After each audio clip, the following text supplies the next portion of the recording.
morning, Paul. How are we today? Hiya. Oh, he's all right. However, we've got a little bit of an injury, haven't we, darling?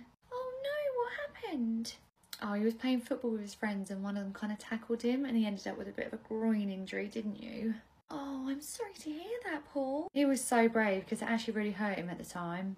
Oh, I bet you were really brave. Well, what we'll do is we'll make sure we take it really easy today. That'd be great if you could, because one thing you can't do at the moment is like cross his legs.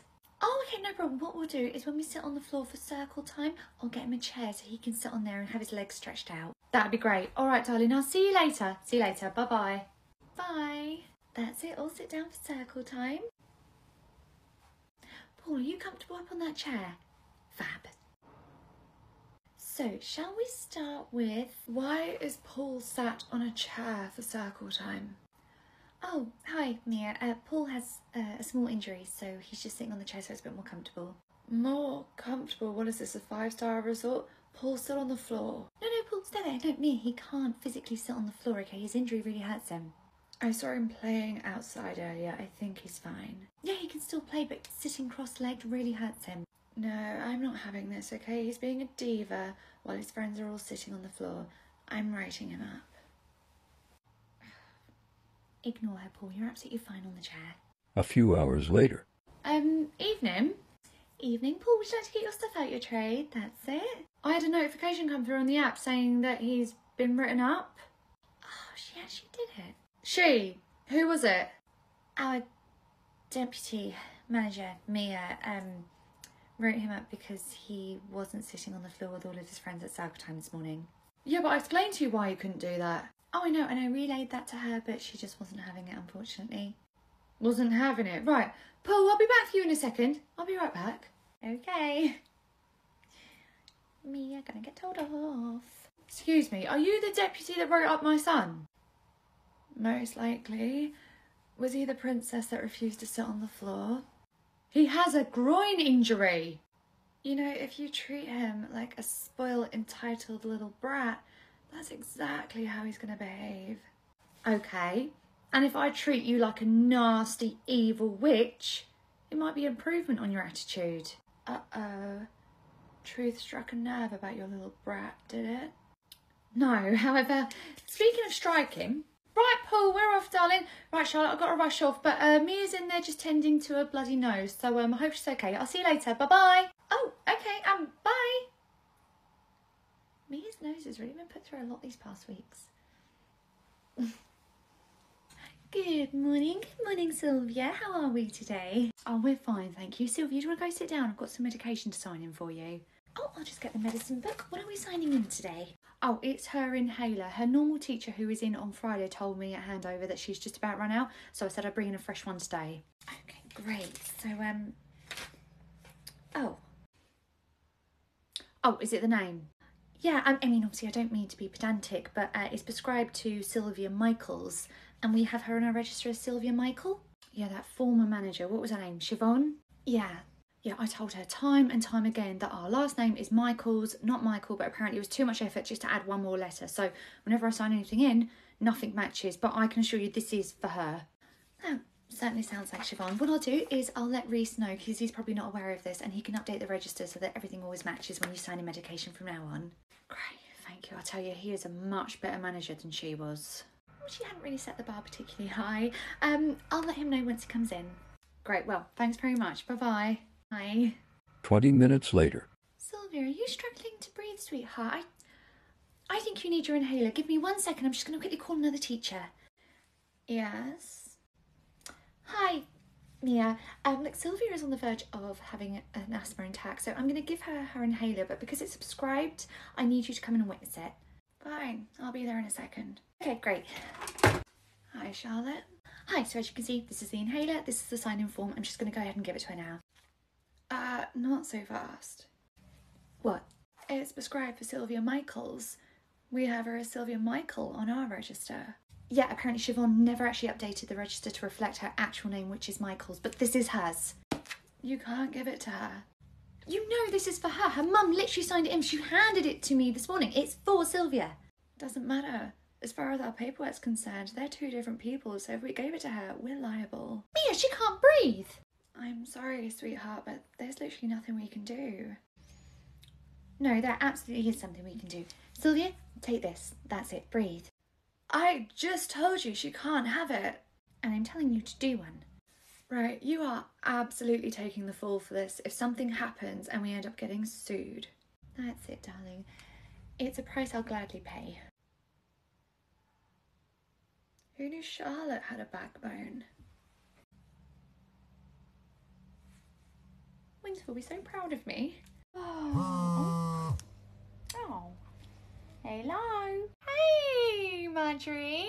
How's it going? Fine. Why? Great. Well, I was just calling you to give you an update, and don't worry, there's nothing to worry about. There's nothing to worry about. Charlotte, you're using your reassuring nursery voice on me. What's going on? Nothing. Nothing. It's just a tiny small thing that I would have waited until you got home to talk to you about, but I feel like you would want to know now. Charlotte, what's going on? Well, 2 days ago, Winter and Autumn went for a lovely meal at that new restaurant that opened in town. Right. And they both got food poisoning while they were there. Oh my God, are they okay? Yeah. Well, no, not really, actually. They're at home resting, but it was pretty bad. They're actually going to be out of action at least until you guys get back. Oh, well, I hope they recover quickly. Well, that does mean in the meantime, that leaves you and Saoirse to jointly run the nursery together. Is that okay? Well, that was what was supposed to happen. Oh, what, is Saoirse unwell as well? No, Saoirse's fine. It's just that, well, the owner had different ideas about who he thought should run the nurseries. Nurseries, plural. I don't understand. What's the other nursery got anything to do with what's going on at our nursery? So, the owner has decided that it would be a great idea for Siobhan to temporarily step into Reese's shoes and run the sister nursery. But the sister nursery had Mia running it. If Siobhan's there, then where's Mia? She's, Charlotte? Are you snitching on me to Marjorie? I'm sorry, was that Mia at our nursery? Yeah. Marjorie not happy about me being here? Tell her that no, I am not happy about her being there, and she better keep her mitts away from my staff and my children, okay? It's alright. I heard all that. Can't wait to get settled into this office. That chair looks really comfy.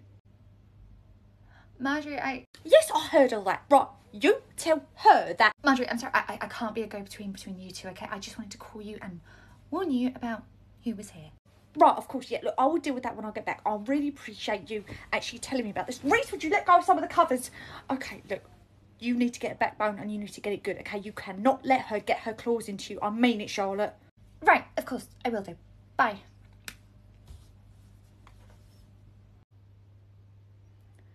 Do you know, Charlotte, out of everyone, you are definitely my favourite. You're so cute. Well, I'm not being cute for you. Sure. Not cute for you. Oh, Winter would not be proud of me for that. Jodie. Yeah. Would you come to my office, please? Yeah, sure. Upload.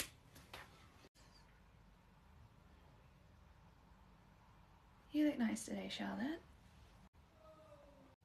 Okay, what was that? I don't know, but I don't like that she's pulled Jodie out. Me neither. I thought Autumn warned her off of her. Oh, she did, and initially Mia did back off, but now she's off with food poisoning and Reese and Marjorie out the country. She's got free reign. Oh, God, I don't like this one bit. Jodie, make yourself comfortable at my computer. Okay. So, Jodie, the reason I've called you in is because whilst I was browsing online, I won a hamper. Oh, totes congrats. What's a hamper? It's a basket of goodies, and I want you to have it. Really? Yeah. Nobody deserves it more than you. You work so hard. I totes do, right? Mm-hmm. So, to make sure it gets to you, all I need you to do is put your details in, pop these card details in and click pay. Okay. Why do I have to click pay? I thought it was free. It is free. The bank details are just to make sure it's going to a real person. Right, we don't want the robots getting these humpers. Be sure to put your address because you live right there, right? Yeah, that's my house, so I'll do my address. Perfect. Thank you, sweetheart. The next day. Sure, did you want to Jodie today? No, what? She's been suspended for a week. What? Why? Apparently she used the owner's bank card to order a really expensive designer handbag. What?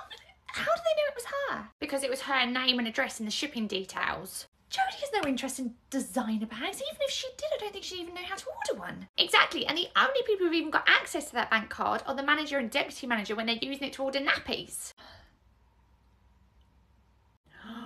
Mia set her up. Oh my god, of course it had to have been her. I bet it was that day when Mia pulled her out of the classroom.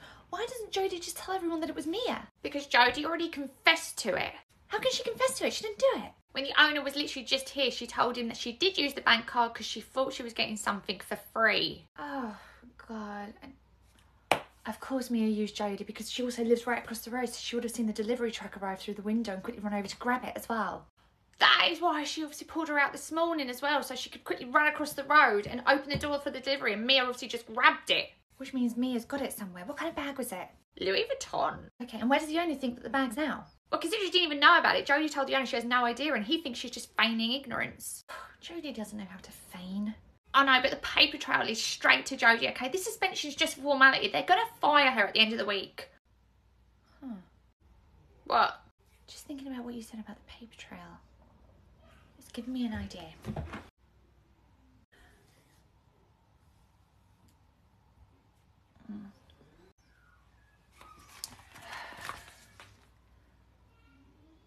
That perfume smells really nice.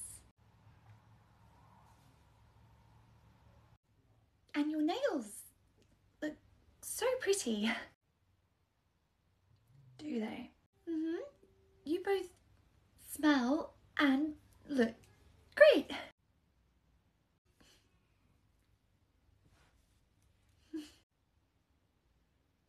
Charlotte, was there something you wanted? Oh, you know, come to think of it, would it be okay if I just used your computer? My computer? Yeah, my phone just never connects to the internet here. And Carly was just telling me about the new bar that's open in town, and I just wanted to have a quick look at their menu because I'd love to go. Perhaps you and I could go together sometime.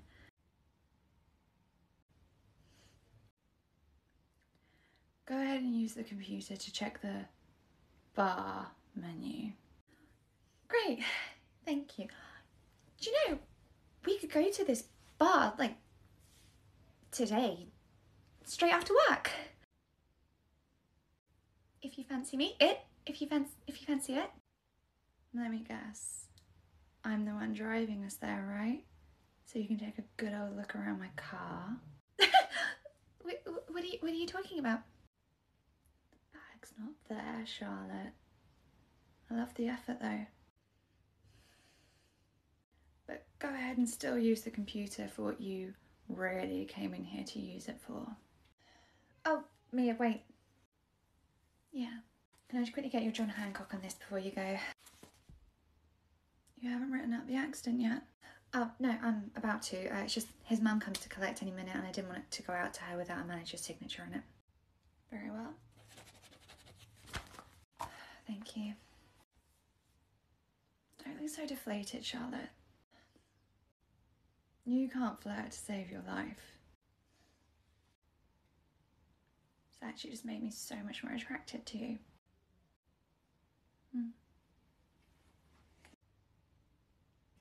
I might not be able to flirt, but I know how to lie. Carly. Yeah. I think I found what I needed to prove that Jodie is innocent and actually get rid of Mia for good. Oh, thank God, and I hope it works because I'm next on her hit list. What do you mean? While you were downstairs, she came up here and made a not so thinly veiled threat. She's going to try and get rid of me too. I don't understand. Why is she trying to get rid of all the staff? What's her end game? Sure, people like Mia don't have end games. She's going after the people that she knows Marjorie and Reese care about because she wants to hurt them. Is that all this is? She's just trying to hurt all the staff to get to Reese and Marjorie? Well, not all the staff. Mia definitely fancies you. Oh. Don't ask. I really hope that what you found out helps Jodie. I mean, that should be enough for... Oh. Marjorie? Charlotte, hi, right.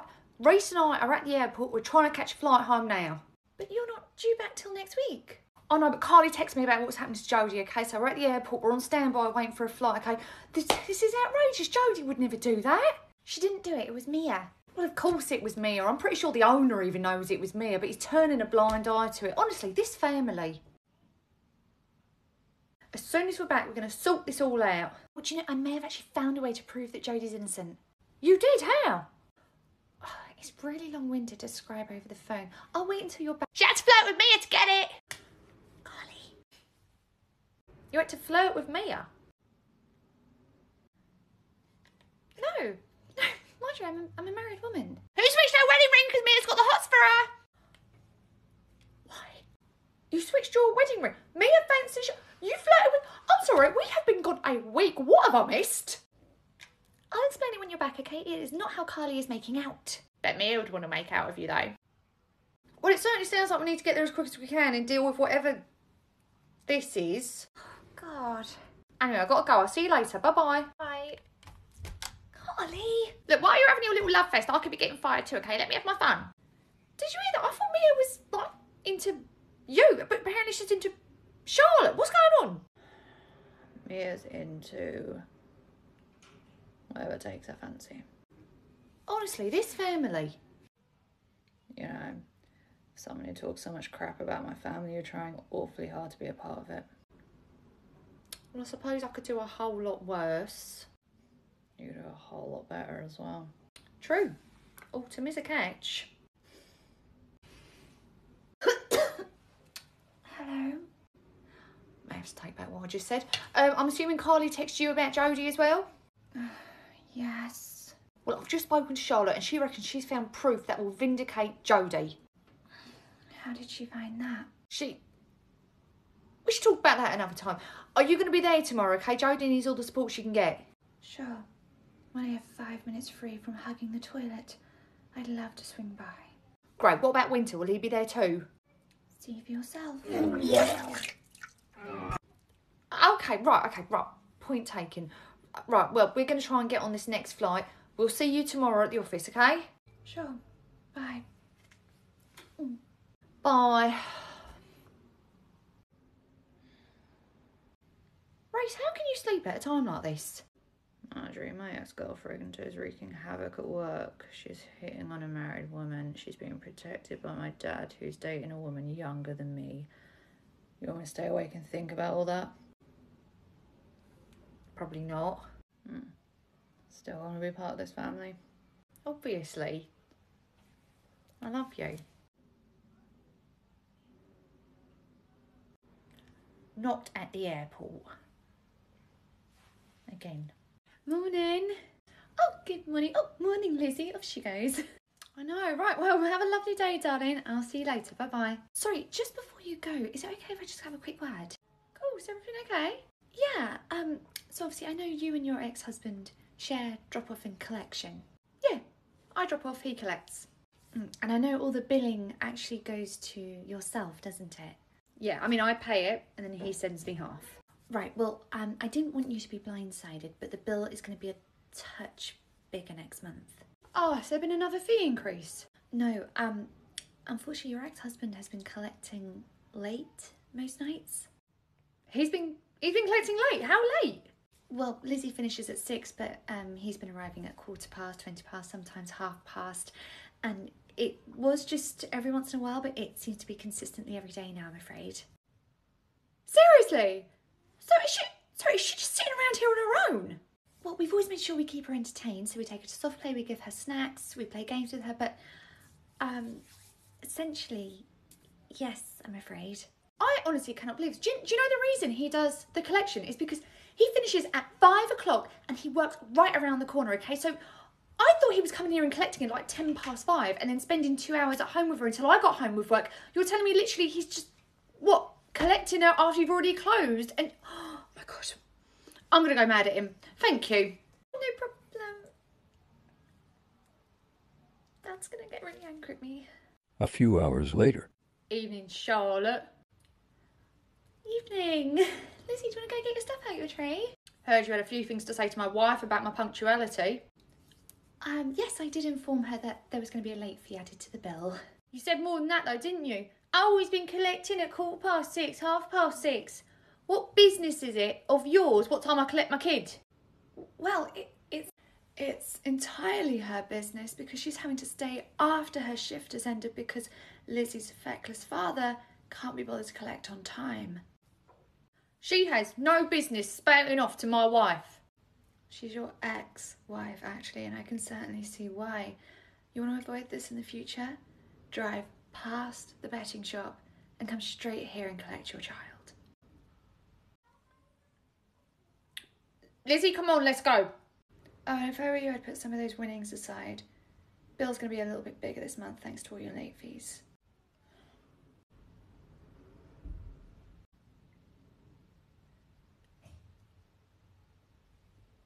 Thank you. Don't tell anyone about that. I'd only do that for you, and I can't have people thinking I might have a nice side. No, she's still a bad person. She's still a bad person. Right, so I'm obviously here to dismiss Jodie. Mm-hmm. Wait, nobody's being dismissed. Reese, come on. What's got you in such a bad mood? We had to cut our first holiday together short because even internationally you're still a giant pain in the ass. Well, she's not going to be for much longer. Roger, we have got proof that it was not Jodie that did this. You have? Mm-hmm. Charlotte, get in here. Hi. God, this is really intense. If you're nervous about speaking in front of all of us, you can just picture us all naked. Anyway, Sorry I'm late. Just managed to get away from the toilet. Unfortunately, Winter's still there. Father, what did I miss? it's all right. You didn't miss anything, okay? Charlotte is just about to tell everyone how she knows that Jodie is innocent. Well, Charlotte? Okay, so Jodie was on the tablet writing up an observation when Mia walked in and asked her to come out. That's right. Mm-hmm. Well, I went onto the history of the computer and noticed that somebody had gone onto the Louis Vuitton website at 10:38. Okay. Well, Jodie was still in ratio then. It wasn't until the child left at 11 a.m. when Mia came in to get her that she was even able to leave the room. And the observation on the tablet proves that she was on the tablet at the time she was meant to be on the computer. Mm-hmm. I see. So it couldn't have possibly been Jodie. She'd have to be in two places at once. It had to have been somebody else. Roger, I wonder who the only other person in the office was at that time. Well, obviously we're going to have to look further into this, but it's good to know it wasn't Jodie. Wait, are you serious? It's obviously Mia. Why are you not getting rid of her? All Charlotte did was prove that it wasn't Jodie. Didn't prove that it was me. Valiant effort, though. Seriously? Dad? Well, as Mia pointed out, it proves Jodie's innocence. It doesn't prove her guilt. I don't understand. You have got more lives than a cat. Excuse me, Marjorie. I need to speak with you urgently. Oh, yes, of course. Can I help you? Carly just handed me this accident form and the most atrocious thing has been written on it. What's been written on it? I'll tell you. It says, Bill bumped his stupid-looking head. He then came over for a cuddle, but I was too busy laughing to the point where I almost wet myself. I paid good money to see that stupid little toad hit his head again. I am so sorry. There must be some sort of mistake. Who signed it? It's signed Amelia Roberts. I didn't write that. Can I see that? Mia, this is your signature, isn't it? It can't be because I didn't sign this. Can I just quickly get your John Hancock on this before you go? Very well.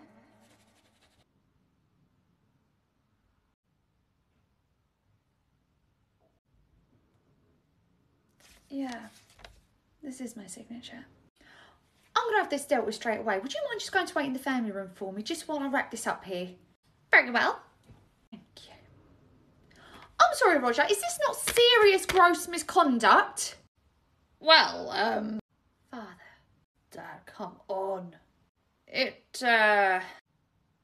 Roger. Her name is on here, laughing at a child getting hurt. Having admitted it, I would say that is gross misconduct and grounds for dismissal. Yes, yes, yes!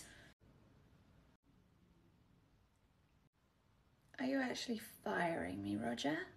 I'm afraid I have no other choice. That's right, you're out of here. Excuse me. Very well, but since all the family's here together, I'd love to give you all a parting gift. What do you mean a parting gift? Mia, perhaps you should just leave. Pipe down, Roger. Your usefulness has run its course. Autumn, do you remember when you opened your front door the night of prom and Reese was stood there holding a bouquet of dead flowers? Did you never wonder who put them there? I'm guessing it was you, not me. Someone a bit closer to home. Father? Dad. Mia, what are you talking about? I'm talking about the fact that you orchestrated that night after finding your little girl's diary with Mrs. Autumn Killerman written all over it. That was hidden. You must have found that on one of your searches. And he was not a happy bunny. Paid me quite a lot of money to put that note in your locker. Oh, God. Wait, no, that makes no sense, because if you put the note in Autumn's locker, then why did Kenny Killerman still show up that night and Reese beat him to a pulp? Rog? I've had enough of this conversation. Roger thought Autumn was talking about the older brother and saw an opportunity to divide and conquer. What do you mean? Roger asked Kenny to be Autumn's date that night, knowing full well that if you found out she was going out with a much older man, you'd see Rad and do something unthinkable. I push him down the stairs. What do you mean, divide and conquer? That is enough, Mia. Because it made you a lot easier to control after that. It wasn't me who had a problem with you two being close. It was Daddy Dearest. Oh my God. Oh my God. Anyway, now we've got that all cleared up, I'm gonna go. Somebody I want to go have a chat with. Hi, Charlotte. Sweetheart, you don't have to bite all your pretty nails off, it's okay.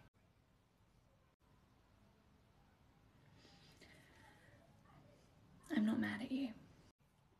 How can you not be mad? You just lost your job because of me.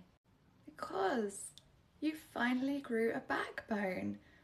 Truthfully, I'm happy to have been the one that you did it for. I don't understand you. You're so nice to me, but I overheard what they just said in the office. You took money from their dad to torment them. I did. Only because I thought I was going to be getting something in return. What could you have possibly have wanted to warrant putting them through that? Roger promised me that if I did what he told me to and came in between them, he would tell me where my dad was. Your dad? Mm-hmm. He walked out on me and my mum when I was just a child. I don't understand. Why would Reese and Autumn's dad know where your dad was? Because my dad ran off with their mum. I always assumed that she was dead. To Autumn and Reese, she may as well be. They've never forgiven her for what she did, but she's alive and kicking and out there right now, swanning around with my father. Wait, so all this time you've just been doing what Reese and Autumn's dad's been telling you to do because he promised you information about your dad? That's right. But you've been doing this for 20 years. Why have you carried on for so long?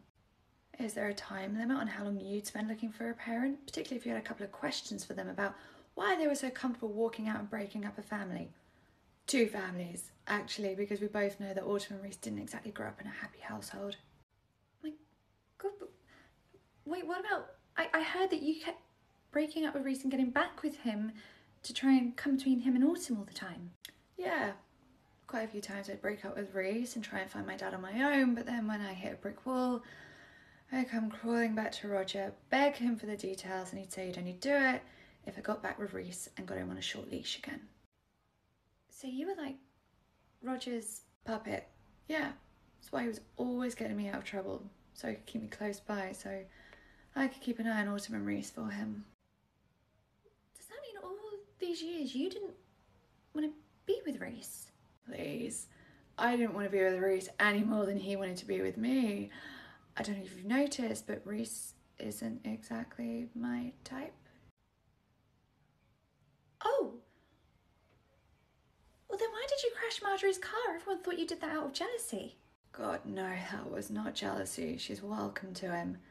I was just a bit annoyed that day because if Reese is with Marjorie, then he's not with me. If he's not with me, he's not on a short leash. Ergo, I've got nothing to offer Roger in exchange for the details from my dad. Crashing Marjorie's car was me just letting off a little bit of rage. I'm a little bit toxic like that. A little? Okay, a lot. So what's gonna happen now? Is Roger gonna give you the details? No. It's taken me a very long time to realise that he probably never had the details. He was just using me all these years. I'm gonna go try find him on my own. And if you find him, you'll find... Reese and Autumn's mum. Yeah, I have a few questions for her too. She knew exactly the kind of monster she was leaving her children with when she walked out on them. You almost sound like you care about them. I did. Once upon a time, Autumn was like a little sister to me and Reese was like a best friend. Everyone goes on about how awful it was after prom night because Reese and Autumn lost each other.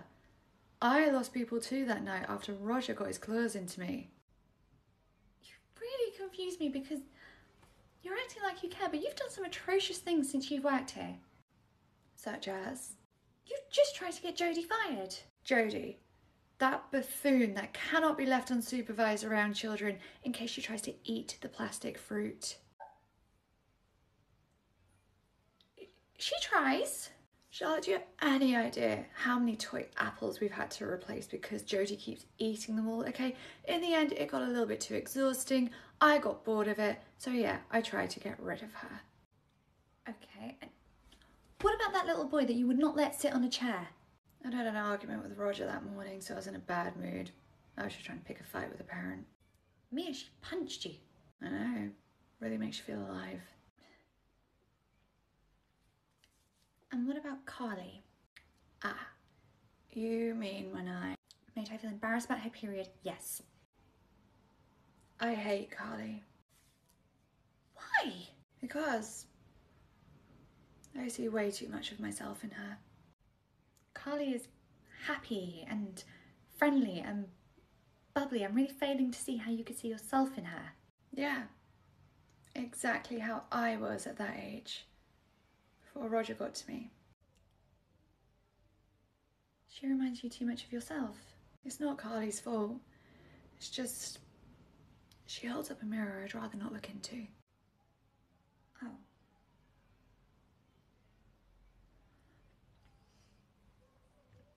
And what about me? I never did anything to hurt you. Exactly. Why have you been nice to me? You think I had an ulterior motive? Given everything else I know about you, can you blame me? No ulterior motives with you. Charlotte, I just like you. Oh. But I definitely don't deserve to have you, so I need to work on that. Mia, you can't have me, I'm married. Are you saying if you weren't, I could have you? You just said a whole lot without uttering a word. That's good to know for when I come back. What do you mean come back? You can't come back, you don't work here. When I come back for you. Wait, Mia, one more thing. Yeah. Why didn't you say anything in the office about the accident form. All they had to do was really look at it and they'd see it was my handwriting. Truthfully, I was so proud of you. Plus, I wouldn't do that to you anyway. But while we're on the subject of looking at you, if these people that you adore so much actually took the time out of their own lives to do that, they'd see what I saw. What are you talking about? That switching your wedding ring to flirt with me was the closest you've come to being brave enough to actually taking it off. Don't worry, I won't tell anyone. That'll be our little secret. Hey, Marjorie, I heard you wanted to see me. Hi, Reese. Charlotte? Yes, I did, my love. Guess what today is? My 10-year anniversary. Oh, 10-year anniversary! Oh my God, I cannot believe you have worked with me for 10 years. I know, and I can't believe how fast that's gone either. 10 years? You must have some stories. Oh, well. Oh, Reece, you should see some of the things that Charlotte's had to endure over these 10 years, okay? She's been shouted at, screamed at, sworn at. She's had stuff thrown at her. She's been vomited on, crapped on, peed on. Basically, anything that comes out of her body, it's gone on her. I think she's had someone swing for her once. Every pervy dad we've ever had has it on her. I see. She's been followed. She's been stalked. That guy turned up at your house. She's been harassed, literally, online as well. Seriously? Oh, fun memories. Yeah, it sounds like cause for a celebration. I'll get that. Thank you. So I was thinking for lunch, to celebrate your 10 years, should you and me just go to the pub together? Oh, that would be lovely. Thank you, Marjorie. Flowers for Charlotte. Marjorie, you got me flowers for my anniversary. Oh, darling, those aren't from me. They must be from your husband. No, they won't be from him. He won't know that it's my 10-year anniversary. Darling, you two have been together forever. Of course he'd remember. Even if you did, we haven't done flowers in a long time. Yeah, but my darling, it's not just any day, is it? It's your 10-year anniversary here. Of course that's why he's done it. Black roses. Very nice. They're black roses. Those are my favourite. I've never told anybody that. Oh, see, there you go. They're obviously from hubby. He's the only one who's going to know that, isn't he? They're not from him, Marjorie. I remember he sent flowers to you when you first started here 10 years ago, okay? I bet they're from him. There's a card. It's been kind of hidden. Oh. Handwritten. You don't see that very often. He's got very fancy handwriting, isn't he? Happy 10-year anniversary. Hope you like them, sweetheart. I told you they were from him. Oh, that is so sweet. Honestly, you two are like couples goals. Is it alright if I leave them in here? If I take them up to the staff room, they're probably going to get knocked over, and they're so beautiful. Yeah, of course, my love. Leave them here. Right, well, I'll see you at lunchtime, and I'm really looking forward to that. Me too, my love. How sweet is that? Okay, he remembered her 10-year anniversary and got her favourite flowers. Oh, do you see the way her face lit up as well after she read the note? Honestly, those two are so sweet together. Yeah, they're adorable. Hi, Shah. Hi, Carly, how are you? I'm good, you? Oh my God, have you met Eric? No, who's Eric? Okay, so he was the gardener's apprentice at Reese's nursery and now he's taking him on as the handyman. Oh, and I'm sensing a little crush. Try a massive crush, okay? Oh my God, Reese drove him and me in this morning. Guess what he said to me? What did he say? He said, "You look tired." Is that a compliment? Of course it is. He noticed something about me. That's great, right? I guess so. Gee, speaking of noticing things, We told Reese a really funny joke in the car. Do you want to hear it? Sure. Knock, knock. Who's there? Europe. Europe who? No, Europe. He is quite the joker. Ain't he? Honestly, he has got the exact same humour as me. I reckon we could be soulmates. Soulmates? Wow, haven't you just met him? Yeah, but like when you know, it's like you and your husband, you know. It's easy to think, you know, at the time. Well, I know, and I swear I want it all. I want the marriage, I want the kids, I want the perfect life, exactly like you've got. Carly, my life isn't perfect. Yes, it is. You are like the blueprint for what a perfect marriage looks like. I mean, honestly, your husband's the best. Carly, I don't think you've ever met him. Didn't you just wave to him through a window once? And that was all I needed to see to confirm that you two are perfect for one another. What would happen if, hypothetically, one day I was to turn around and go, oh, we're separated? I would die, okay? You two are what everyone in the nursery aspires to have. Everyone. Yeah, you two are actual marriage goals, okay? So if you two ever broke up, everyone would lose their damn minds. So you two got to stay together forever. No pressure. No pressure.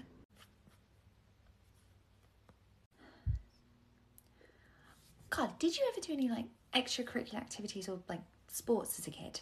Yeah, I did gymnastics for a little while. Right, and did you enjoy it? No, I hated it. Great. Not great that you hated it. What I mean is, when you were doing it, did you find it really hard to speak up and tell your parents that you didn't want to do it anymore because you were worried they were going to talk about how much money they spent on it, how much time they'd invested in it, and you were just worried that they'd be disappointed? No, I just said, I'm sick of this, I'm out, and left. Oh, okay, that doesn't help my point.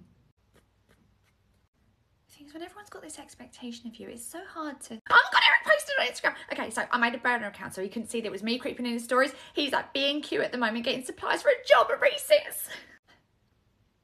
I'll leave you to your little spying session. Where shall I go?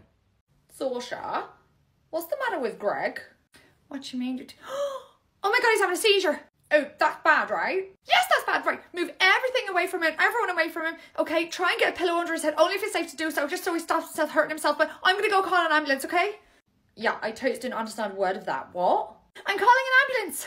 Oh, you're calling an ambulance. Oh, totes better take you outside then. Okay, just get here as quickly as possible. Jodie? Jodie! Thank you. Thank God the paramedics got here so fast. Oh no, thank God they were so quick. Could have been a lot worse. Yeah, it could have. What's going to happen with Jodie? Well, she's a bit shaken up, so I was thinking I was going to put her in the kitchen for a little while. Chef is absolutely drowning, so she could really use the extra help. You're going to put Jodie where food is prepared for children with life-threatening allergies? Oh no, nothing like that. She'll just be Chef's assistant, you know, taking food to and from the room, getting Chef some of the things that she needs. You know, she'd never actually have to worry about preparing the food. I see. Just like she would never have to worry about dealing with an emergency? What do you mean? You always said that if there was ever an emergency with a child, Jodie would never have to be involved with it because she wouldn't know what to do. Yet she found herself in the centre of one today and made it 10 times worse. I don't know about 10 times worse. Marjorie, she carried a seizing child out to a car park and put them on the ground. Oh, she didn't know what she was doing. She thought she was helping by getting the child out to the paramedics quicker. Exactly. She didn't know what she was doing, and I think we need to stop burying our head in the sand about that. What are you saying? I'm saying maybe the nursery isn't the right fit for Jodie. Why? Because she made a mistake. A mistake that's led to a child being taken away in the back of an ambulance covered in cuts and bruises because they had their seizure on the gravelly ground of a car park. Trust me, nobody feels worse about that than Jodie, okay? So she's going to go for an intensive training to make sure that never happens again. Until it does eventually happen again. Charlotte, give her a break, okay? It was one time. Marjorie, it's not just one time though, is it? How many times has a child almost been given something that they were intolerant to or allergic to by her? Keyword there being almost, okay? It didn't actually happen.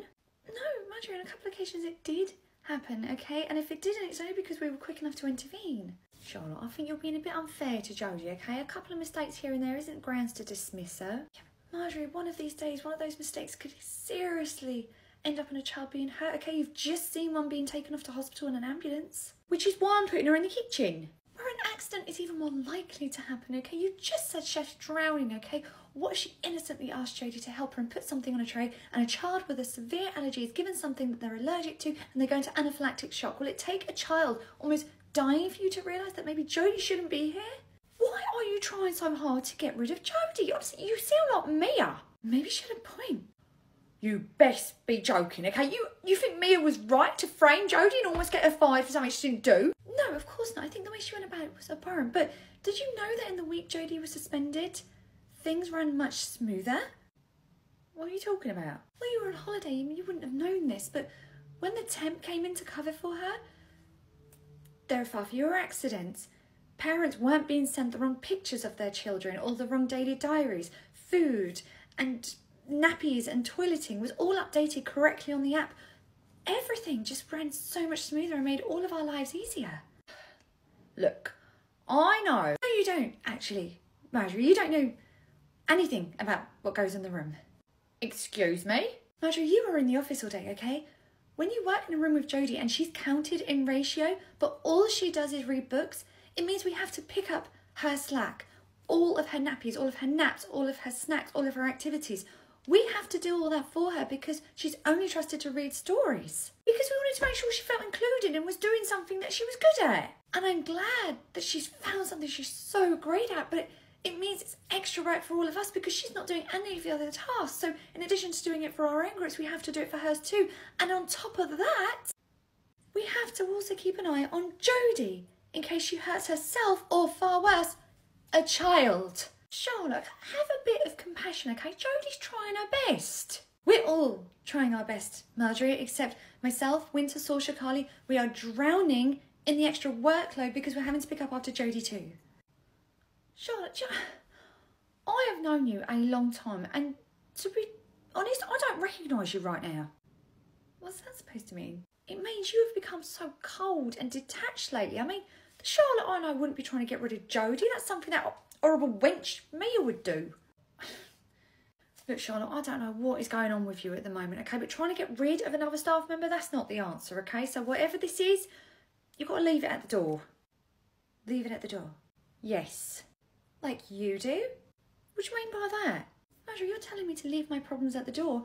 Yours is practically banging the door of the nursery down. Look at all the drama we've had going on around here recently. That is not fair, okay? That wasn't me. That was Mia that brought all that crap to our doorstep. It was all Mia. You've not been bringing anything personal to work with you. No, I don't do that. Really? So while children are having seizures in the car park on the gravelly ground, you're not on the phone having some kind of flirty session with your new boyfriend? Charlotte, you need to back off right now. No. It's about time somebody told you that whilst the nursery's become a setting for you to have your notebook moment, the staff are in the rooms killing themselves and now children are getting hurt too, and you are still oblivious to it. Right, I am done with this conversation and I am done with you, okay? Bottom line, we are not getting rid of Jodie, do you understand? Fine, but don't say I didn't warn you when this ticking time bomb eventually does go off. With the right support, it never will, but I'll be sure not to include you in that anymore. Fine. Fine.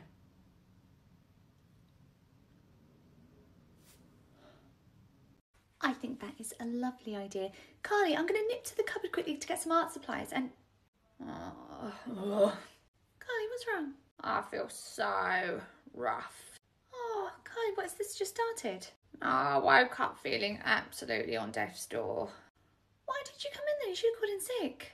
Can't. Jodie's been moved to the kitchen now, so I'm picking up for a lot of her stuff. If I called in sick, I would have left us all in the lurch. No, Carly, you have to take care of yourself as well, okay? You can't put yourself in this position. Yeah, but you know what it's like when you call in sick. You feel like you're letting everybody down.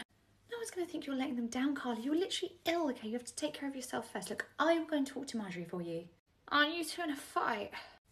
Yeah, but maybe this will be an opportunity for us to talk and patch things up, okay? Because I absolutely hate being in an argument with her. It feels awful. Oh, thank God you said that, because honestly I feel like a child at divorce right now.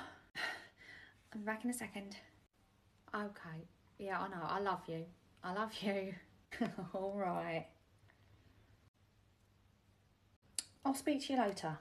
Bye-bye. Marjorie, I just need to... Right, before you jump down my throat, that was actually a work call. I was just saying goodbye to him, okay? Okay. Just thought I should make that clear before you throw another accusation in my face about me flirting with my boyfriend on company time. Look, that's not what I came in here to talk about, okay? I came to talk to you about Carly. Oh, my God. What, you're going after another staff member now? Jodie wasn't enough. Carly was next on Mia's hit list, wasn't she? What's Mia got to do with this? Well, trying to get rid of all the staff, I say you're basically a 2.0 version of her now. Why? Because I stand up for myself now? Because you're just as cold and heartless as she is.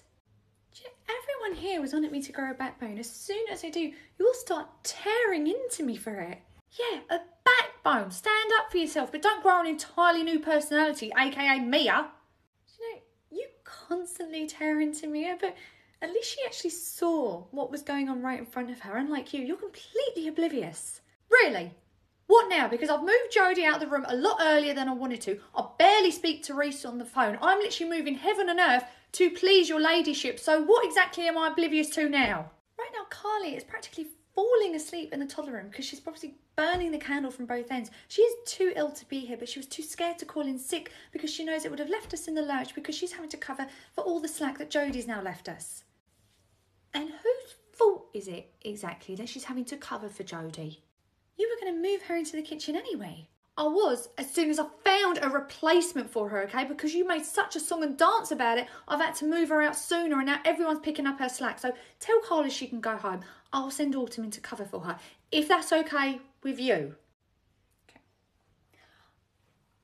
By the way. What? My husband didn't send me those flowers. Charlotte, if I'm being perfectly honest, I really don't care who did. That's good to know. Who sent them then? What do you mean you fell out with Charlotte? I don't know, okay, look, it's just... It all started over Jodie, and then before I know it, we were literally at each other's throats. How did it get that far? I made a comment that, you know, she was basically becoming like Mia. You mentioned Mia. Yeah, I said that she's basically becoming like Mia, and called Mia a wench or something. I see. And then she brought up you and me.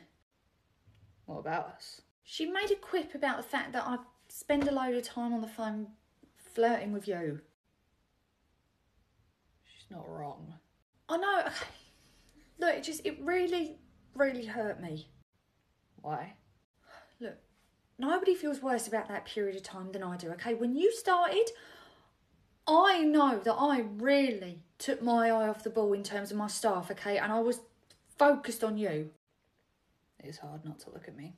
But Reese, I'm serious, okay? I feel awful about that time. I hate the fact that I completely focused on a man rather than taking care of my staff. Okay. And honestly, if anybody else had said that, yeah, it would have hurt me. But for Charlotte to say it... Cut even deeper. So deep. I don't know, it just made me have a knee-jerk reaction and become an absolute bitch to her. And oh my God, I don't know where it's come from. And I hate myself for this, but she really hurt me. So you shipped her off to me? She screamed at her parent to shut up.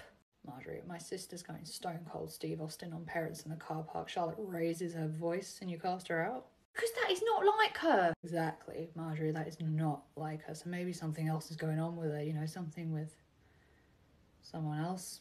What do you mean? Nothing, but if she is really going through something, maybe she needs someone to talk to. Like her manager, you know, her oldest friend. Okay, I feel like I don't recognise her right now, okay? The Charlotte I know doesn't act like Mia. All the more reason to talk to her, okay? She's probably feeling alone.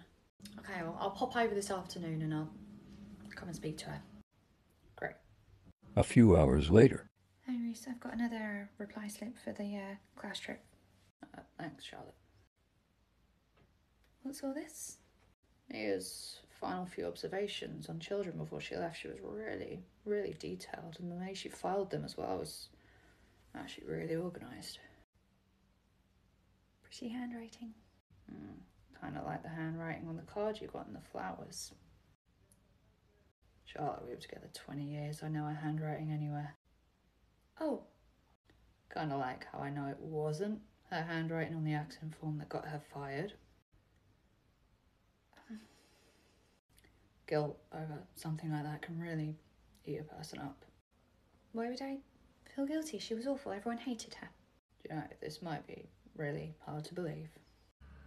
During our time together, do you know there were actually some good moments? There were. Yeah, in fact, there were even times when we were happy and completely forgot all the other crap. Oh. So it's easy to understand why someone with a good heart would see the good in her, see that she had it. I think she did. And maybe a good influence brought out a better side to her, you know, that can only be a good thing. Right. And don't worry, I'm not going to tell Marjorie about the flowers. You're not? No. Look, I don't know what went on between you two, if anything, but Marjorie really hates Mia, so it's probably best to keep you two separate in her eyes. Okay. And speak of the devil. Don't want to know what that means. Charlotte, is it alright if I talk to you? Yeah. I'm going to leave you two to it.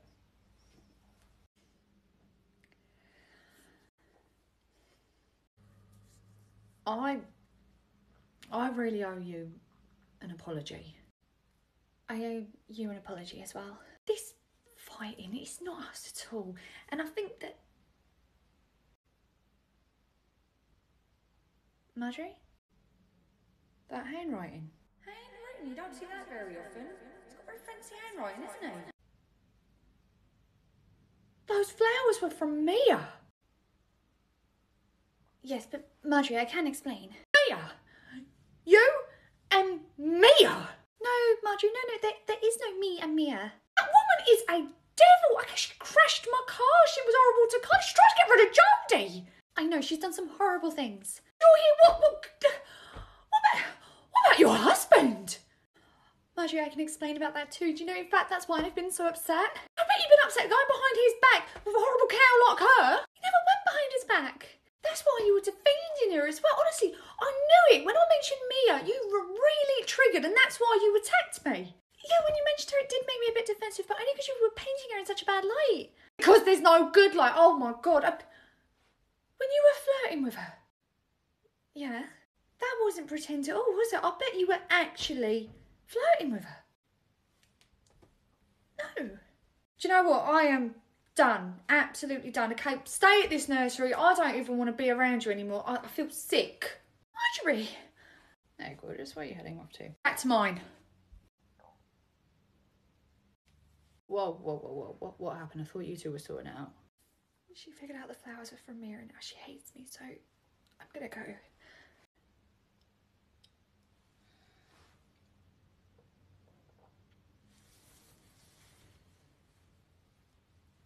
There we are. Can I get you anything else? Oh, thank you. Okay.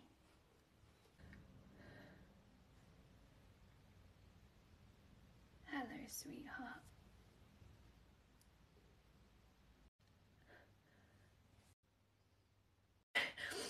What are you doing here? Heard you were having a bit of a rough time, sweetheart. How do you know that? Reese called me. Reese got in touch with you. Mm-hmm. I'm sure it absolutely killed him to have to call me for help, but he seemed to know that I would come running if it were for you. How did you know where to find me? Sure, this is the bar you wanted us to go to together. Of course I knew I'd find you here. Had no idea I was so predictable. Nobody else would know to look here. You're not predictable, sweetheart.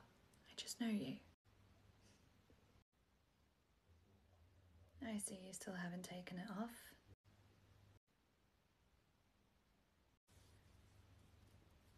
No? How long have you two been separated now? A few months. And when did the marriage end? I just said no. When did you know that it was over and you walked away in your head?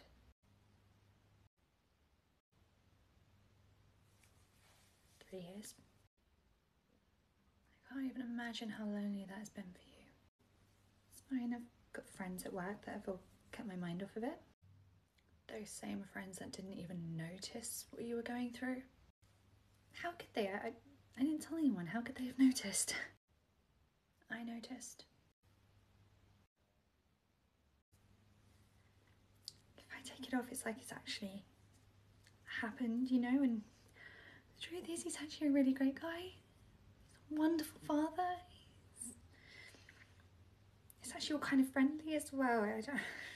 This is like the final piece, and if I take it off, I'm letting go. Are you not ready to let go? Recently, I'm starting to think that I am ready to then take it off.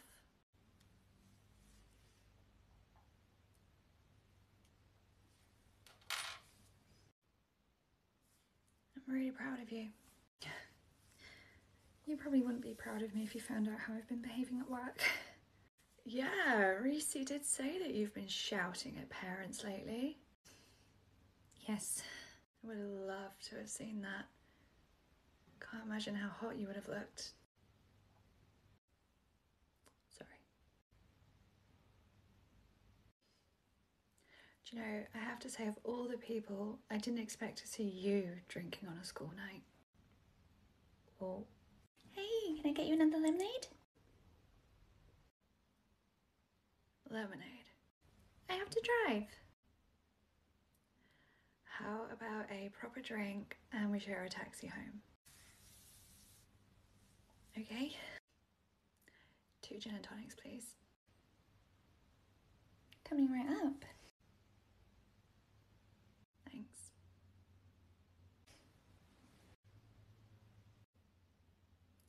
So, okay, Shar, I'm not interested in her. What?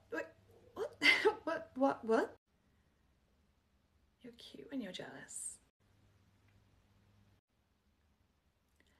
So, what's going on with Marjorie? Oh, we got into a huge fight and it kept escalating, and now we're in a place where we don't even talk. Reese said she wasn't happy about the flowers. No, and how did you know black roses were my favourite? You know, when people think about roses, they always think of red roses, white roses, pink roses. Black roses are always forgotten about, aren't they? Yeah, I guess they are. Who does that remind you of? Oh, of course that's your flower. Well, those flowers sent Marjorie into overdrive and now she hates me. Why do you think she hates you? She said that she felt sick and never wanted to speak to me again. She said that to you? Yeah, I literally came straight from work to here because I was so upset. Wait, you weren't crying because of your marriage, you were crying because of Marjorie? Yes.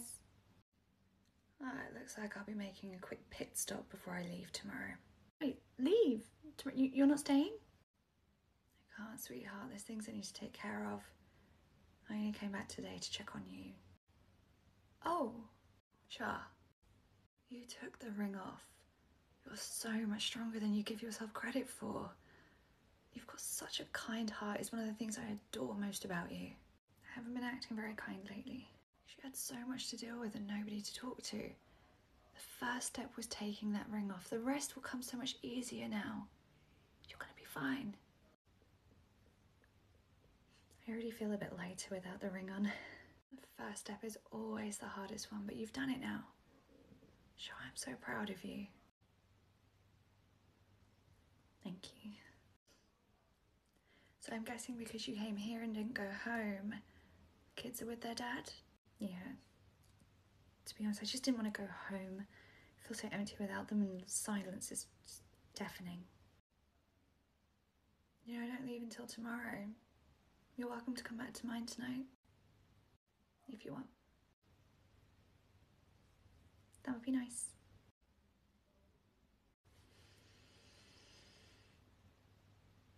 Morning, Reese. Morning, Charlotte. You're in a good mood today. I feel much more positive today. That's good, you You're not wearing your wedding ring, are you okay? Yeah, my husband and I separated a few months ago. Oh, I'm so sorry. Oh, no, it's okay. Do you know, we're co-parenting really well and everything's really amicable. It took a few months for me to process what was going on, and it kind of had an effect on me at work. Oh, I can understand that. It's a big change. It's a lot for one person to deal with. Yeah. I imagine it's made harder when none of your co-workers know what's going on. I feel like I'm really ready to start telling people now. Great. Well, anything I can do to support you, just let me know. Thank you, Reese. Do you know, you've actually helped me a lot more than you'll know. Oh, okay. Where's your car? Oh, Mia dropped me in. Mia. Yeah. Helped you more than I know because I rang her. Yeah. Huh, well, that explains all the smiles this morning. And why you're still wearing yesterday's clothes. Morning, Marjorie. Mia, what are you doing here? Dropping Shah to work. Why are you... No, Marjorie, I'm not going to explain why. You haven't taken a single interest in Charlotte these past few weeks. Why do you suddenly care now? Excuse me, I care about all of my staff. Really? You care about your staff? Tell me, Marjorie, what's been going on with Shah? As a matter of fact, I actually came here yesterday to not only apologise, but to actually find out what was going on with her. Some apology? You found out the flowers were from me and told her you felt sick and didn't want to see her anymore. You were going to punish her for something I did. Because I was disappointed to find out that she was associated with the likes of you, okay? I expected so much more of her. I'm sure she expected a lot more of you too. What's that supposed to mean? Shah did say that if I saw you, I was allowed to tell you that she's been going through a separation these past few months. What? Yeah. She's been trying to process it all these months completely by herself because anytime she tried to reach out to someone for help, they were so wrapped up in themselves that they didn't give her the time of day to listen. Well, why didn't she tell me? Marjorie, Shah has been a walking cry for help for weeks, shouting at parents, breaking down in the classroom. Rather than actually reach out to her and try and help, you cut her off and sent her off to another nursery. Is that so you wouldn't have to deal with her? I didn't know she was going through all that. Okay, when I found out about the flowers and the flirting, I thought maybe she had just been influenced by you and was turning into you. That wasn't her turning into me, that was Shah imploding. It was the only coping mechanism she had. You are so blinded by your hatred for me that it was easier for you to just say that she was turning into me than acknowledge that she might actually have problems on her own. Is that why you just wrote her off so quickly? I mean, it's true, I do hate you. I don't blame you for that. I am a hard act to follow. But rather than just focus on your hatred for me, maybe try actually looking at your staff. Do you know I found Shah in a bar last night after you two had your spat? Charlotte went to a bar. That's right. She was absolutely distraught after you said that you felt sick and didn't want to speak to her again. And it is taking every ounce of self-restraint I have to not lean over and throttle you for what you said to her last night. Do you know, as much as I don't appreciate being threatened, given everything that Charlotte has been through, I actually appreciate that she has somebody in her corner. And that is where I will always be. Don't ever speak to Charlotte like that again. I really, really don't understand what it is that Charlotte sees in you. Probably the same thing that kept Reese coming back all those years. Only because you blackmailed him into being with you all those years. Reese has really fed you a few lies about me, hasn't he? What lies would they be? You do realise that after Autumn moved out, he didn't care about any blackmailing. He came back willingly. He would never. He despises you, okay? He'd never see you again if he didn't have to. I guess that's why he rang me last night. What? Oh dear, keeping secrets already. Reese rang me yesterday and told me that Shah needed my help. That's why I came back. That is why I'm here. Reese rang you? Yeah, but before you explode at him, just remember that when he rang me, Shah had hit rock bottom by the time I'd found her last night. And you were nowhere to be seen. Well, I'm here now. Better late than never, I guess. Anyway, I'm heading off and I won't be back for a little while, so can I trust that you're going to take care of Shah while I'm gone? Where are you going? Away. Are you going to take care of Shah or not? Yes, I will. Good. Because if you don't, Reese is going to ring me and I'm going to come back and give you that throttling. Bye. In what parallel universe have I just been humbled by Mia? Oh, Don't very often see you in the staff room, Reese. Carly and Eric are in my office, so I had to get out of there. I can't watch her trying to flirt. It's so painful. Painful as in it's so bad, or painful because you really care about her and you don't want to see her get hurt? But both, I guess. Oh.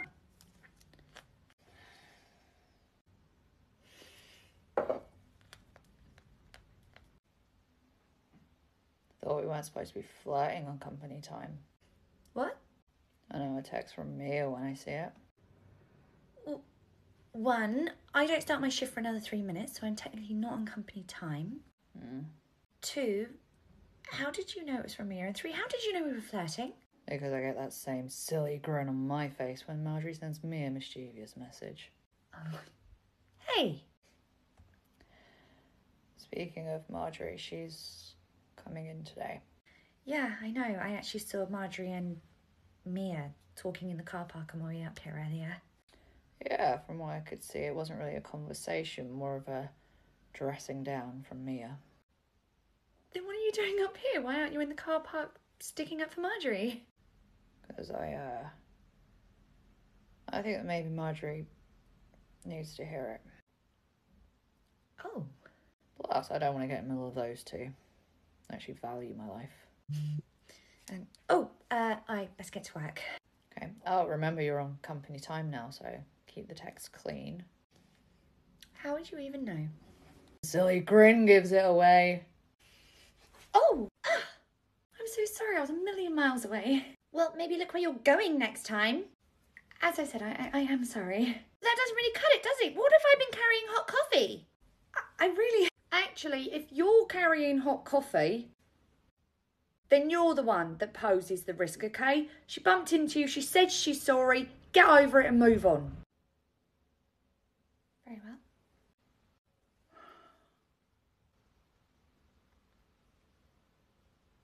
Thank you, Marjorie.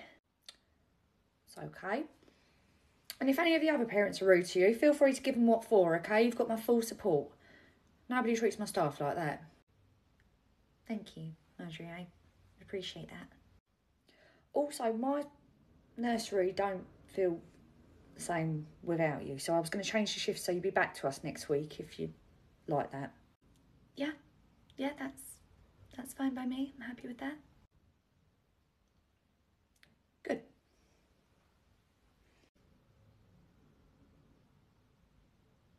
Mia definitely threatened her. Good morning. Good morning. How's Phoebe today? She's absolutely fine, aren't you? Oh, that's good. Are those little spots on Phoebe's face? Yes, sadly she's come down with a case of chickenpox. Chickenpox? Yes, covered from head to toe. You're really struggling with it, aren't you? Oh, when did the spots all come out? Last night, I was literally watching the spots appear right in front of my face. Well, I mean, since the spots have literally just started, I'm afraid Phoebe won't be able to come in today.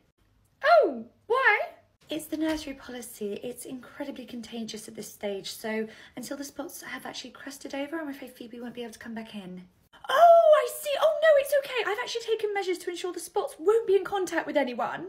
Do you know, they are so contagious that you don't even need to have, the spots come into contact with the children. It would just spread like wildfire. Oh, well, it's okay, because as you can see, she's wearing long sleeve and long leggings, and I see that, but that's not how it works. let me finish. Okay. I've covered her in oatmeal from here down. I read online that that's the best thing to help them. So under her clothes, she's literally covered in oatmeal. I'm sorry, you've smeared oatmeal all over Phoebe and then put the clothes on top of that? Yes. Sweetheart, you must be so uncomfortable. Oh, well, that's part and parcel of having chicken pox, isn't it? It is uncomfortable. Made even worse by all the oatmeal you've smeared all over her. I'm sorry, you have to take Phoebe home. But she has a barrier, so the chicken pox can't be contagious. I'm sorry, even with chickenpox aside, you need to take her home and either give her an oatmeal bath and wash it all off afterwards, or just give her a shower and take that all off, okay? That is incredibly uncomfortable for her, walking around with that all over her skin, underneath her clothing. But the internet told me to cover her in oatmeal. And I'm sure that's fine if she's in the comfort of her own home where she doesn't have anything on top of that, okay? I doubt she really wants to be here walking around with oatmeal all over her skin. Well, then what am I supposed to do? You're supposed to take her home, carry on with the oatmeal bath. That's a brilliant idea, but shower her off afterwards, wait for the spots to crust over, and then Phoebe can come back into us. What? Oh, God, it took me ages to get her clothes on over that oatmeal. Remember, please, wash her as soon as she gets home. I can't even imagine how uncomfortable that is for her right now. Oh. See you soon. Back to wearing colour, Rossi. Oh, I guess so. I didn't even notice I'd done that. Changed your hair as well. Yeah, I fancied a change. Well, since Phoebe's not coming in, you've only got 3, so Carly's okay to be here with them. So, do you fancy coming to my office for a chat? Yeah, sure. That'd be good. Also, this way Carly can't leave the room and eavesdrop on us. So, I owe you an apology. I definitely owe you one too. I was so blinded by how much I hate Mia, I didn't even stop to think that there might be something going on in your personal life. I just put all the blame on her. That's understandable. It's not like there's any love lost between you two. I know, but I've known you for so long. I should have been able to recognise that you were going through something and not put it all on her. And I'm so sorry you felt like you had to go through that by yourself. Well, it would have been a lot more helpful if I'd been more open about what was going on. I mean, I can't expect people to just know. Everyone's got their own stuff going on. True, but you were always there for everybody else. You always spotted the signs that something was going on with any of the staff members. So I can't even imagine how frustrating that must have been when nobody noticed it with you. Well, one person did. Yeah, we'll get to her in a minute. Morning, Charlotte. There you go, just there's your coffee. Thank you. Anyway, what I'm trying to say is that I'm ever so sorry that you felt like you had no one to talk to. And regarding the Jodie thing, you're right, I should have really taken my head out of the sand. I could have handled that a bit more delicately. You know, Jodie's part of the work family too, so that was probably hard for you to hear. It was, but you made some really valid points. And speaking of valid points, the thing you said about Reese and I was just lashing out because you had brought up Mia. No, you were right. I had taken my eye off the ball because I was so focused on him. And to be honest, actually, I really needed to give my head a wobble. And if anyone was going to do it, it was you. So I'm so sorry. I'm sorry too. I realise I've probably put you in an awkward position by getting closer to Mia. Yes, regarding Mia, you're an adult, you do what you like. Although I can't say I care for your choice of companion. Companion? Partners? I mean, I don't want to assume. I mean, are you into women now? No. Oh, so you're still into men? No. So, Marjorie. yeah. I'm into Mia. I see. Okay. I mean, if we have to put a label on it. No, you don't have to. I don't? No, of course not. Do you know what? It's none of my business. I should never have asked. He'll never ask you. In fact, nobody should be asking anybody anything, okay? You're into Mia. It is what it is. Yeah, I like Mia. It is what it is. Exactly, okay? It's nobody's business. You're into Mia. End of. Should be no more discussion about it. Yeah, I'm happy with that. I mean, as long as you're happy, that's all that matters. I personally can't get over some of the horrible things she's done to the siblings, but that's my issue, not yours. Actually, I need to talk to you about that because there's bits that you don't know.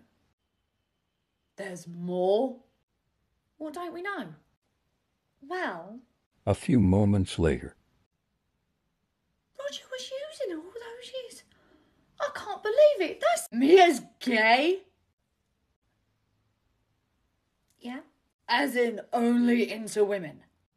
That is your takeaway from this story. Charles just told you Mia was being used for 20 years, for God's sake. I spent 20 years with a lesbian.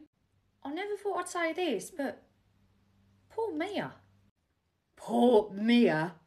Well, yeah. I mean, of that relationship, it sounds like she definitely got the raw end of the deal. It makes no sense, though. The woman had a libido of a nun. I think that was her technique to do Rodder's bidding and, you know, just keep you on a short leash. What do you mean? Well, from talking to her, it sounded like that made you a lot more compliant. Well, I'll be damned. I swear all men are the same. Yeah. Oh, and that explains all the three... All the three whats? Nothing. When you say all, how many are we talking? I don't know. Ballpark. How many does a ballpark seat? Oh my God! Wow. Why are you so smiley? Oh, it's just that it sounds like Mia really could have a pick of anyone, and it's just nice that she's chosen me. Don't put yourself down like that, okay? You're an absolute catch, and the more she gets to know you, the more she'll see that. Well, we got to know each other pretty well when I stayed over the other night. Yeah, I'll bet you did. Reese! Not that I should have to explain this, but we talked all night. Talked, right? Is that what the kids are calling it? Why is that so unbelievable? Because Mia doesn't talk, she... You are on wafer thin ice at the moment. I'm gonna shut up. Sorry, Charlotte, you were telling us all about your night of passionate conversation. It was really nice. We literally just laid in bed all night talking, and we even held hands. Oh, you held hands? Yeah, and it just felt really nice just to connect with someone. Oh, so are you two, like, together? We're not together, but we're not apart. We're just getting to know each other, and after spending a whole night talking to Mia, it's quite clear that she has a lot she needs to work through. I'll bet. But I've also got a lot I need to work through, so we're kind of helping each other through some stuff. It's quite nice, you know? We're just finding out and going with the flow. Well, she certainly put the spring back in your step, so if you're happy, I'm happy. Thank you, Marjorie. I really appreciate that, and I'm so happy we had this talk, even with Reese here. Me too, my love. Now, if you'll excuse me, I need to have a chat with this man-child over here. Sure. Good luck, Reese.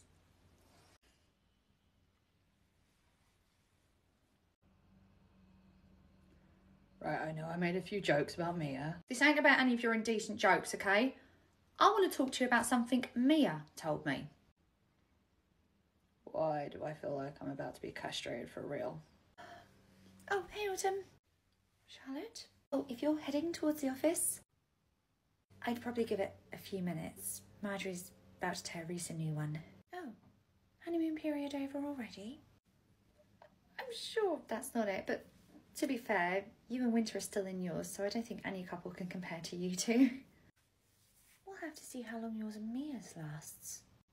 Wow, news travels fast. It does when it's being carried around by a little eavesdropping apprentice. Oh, she listened outside the office. Where is she? Staff room, of course. Right, I need to go and talk to her. Do you know exactly how much she heard from the conversation? Only that my father emotionally blackmailed Mia for 20 years. She was never into Reese.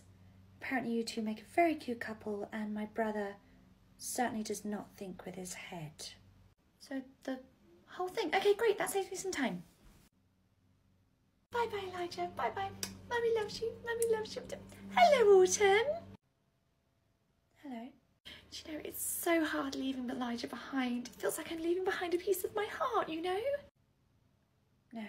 Oh, well, if you're lucky enough, one day you'll know what it's like to have something that you love so much. It feels like I'm leaving behind like an actual limb when I leave him here. Sure you didn't leave behind a piece of your brain? Oh, honestly, there is just something about being a boy mum. A boy mum? I've only worked here a couple of years, so it's a bit before my time, but don't you have an older daughter that used to attend here? Oh, yes, that's my oldest, Olivia. So if you have a son and daughter, would that not just make you a mum? Oh, no. I am a boy mum. But you have a daughter as well. Yes, but she doesn't hold my heart the way he does. Is that so? Yeah, it's just that he makes me melt. I look at him and I just grab it in the face and just squish it, you know? Sounds like a restraining order waiting to happen. But with my daughter, you know, it's not the same, you know, she's just not very affectionate towards me. I can't imagine why. Yeah, it's just one of those things where me and my daughter, we never really bonded, you know. She always wanted to be independent, you know, be her own person, do her own thing. But then when my Elijah came along, oh my God, he is attached to me at the hip. Sounds like the umbilical cord is still attached too. Anyway, maybe one day, if you're lucky, you'll get to be a boy mum too. If you were the blueprint for what a boy mum is, then my God, I hope not.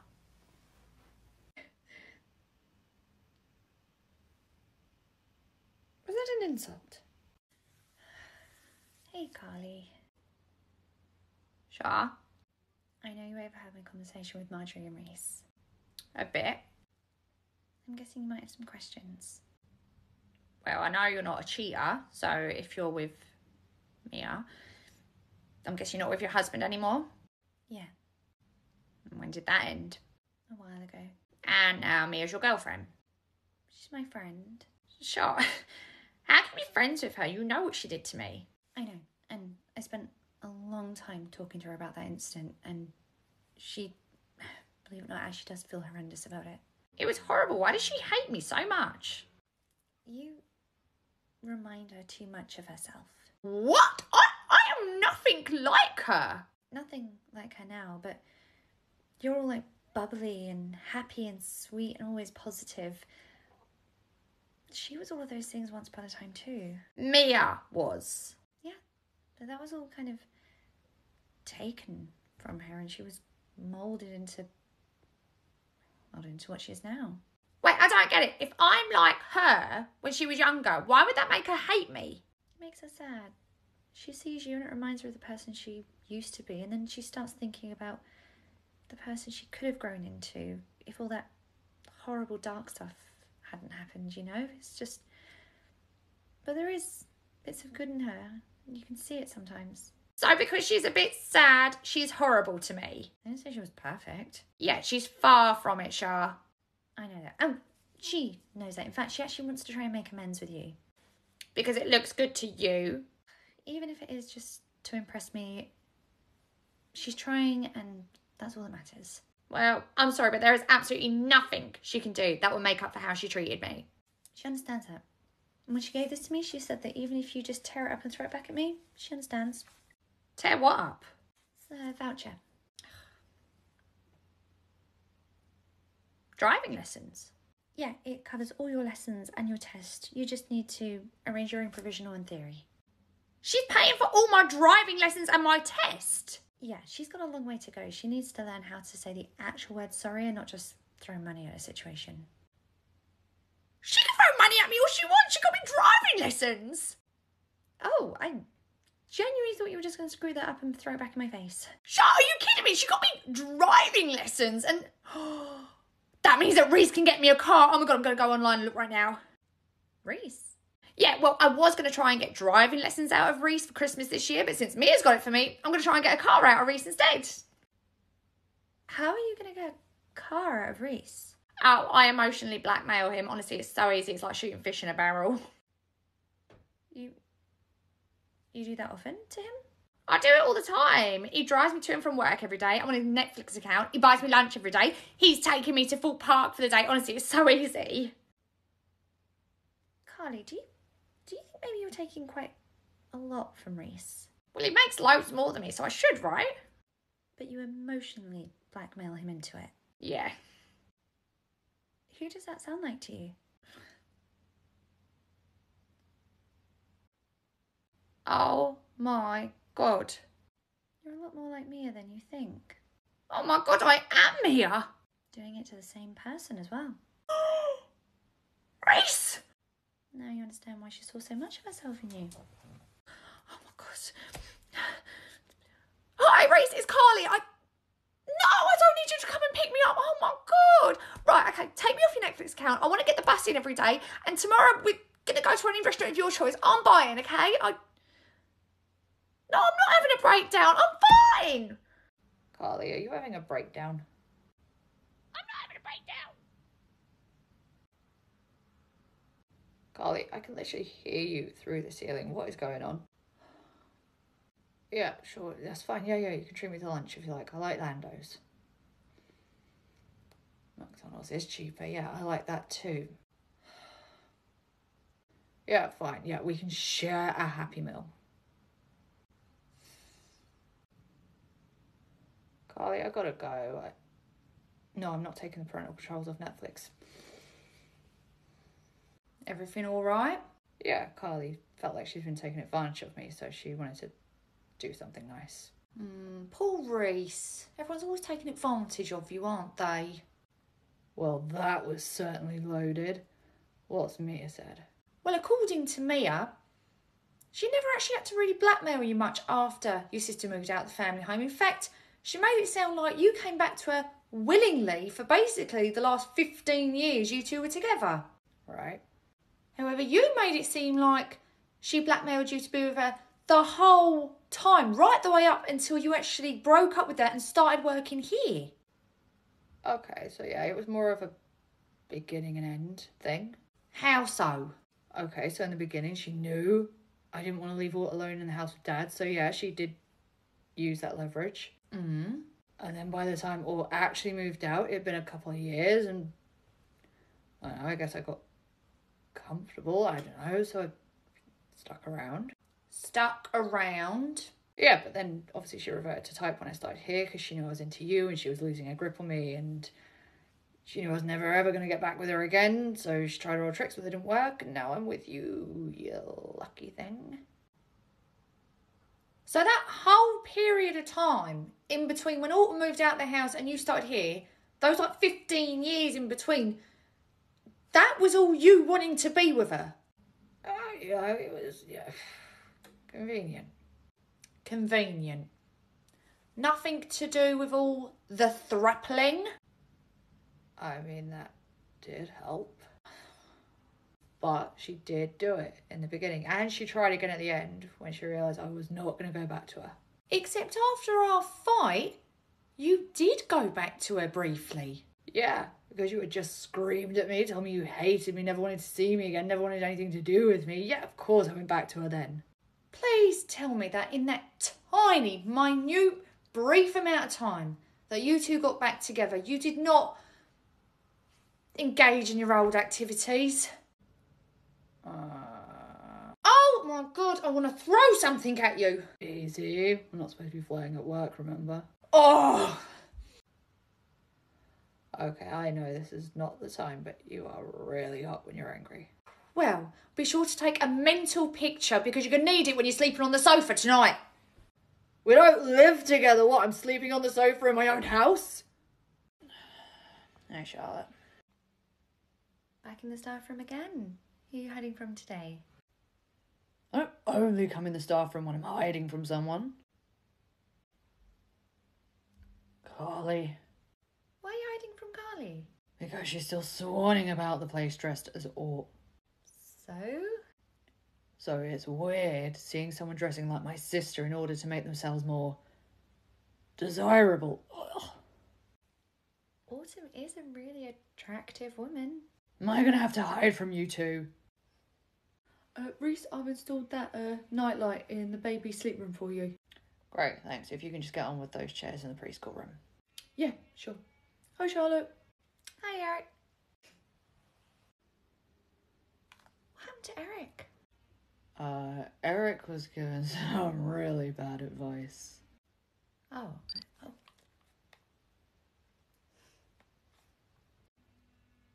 Oh, I know that smile. How's Mia? She's fine. Do you know she's on a beach at the moment? Doesn't have to worry about work and just swan about on a beach all the time. Wow, nice for some. Aren't you like super rich? That is neither here nor there. Oh, she sent me a picture. I wonder if it's off the beach and it's...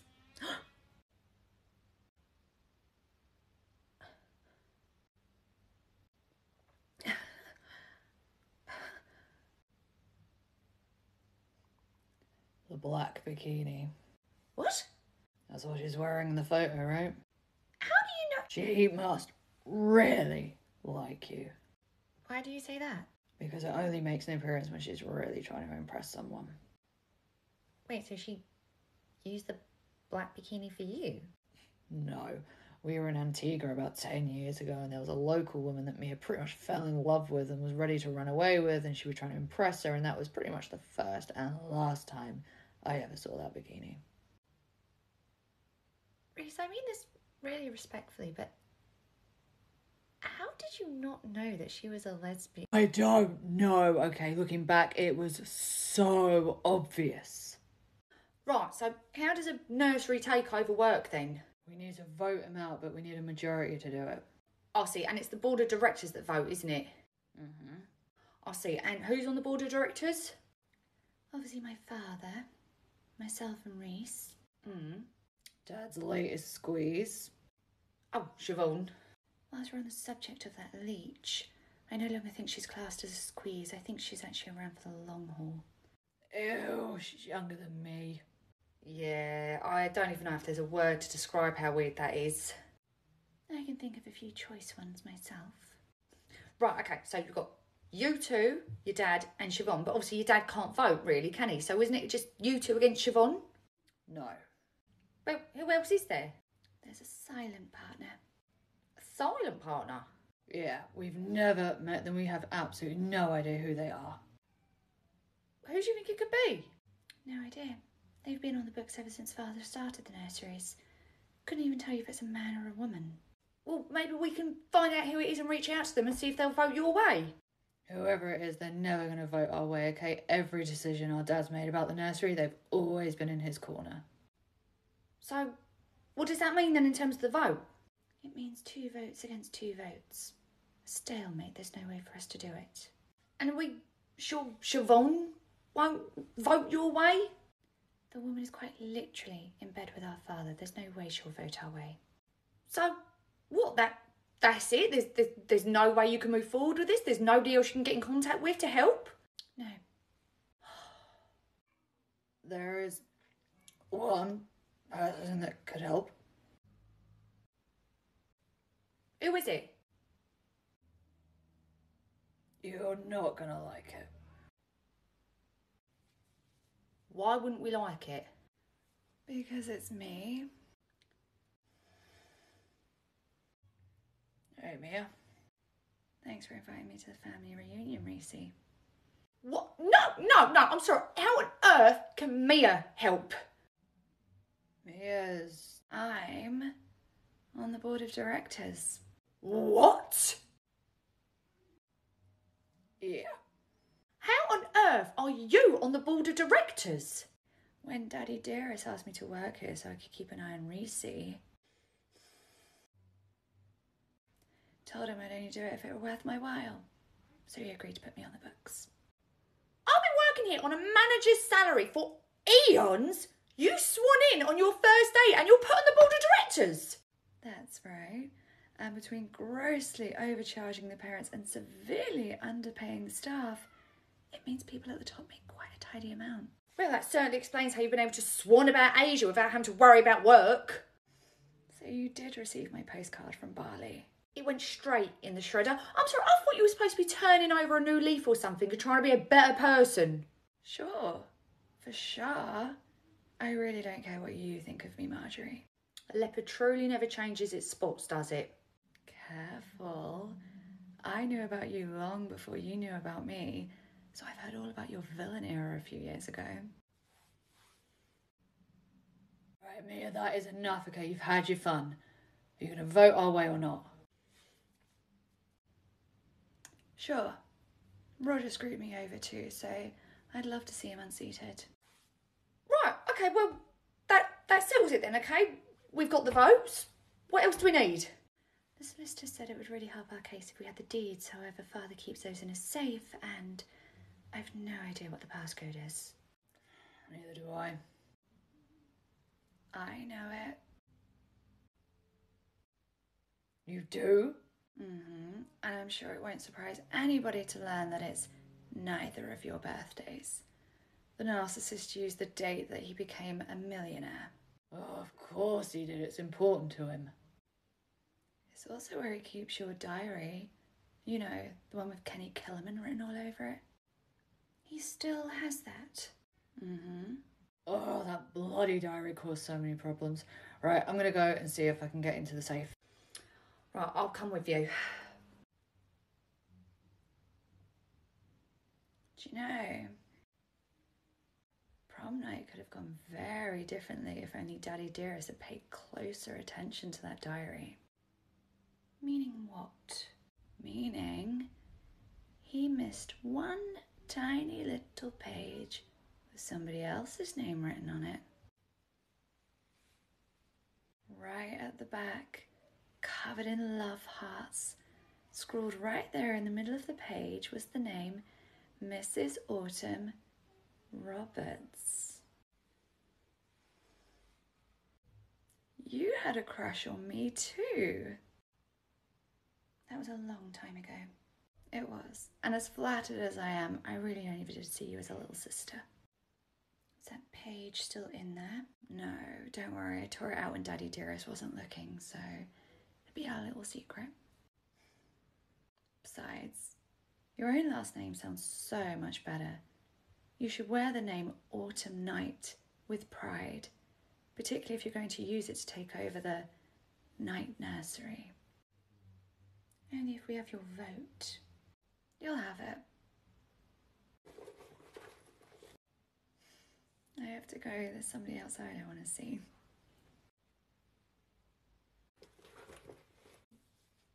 Hello, sweetheart. Mia. Oh my God, what are you doing here? Reese rang me, needed my help with something. We seem to speak more now than when we were actually together. I don't care, I got you back here. So I'm guessing you've already spoken to Marjorie, because when I saw her walk out the nursery just now, she was in a really bad mood. Was she? Mia. I may have pushed a button or two. Mia. Marjorie is my friend. Yes, I know we had our little spat, okay, but we've since made up from that, okay? So if you and I are going to be friends, then you have to be friends with Marjorie, okay? You have to be nice to her when you see her. My only takeaway from what you just said was that you and I are friends. I was just making sure you were paying attention to me. I'm pretty sure that's how we got ourselves into this little pickle. I couldn't stop paying attention to you. And I'm really glad you did. You've changed your hair. Oh, yeah, I guess you wouldn't have seen it. We only ever talk on the phone. I seem to remember us doing a bit more than talk on that one late night FaceTime. Mia! There are parents around. They're walking out the nursery, it's fine. They've already dropped their kids off. Well, the only reason that FaceTime happened was because you sent me that bikini photo.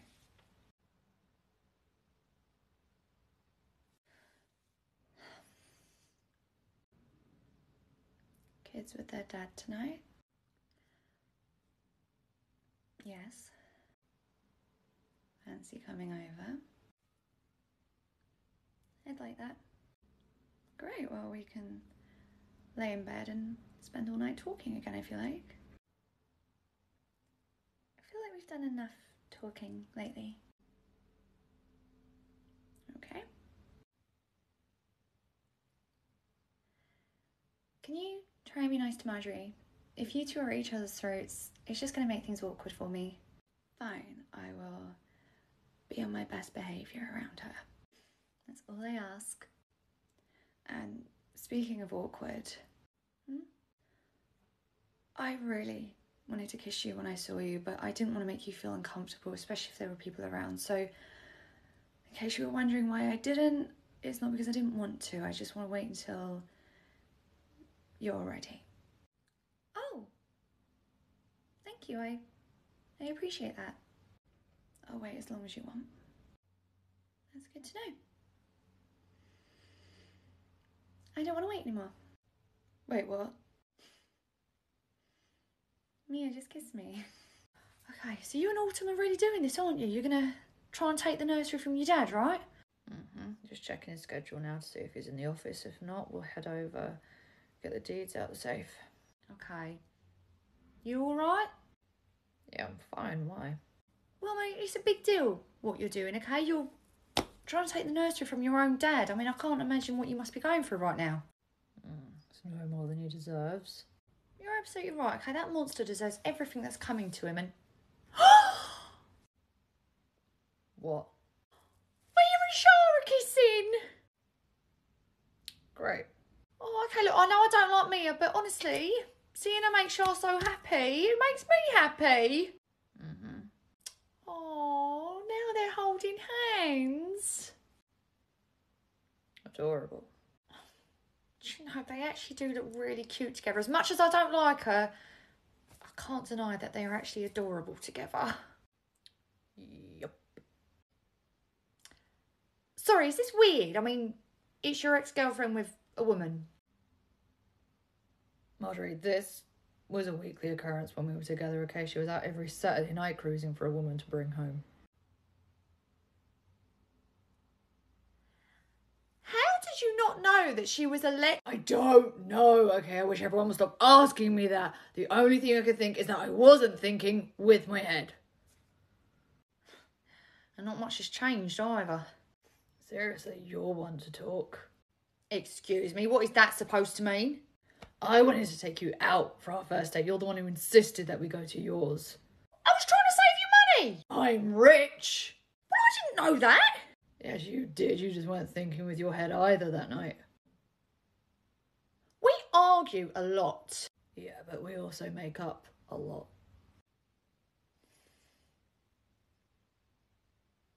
Looks like those two are going to be making up tonight as well. Hey, Charlotte.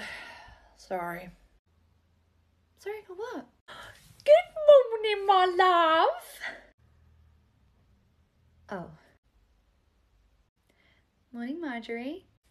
How are you today? Fine. Good. And how's Mia? She's also fine. Did you have a good night? Yes, thank you. Good. You seeing Mia again tonight? No, she's already left. Oh, I'm sorry. No, it's okay. It actually works perfectly for us. It does? Yeah, I mean, I'm just out of a really long marriage. She's just out of a 20-year tedious relationship. Tedious. Her words, not mine. She called 23 years with me tedious? I'm so sorry, I should have paraphrased. No, that's fine. That is the cherry on top of a fantastic week reliving my relationship with Mia. Anyway, with the two of us just being out of long relationships, neither one of us want to dive into anything too serious. So Mia popping in and out just works perfectly for us right now. Well, that's great. I'm really happy to hear that it's going well for you. It is, yeah. Great. Well, I'm really, really happy for you. And based on what I saw in the car park yesterday, it certainly explains why you're glowing so much today. Thank you, Marjorie, I think. Anyway, I best go. I only popped in because I saw your car in the car park, but I'm seeing you tomorrow, aren't I? Yeah, I'm back with you tomorrow. Great, well, we'll have some lunch and we'll have a girly catch-up then. Great, and I'll see you tonight. Love you. You too. Reese, I know you and I aren't that close. Oh, I don't know about that. We've shared the same woman, I'd say that makes us pretty close. Too soon? Too crass. Sorry. As I was saying, I know you and I aren't that close, but why do you never say, I love you to Marjorie? I do. You say you too. You don't actually use the word love. You're right, you and I really aren't that close. Okay.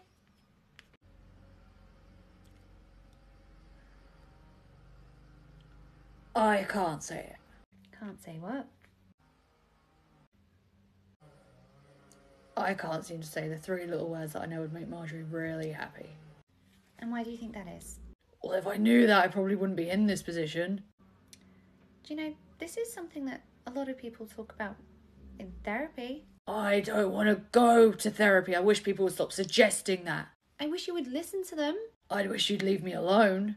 Fine. Fine. How would therapy even help me anyway? For a start, you can address some of your anger issues. I don't have anger issues. I mean, what anger issues?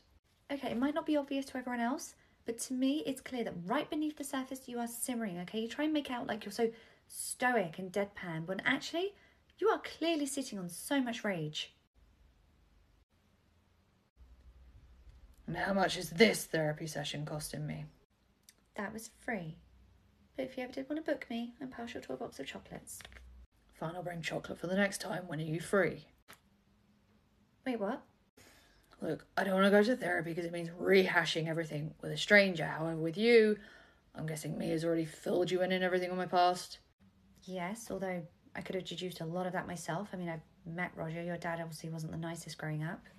Good. Well, then you've already got a great foundation for when I come over. Thursday, good? I have the kids Thursday.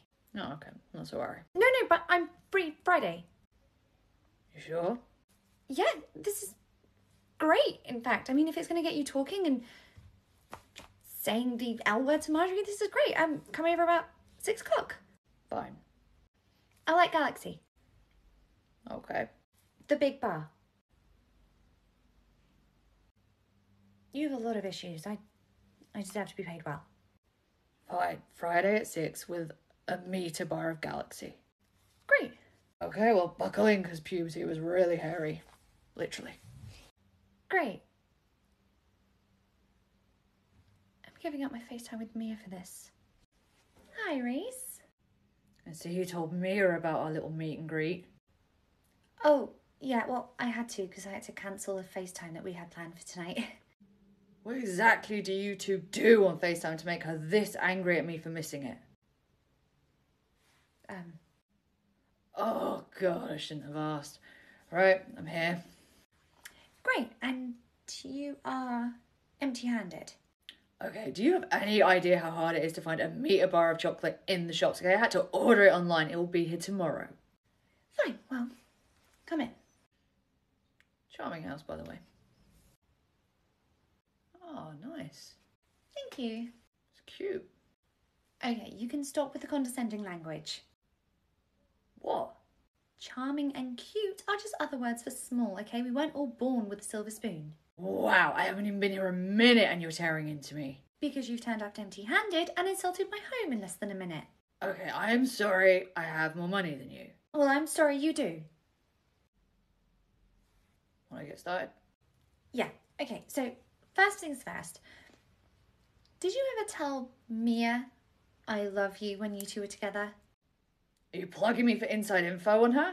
No, dum-dum, I'm trying to ascertain if you've ever said it before.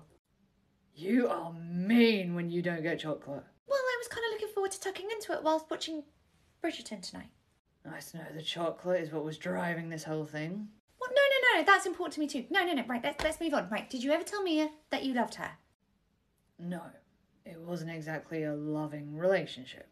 Okay, did you ever tell Autumn growing up that you loved her? Ew, gross. Who tells their sister they love them?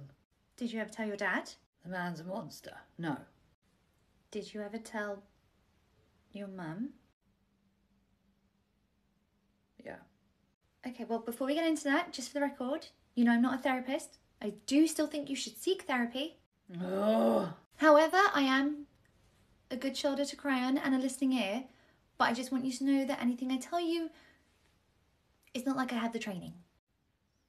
Fine.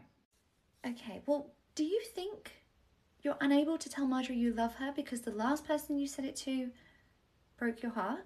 What do you mean broke my heart? Well, she left and never came back for you. And not only that, she left you with a monster. She knowingly left you in the hands of someone that she knew would hurt you. I mean, a mother's rejection, that's really hard. I mean, of course that would break your heart. Yeah, I did hate her for what she did. Would you say you still hate her? I'll always hate her.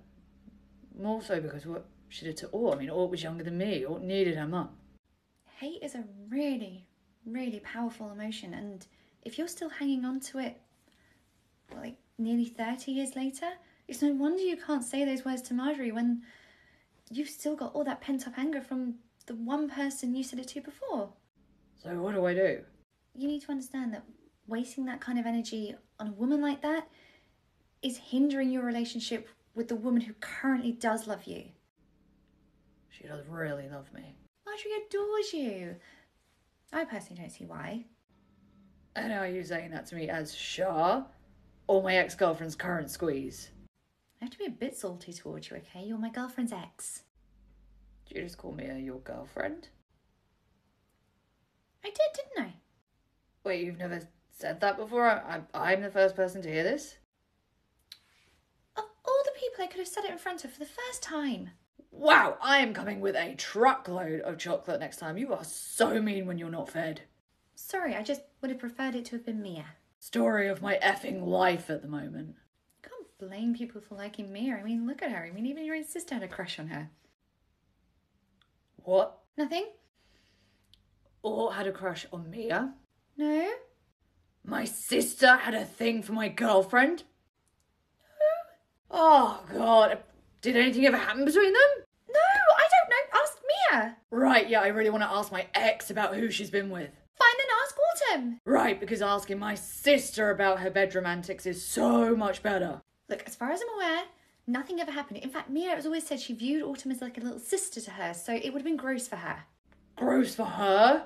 Yeah, and if we can keep this between us, that'd be great, because I told Mia I wouldn't tell anyone. Fine. It's not like anyone knows I'm here anyway. Wait, you didn't tell Marjorie you were coming here? No, I'm doing this for Marjorie. I didn't want to tell her I was doing it. Oh my god, so in addition to your inability to say I love you, your anger issues, we also need to deal with your communication, but I can only deal with one of your problems at a time. Fine, let's circle back to the other two, okay? How do I deal with the issue at hand? Right, well, Marjorie deserves to feel loved, and until you can actually say those three little words, we need to find another way for you to say it to her. Okay. How else can you say it? There's a show on Netflix we could watch where the male leads all make huge declarations of love without ever having to actually say it. Okay, what show's that? No, I am not watching Bridgerton.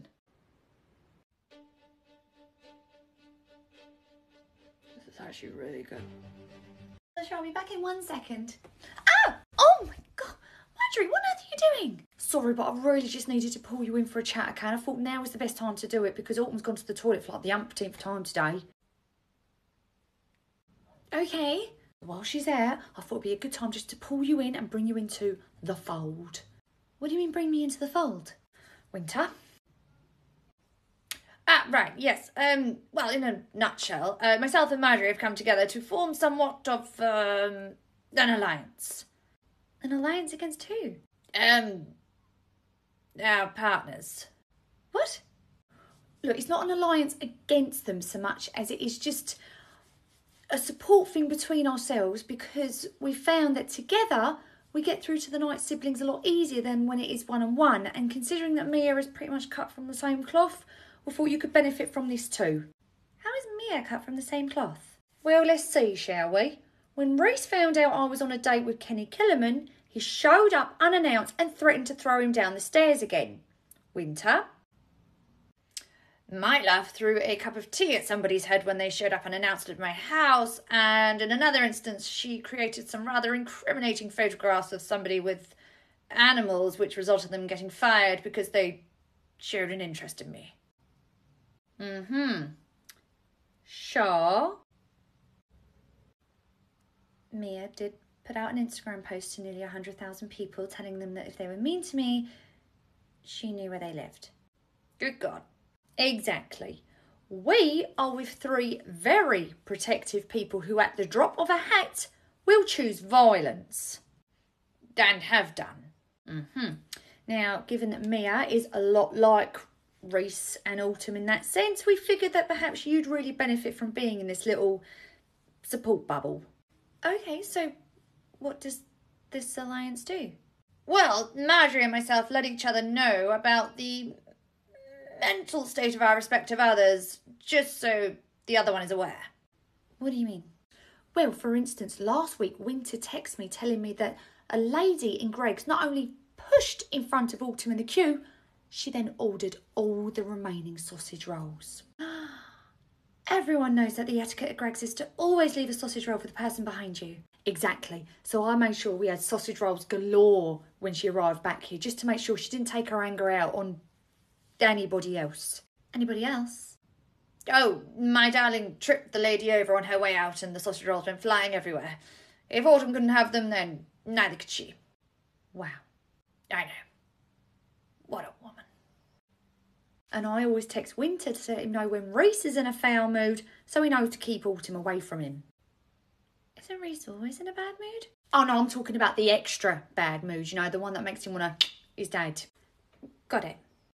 Right, and given that Mia is somewhat of a trigger for the night siblings, we thought it was best to bring you into this little circle so we can help diffuse the situation as much as possible, because I don't think any of us want to see what happens when a tornado meets thunder and lightning. Yeah, I can't even imagine of those 3 who would off who first. Okay, and so Autumn doesn't know. Autumn doesn't know what? Nothing. Nothing, my darling.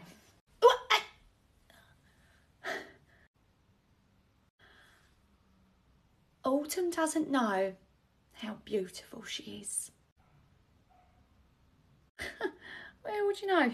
I'm going to be the one who's first. Right, come along, Alexandria. What? No, where are you going?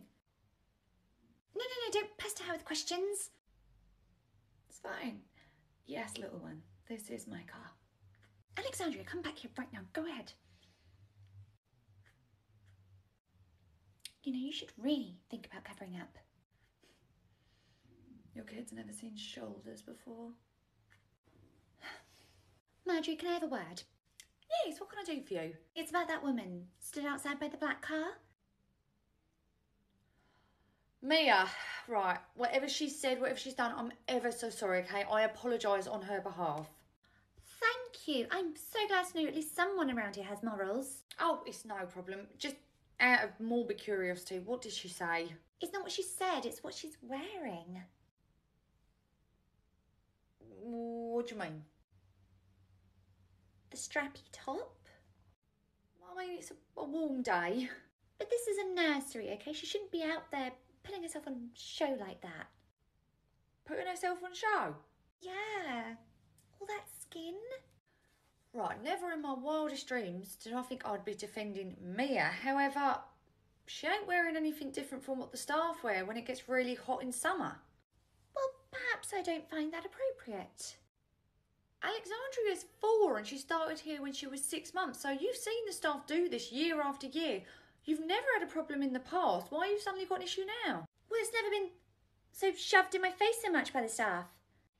You got a problem with all the staff doing this, or is it just Mia? Just her. Okay, I don't know what it is about her, but there's just something about her I don't like. Okay, that's fair. She does rub people up the wrong way. I'll get that. However, She ain't a member of staff here, okay? She's literally not even in the nursery. She's just out in the car park, so it's not like she's going to affect you in any way.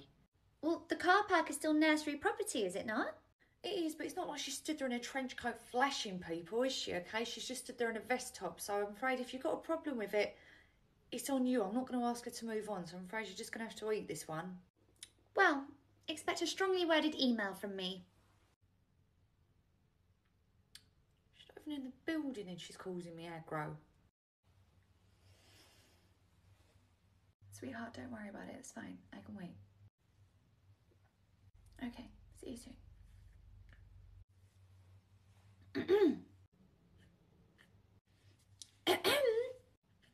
Do you need a cough, sweet? No, but I would like a word. Just the one? My 4-year-old is very impressionable, okay? Do you know what my daughter just said to me on the way in? She said, Mummy, I want to be like that woman out there when I grow up. Impeccable taste. Excuse me, but you are not the type of person I want my child looking up to. And what type of person is that? Someone who drives a nice car, has shares in a successful company, travels most of the year and did it without any help from a man. What? Use your words. Do not regard us of any of that. I don't want my child to have somebody like you as a role model. I see. You'd rather she took after her mummy, someone who looks down on someone for how they appear. I'm pretty sure there's an expression for that and it's not a virtuous one. I do not judge books by their cover. No, you just judge other women by your own insecurity. Oh.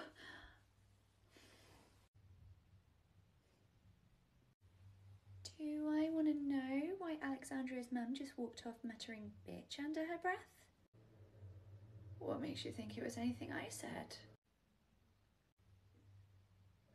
I'll take you over breakfast. Thank you for dropping me back to work.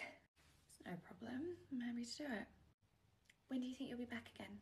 I don't know, but as soon as I do, I'll let you know.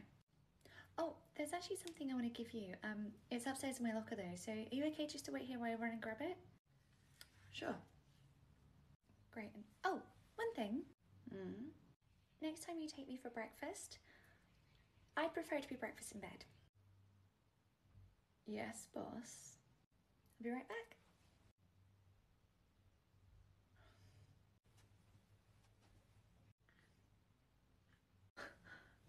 Hi, I'm Eric.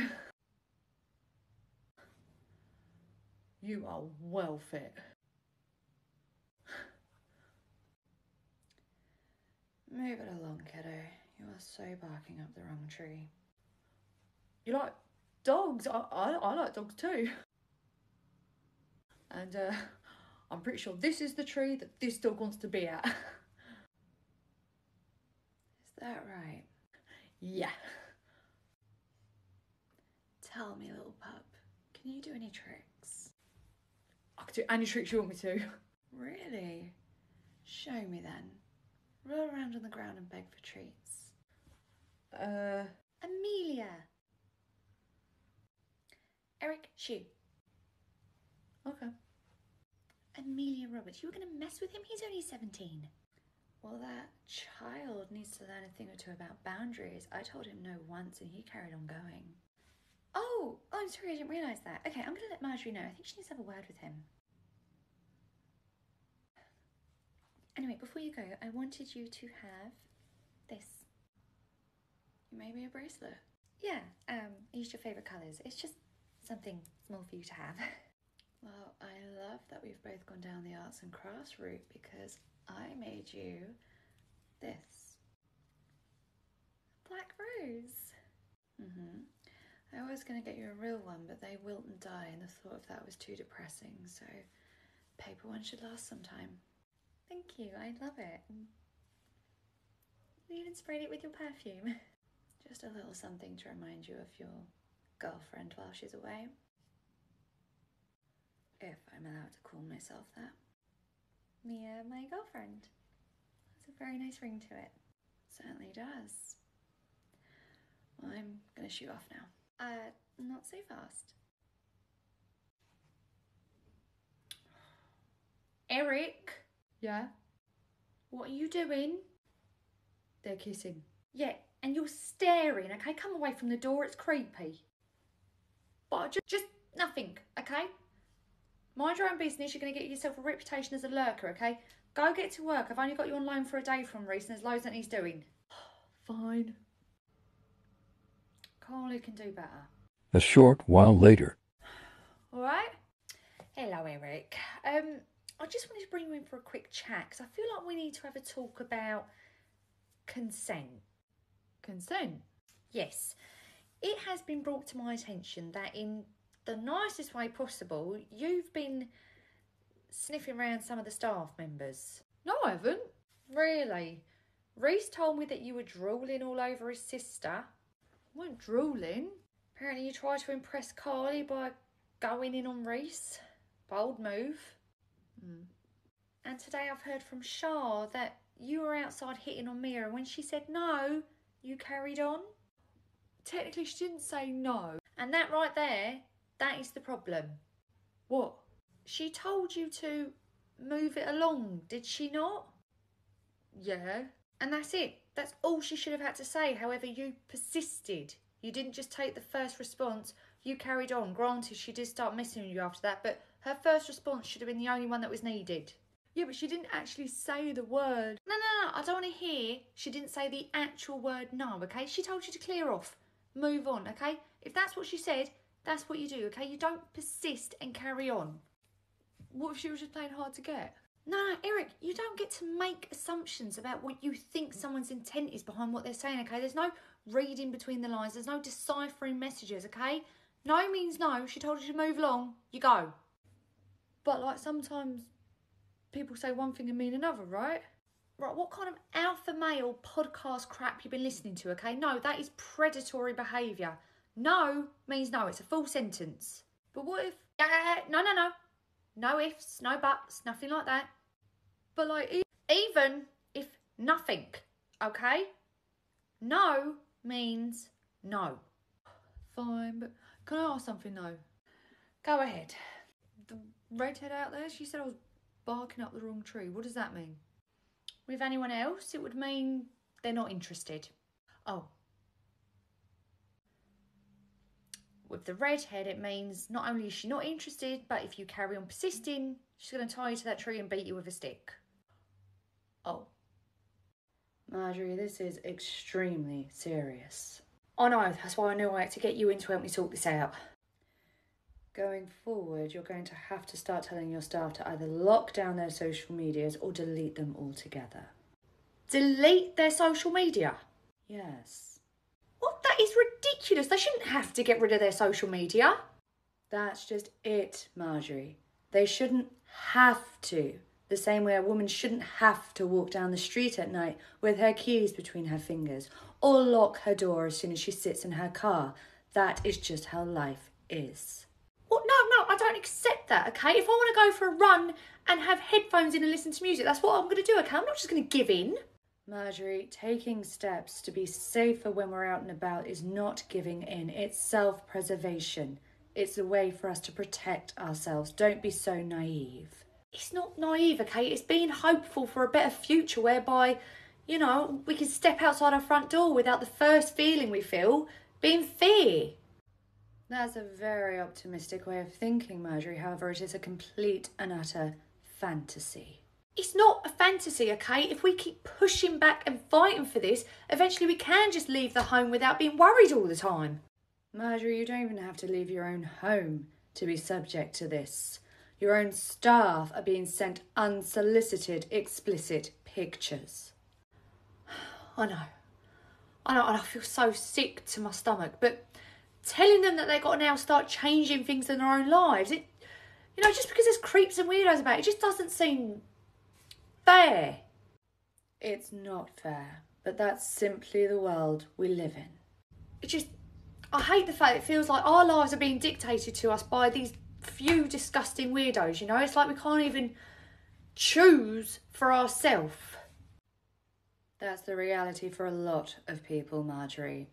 There are lots of us in situations we'd rather not be in.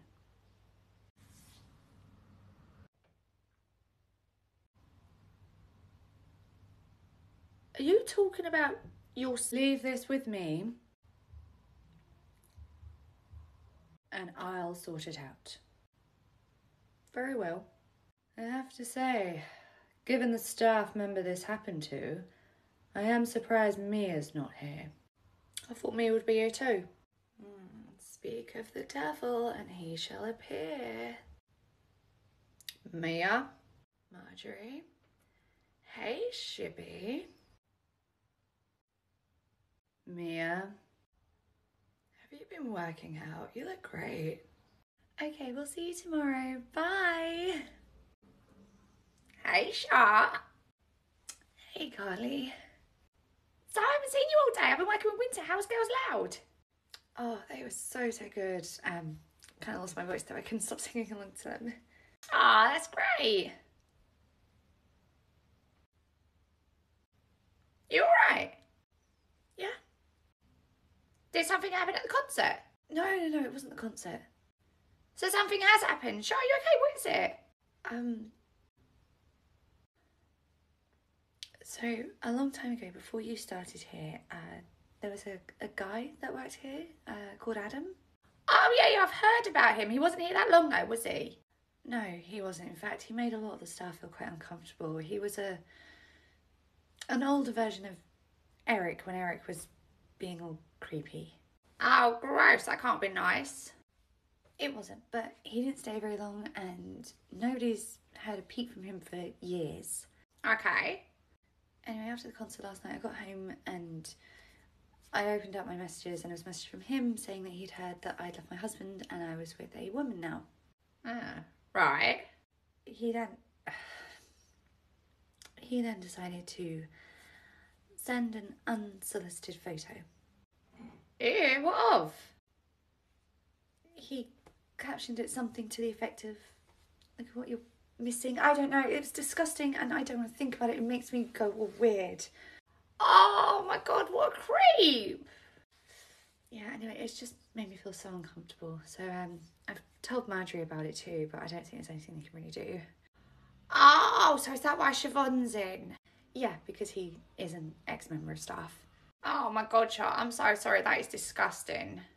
I'm really glad that you think that. Do you know, at your age, I would have thought that that was normal. It's only now that I'm in my 30s I realise that it's not. To be fair, Reese has sat me down on multiple occasions to teach me about what is and isn't acceptable, and I know that that is not.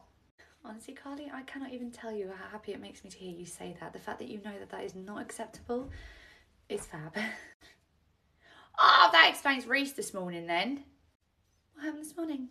Oh, nothing happened. He was just in a really tense mood. I'm guessing Marjorie told him what happened. You know how Reese feels about this kind of stuff, you know? He hates that weird, creepy behaviour from guys and he'll always call it out. So, yeah, that probably would bother him a bit. Would probably bother a lot of people. As it should, it's not right. You're really lucky you've got a knight in shining armour. I wouldn't call Reese my knight in shining armour. I ain't talking about Reese. Look who's in the office.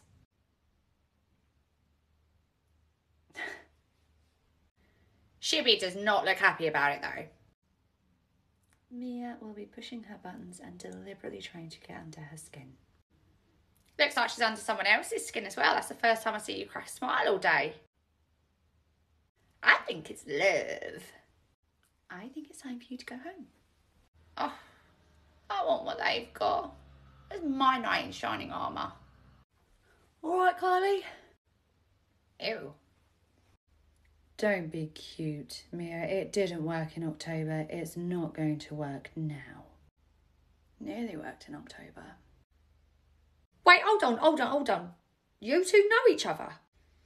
Unfortunately, yes. We met last year at the Knight family annual Halloween ball. The Knight family throw an annual Halloween ball?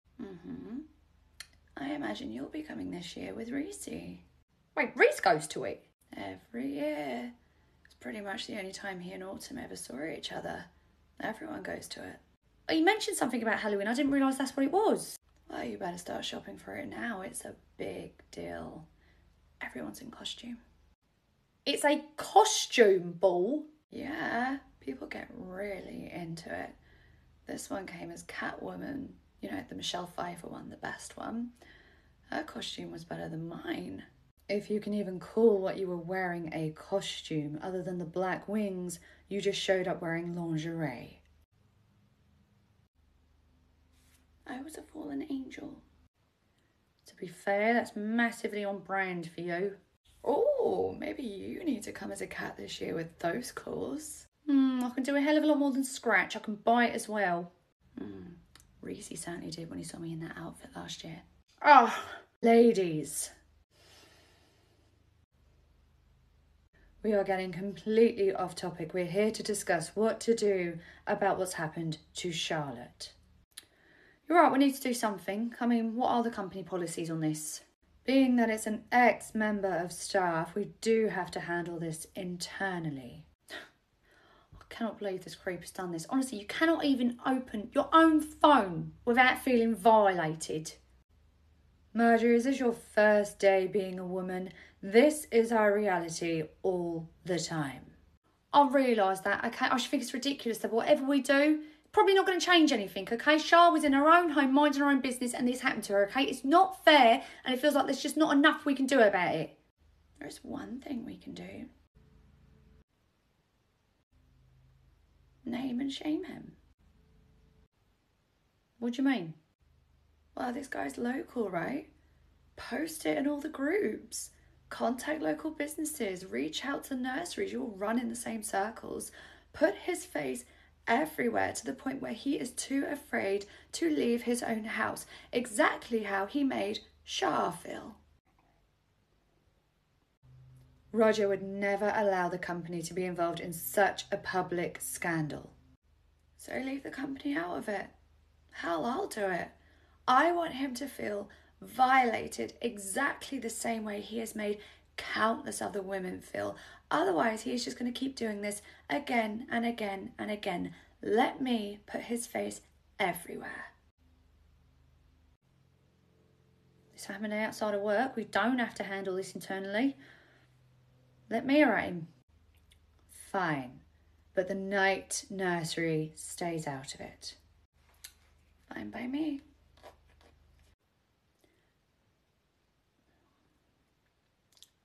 Thank you for showing up for Shah today. Oh, I bet that hurt to say. Oh. No, I see there's certainly no love lost between you two. Just wait until you see this year's Halloween costume. You're going to love me then. You're going to go as the devil, aren't you? Well, my girlfriend's an angel, so it's the perfect couple's costume. Anyhow, lucky that you don't even need to buy an outfit for it. Hey, Marjorie, I got your text at the crack of dawn this morning. Is everything all right? Oh, my love, thank you so much. Right, I need your help. Yeah, sure. Is everything okay? Well, oh, sorry. First of all, this is for you and Mia. What is this for? It's just a little something to say thank you to you both for helping me move into Reese's over the weekend. Oh, thank you. And it was no problem at all. We were happy to help. Also, can we talk about Mia's strength for a minute, okay? Because the movers that Reese had hired were like 6'5" bodybuilders, and she was out there putting them to shame. Yeah, she had a lot of fun teasing them about that. She is so strong. Lucky you. Anyway, on to the second thing. Right, yeah. You obviously lived with your ex-partner for many, many years. Yes. Okay, so you're going to be the best person to talk to about this because since moving in with Reese over the weekend, I'll run into an issue. Oh no, now that you've moved in, have you discovered his disgusting, filthy habits? Now you're wondering if you can move back out? What? No, nothing like that. No, Reese is perfect, okay? The house is immaculate, he's a great cook, he's clean, he's hygienic. No, it's not him, it's me. Oh, okay, what is it? Well, in the past, you know, I've only ever stayed a night here and there and I always go back to my place afterwards. Whereas obviously I moved in on Friday, it's now Monday.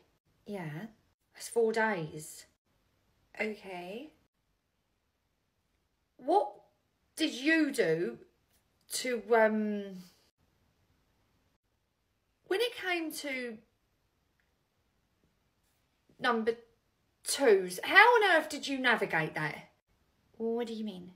Okay, so for me, I've got no problem going anywhere, okay? I'll go in a shopping centre, a restaurant, my family's house, my mate's house, okay? Nowhere is off limits. However, I refuse to drop anchor at my boyfriend's house. Well, technically it's not just his house anymore, it's your home too. Even so, I'm not ready for that level of intimacy, okay? I'm pretty sure to this day, he thinks I've never been. Wait, so you've never done that at his house? Never, ever. When he was driving me into work this morning, I only passed out in the passenger seat, okay? I've been holding it in for half a week. Oh, Marjorie. I tore through the building so fast to get to the toilet, I took out Winter on the way. He's upstairs with an ice pack on his ankle. Sorry. It's not funny, okay? I could die if I carry on at this rate. What on earth am I meant to do? What did you do? How do I keep the veil of, privacy and mystery up? Okay, right. What you need to do is have tactical showers. Say what now? Okay, so when you need to go into the bathroom, turn the shower on, do your business. Right.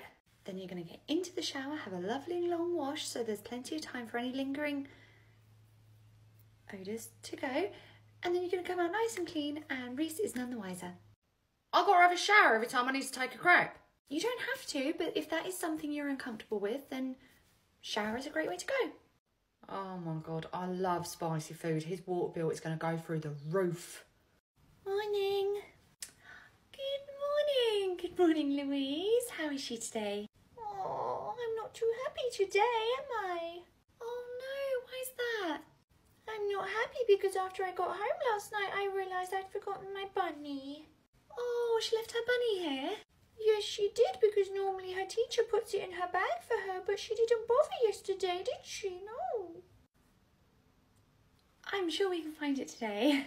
I hope so, because I'm going to be a very, very sad girl if I don't have my bunny. I will make sure we find it today. Would Louise like some breakfast? I would love some because I'm starving because I was too sad to eat this morning because I didn't have my bunny. I will make sure we find Louise's bunny today. So, should we get her sat down for breakfast? I certainly hope you do find it because if I don't get it back, I'm going to make life very hard. Kylie, would you mind just starting the hunt for Louise's bunny? I'll help you in a moment. Yeah, no worries. We should find it soon.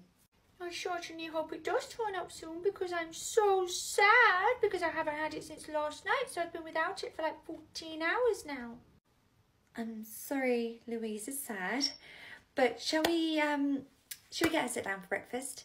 I will in a minute. I'm having cuddles with my mummy because that was all I had to comfort myself last night with. Shall I just go and start the hunt now and I'll come back whenever you're ready? Maybe my teacher should have done that last night to make sure I actually went home with the bunny instead of without it. Any luck, Carly? Nothing yet. I'm going to go help Carly look for it. But what about my breakfast? I'm starving. Would you like me to take Louise for some breakfast? Okay, but I'm just so sad because my teacher's lost my bunny.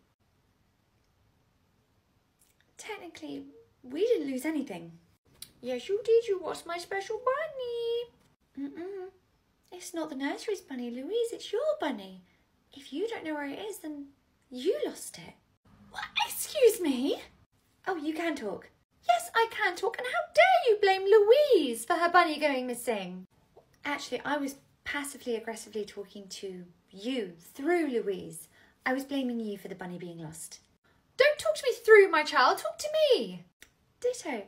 Right, Kylie, I'm going to help you. I'll get Louise some breakfast once we've found it. Well, hang on. I'm going to be late for work. A few hours later. The pictures of you simply don't do you justice. No, I'm much better in person. Hello. Hi, sweetheart. What are you doing here? I'm here to collect you. But I drove here. You could have just met me at home. You're not going home. You're coming with me. Coming with you where? It's a surprise. But don't start panicking because I've already booked your annual leave. I let your family know. You're good to go. Wait, somewhere. Mm-hmm. Now hurry up and finish locking up so we can go. Okay. Wait, no, don't I need to go home and pack? I've packed a case of your essentials, including your passport. I'll buy you anything else we need when you're out there. You packed for me? Mm-hmm. I also fixed your bed for you. You left it in quite a crumple this morning, so at least it's nice and made for when you get back. I have never been so attracted to you. Off you go. Wait till she finds out I unloaded her dishwasher for her too. Mia? Marjorie? You here to collect Shah for your weekend away, are you? Yep. I heard our little romantic getaway spurred Reese on to book a little holiday for you too. You're welcome for that, by the way. Now, if I weren't married... Agatha, one more word about how attractive you think that woman is, and I'll fire you on the spot. What are you so chirpy for? Oh, I just saw Mia, that's all. Oh, right. Well, that explains the big dopey grin. She just left, is she? No, she's in the office with Siobhan. Why are they in the office together? Oh, they were just discussing the night's annual Halloween ball. Oh, okay. Well, I'm just going to nip in, all right? Sure. Mia? Marjorie? You all right, Siobhan? Fine. Just here to drop off Mia and Charlotte's Halloween ball invitation. Gonna be donning any of that black latex again this year? Are you going to be donning any actual clothes this year? What's the point? They only end up on the floor anyway.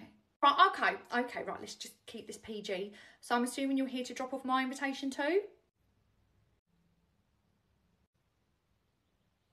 What? Marjorie, I don't have an invitation for you. Oh, right, what am I, Reese's plus one? Uh-oh. What? Marjorie doesn't know. Please let me tell her, please. Tell me what? Marjorie, the Knight family's annual Halloween ball is notoriously difficult to get into. Okay. And Roger is extremely picky when it comes to his heirs. His heirs? Autumn and Reese, dum-dum.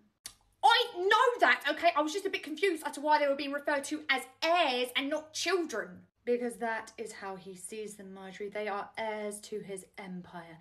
Anyone that they associate with is a direct reflection on him. Okay, and?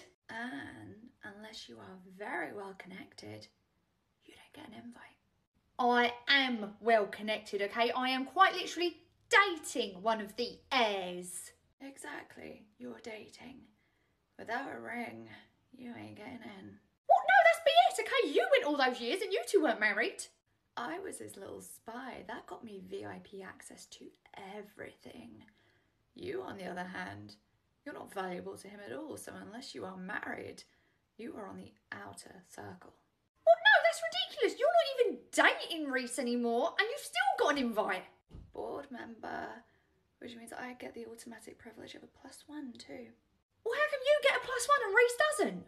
Reese does get a +1, but it's reserved for his wife. And until you take up that mantle, you're not invited. What? No, that's ridiculous. She cannot be serious. I'm afraid so. Marjorie, this is a very old family with even older traditions, okay? This is the way of things. Autumn is recently married, so Winter can attend. But as for you, you have no place in this family until you have Knight after your name. Okay, but what about you, though? You've been going to this night ball. You're not married to him. Perks of laying in bed with the host. Roger cares only for his legacy. That lays with Autumn and Reese. So until you take that little stroll down the aisle, you have no pull or sway with this family. That is such nonsense. Okay, we live together. We're in love with each other. We're committed. Okay, we don't need some bit of paper to declare that. Marjorie, I thought your last name was Van Gould. Unfortunately, it is. What's your point? My point is that you come from a family that is just as old, if not older, than the Knights. You, better than anyone, should understand how important tradition is to these type of people. So that's it. You're saying that I'm literally not invited to the Knights and your family Halloween ball, okay? I'm out. There's no way that I'm getting in.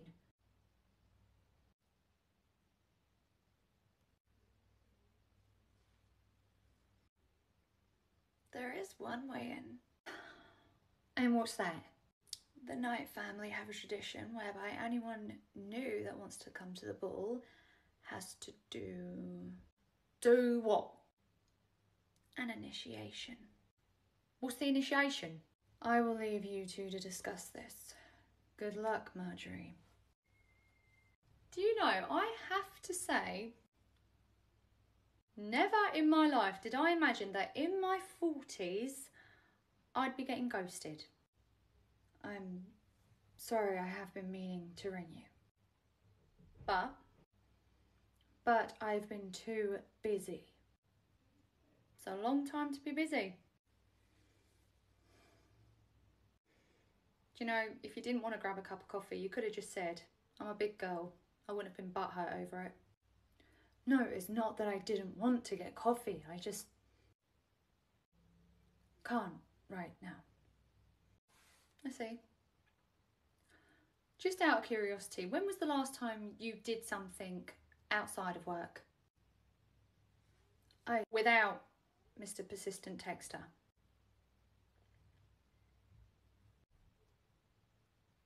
I'm guessing if it's not work related, he goes everywhere you go?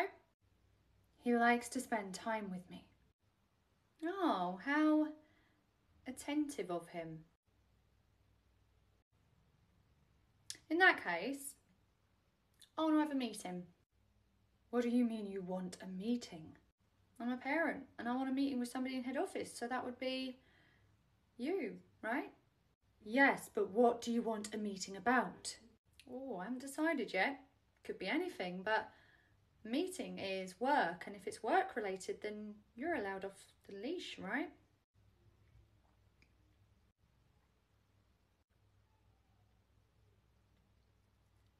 Any meetings I conduct with parents I have alone in the family room in the nursery. Fine. I'm free next Monday, and since I'm going to be passing the coffee shop anyway and they do takeaways, what's your drink of choice? Black Americano. Of course it is. Well, I will see you next Monday for our meeting. See you Monday. That's the initiation! Yep. I don't want to do that. So don't come. Who is that? That's Vivian. Vivian. I'll be back. Well, that don't sound good. Hello, Vivian. Hiya. Don't know you? Not yet, but you seem to know my close personal friend, Shibby. Close personal friend? Yeah, we're inseparable. You can't be that good a friend if you're calling her Shibby. Everyone knows she hates that. Oh, does she? I am not playing this game with you. Fess up. What do you want? Only my girlfriend gets away with taking that tone with me, so why don't you try that again, but a bit nicer? What do you want? Now, I can tell that you're the kind of person that would normally just flip the bird and walk off. However, my guess is you're still stood here because you know that what I have to say involves Siobhan. And exactly what is it you've got to say? I want to invite you to an event. And what event is that? Well, the owners of the Night Nursery, the Night family, throw a Halloween ball every year. I'd like to invite you. You want to invite me to some family ball? Not just any ball, the ball of the season, and trust me, you'll want to go. Why is that? Because Siobhan will be there, and my God, you should see her in a catsuit. I'm guessing you're not inviting me because you care about anyone there. You just want me to get under somebody's skin, most likely Mr. Possessive. Luckily, we both want the same thing. Count me in. I like her. What? You can just invite anyone. Why haven't you invited me? Because I don't want to. Honestly, I swear to God, you! Relax, Marjorie, you can just buy tickets. I can buy tickets. Yeah, they go on sale tonight at 9 p.m, but you gotta be quick because they always sell out fast, and there's only a limited number of VIP ones available because that's where you get up close and personal with the Knight family. Fine, I will buy a ticket. Good luck with that. To my boyfriend's family ball. You alright, Charlotte? Oh, hi. You here to collect Cora? Yeah. How are you? You alright? Oh, fine, thank you. And you? Yeah, I'm good. You cut your hair? Oh, yes. Oh, looks very nice. It suits you. Oh, thank you. See more of your pretty face now. Oh, there's that smile as well. Honestly, you're so gorgeous when you smile. Thank you. Beautiful dress as well. Honestly, I'm always admiring it. I've been meaning to for the longest time. That's really nice. Thank you. I like the pattern on it. Does amazing things for your figure as well. I should let you get Cora. I'm sorry, I'm not in a rush. I hear you and your husband separated. Yes. I would say I'm sad, but now you're available. She is most definitely not available. Do you mind? We're trying to have a conversation here. Trust me, you are not her type. Yeah, I'm pretty sure she can tell me for herself what her type is, alright? I like mean redheads.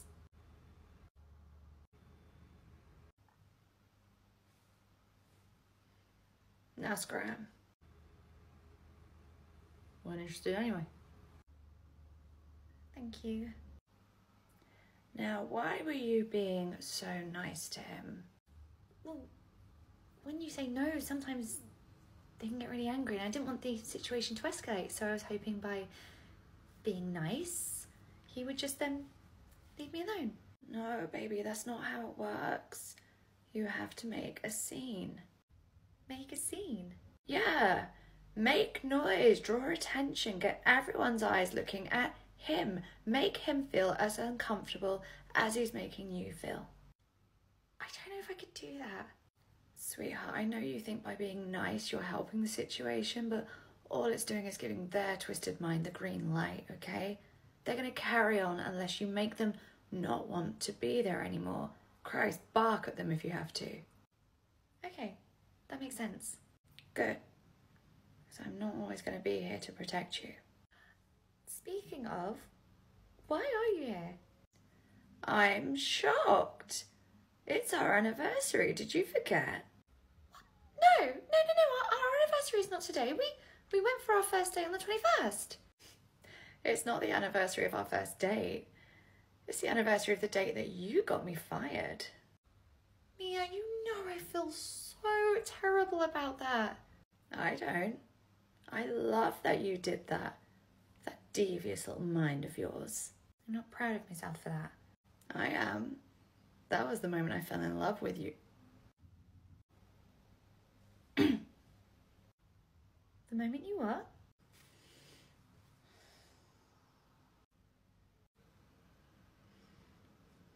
You heard. FYI, I didn't forget our anniversary. Yes, you did. No, I didn't. Because looking back, I realised that that was actually the moment that I fell in love with you too.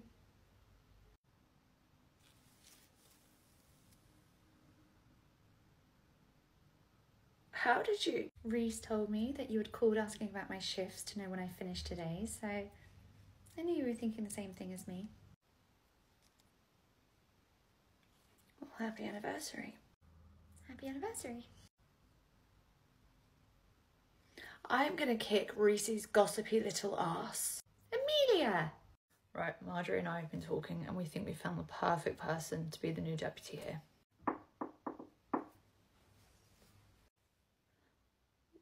Wait, what do you mean you've hired someone and they're arriving today? Dad, you can't just drop that on me, okay? I've already said I found the perfect person for the job. Fine, whatever. Sorry about that. Can I help you? I don't know. Can you? Can I help you? You do not recognise me, do you? Should I? I should think so.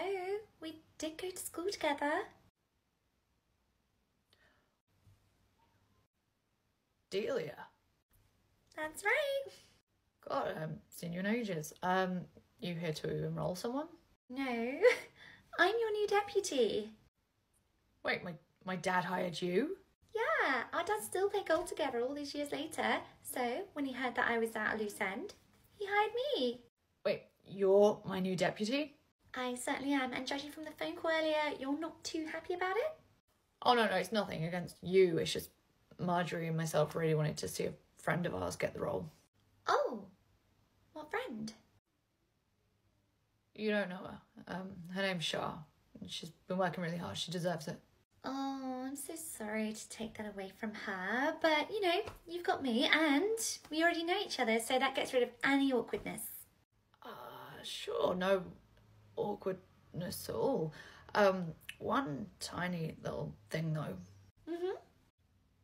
One of the board members is Mia. Is she now?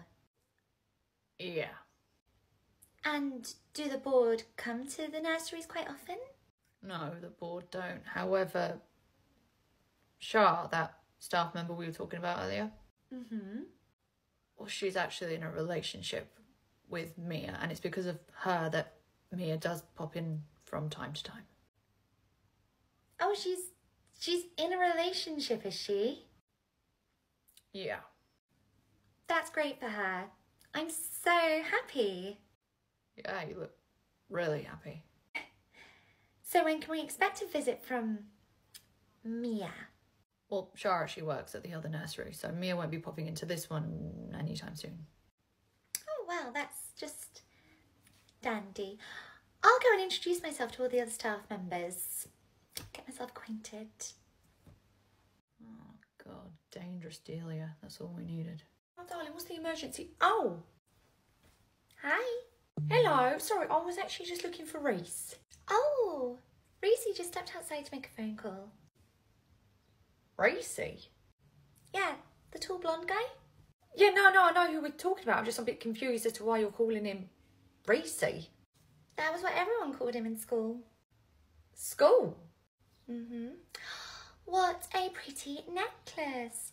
Does the R stand for Reese? Yeah, it does. Ah, another happy couple. Next thing you know, you'll be telling me Autumn's dating somebody at the nursery too. She has just married one of the staff at the other nursery, yeah. Why does everyone date each other here? I don't know. I'm sorry, who are you? Oh. That'll be Reese calling to tell you who I am. I'm guessing that's why you stepped out. Hello, darling. Thought so. No, I'm actually in your office and I'm with Delia, Delia. the new deputy manager. The new what? Surprise. Darling, a text would have been nice. Like having a bit blindsided here. What do you mean don't look directly in her eyes? Right, how long are you going to be? I didn't realise you'd started to make your way to my nursery. All right, I'll see you in 5. Okay, love you too. Bye-bye. It's hard to spill the tea when the tea's stood here in the room, right? No. This is just that was a business conversation, you know? Like, we thought we'd found somebody for this role, but obviously you're here. Sorry, I'm still trying to catch up. So you're Delia, the new deputy. Yes. Right, and you went to school with Reese? Cranford Private School. It's where I met the love of my life. Oh, right. Oh, you're not crazy ex-Reese's. Sorry, that's where my mind went. Oh, okay. Oh, that's lovely to hear. You met the love of your life. So are you married then? Not yet, but I intend to, as soon as she realises that I'm the love of her life too. Sorry? She was in a relationship with the wrong guy for years, but now she's out of it. I know it's only a matter of time before the two of us come together. Sorry, who do you think is the love of your life? Mia! Well, that's not good. Race? Carly? I don't talk like that. I'm kidding. What is it? Did you know Eric's only got one friend? I did not know that. And apparently it's not even a friend in real life. It's like one online friend. Can you believe that? I've met Eric. He can be a bit creepy, so yeah. I just feel really bad for him. Not bad enough to take him up on his offer and go out for ice cream, though. Oh, he said he is a bit creepy, but he is trying, bless him. Exactly. And God loves a trier. Hi. Hi. Carly, this is... Delia! Hi, Carly. It's nice to meet you. Ah, nice to meet you too. You're so sweet. Thank you. So, are you in a relationship with somebody in this nursery? Because it feels like everyone dates each other here. Oh my God, thank you. You'd think there's nobody outside this nursery, yet they all date. So, you're from the sister nursery, right? Yeah, I am. So, you must know Charlotte. Oh, sure, yeah, she's my bestie. Do you know her? Not yet, but I'd love to know more about her. She seems so sweet. Oh my God, she is the sweetest. I know. Why don't the two of us grab lunch today and we can have a girly gossip? Yeah, that sounds lovely. Okay, I'll meet you for lunch today. Great. Bye. Oh, bye. Your new staff member, she's so sweet. That's not just any staff member, Carly. It's our new deputy. What? You passed over shot again? Firstly, it wasn't me. The orders came from above. And secondly, she is not sweet. In fact, her nickname is Dangerous Delia. Dangerous Delia? Wait, who is she? She is an old classmate from school. Why is an old classmate of yours working here? Because we all know how my dad likes to stir the pot, so he's hired Mia's ex. That's Mia's ex? Yup. Wait, how did she get the name Dangerous Delia? She dabbled in pyrotechnics in school. Explosives, fire. What do you mean she was into fire? One time a teacher didn't give her the grade she wanted, and the next thing we knew, that teacher's car was... Mia's ex is an arsonist. And also still obsessed with Mia. That's why she wants to meet me for lunch. She wants to talk about Shah. Oh my God, should we be worried about Shah? We should definitely be worrying about Shah, because one time after Mia and I got back together, she nearly burnt down my bloody house. Why is she not in Prison, because I couldn't prove it, plus stomped it out before it actually did any damage. Oh, wait, did she leave a flaming bag of turd on your doorstep? Yes. It's not funny, Carly. I was barefoot that night. Good morning. Good morning, Craig. How are we today? Not great. He came home very sunburnt yesterday. Oh my goodness. I'm so sorry to hear that. Where was the sunburn? His nose, his forehead, his cheeks, it was all over his face. Oh my goodness. I'm so sorry to hear that. When he left last night, there was absolutely no sunburn on him at all. All came up once he arrived home.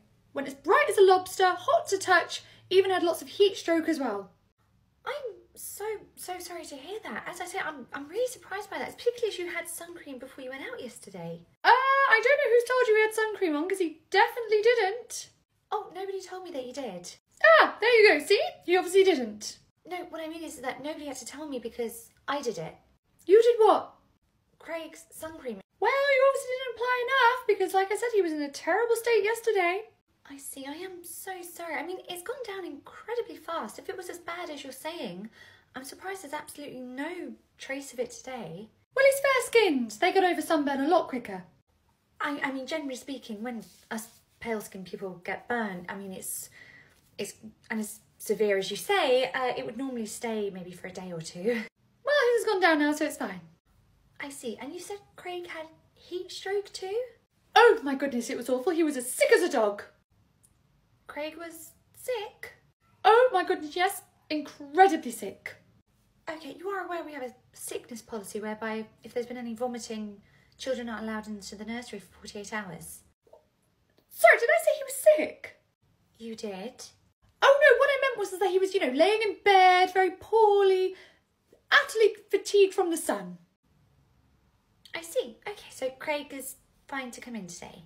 Yes, he is, but obviously given what's happened, I do believe some sort of compensation should be in order, because it was so traumatic for him. What sort of compensation do you think would help Craig with his trauma? Off the top of my head, I think a voucher would definitely help Craig and ease his suffering. Okay, I'll ask Autumn. Autumn? I will get her to sort a voucher for a therapy session for Craig so he can go in there and talk about his trauma from yesterday. Oh, no. I meant something like, a H&M or River Island voucher or something. Oh, goodness, no, we want to make sure we rectify our mistake from yesterday. So we think a therapy session is definitely in order for Craig, particularly if you say he was so traumatised by yesterday's events. Well, that way Craig can talk all about what really happened yesterday. Looking at him, I think he's fine. I think he's over the worst of it, okay? So you don't need to bother Autumn, okay? We'll just draw a line under this and just don't do it again. Okay, thanks.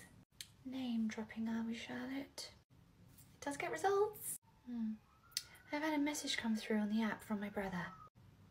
Why is Reese messaging you through the app? I don't know and I don't particularly care. He'd like you to go over and cover, and since Carly's back from her sister early, you are now technically spare. Oh, okay. Reese asked for me specifically? Okay, I'll head over there now. Thank you. Reese, I got your message to... Oh, hello. Hi!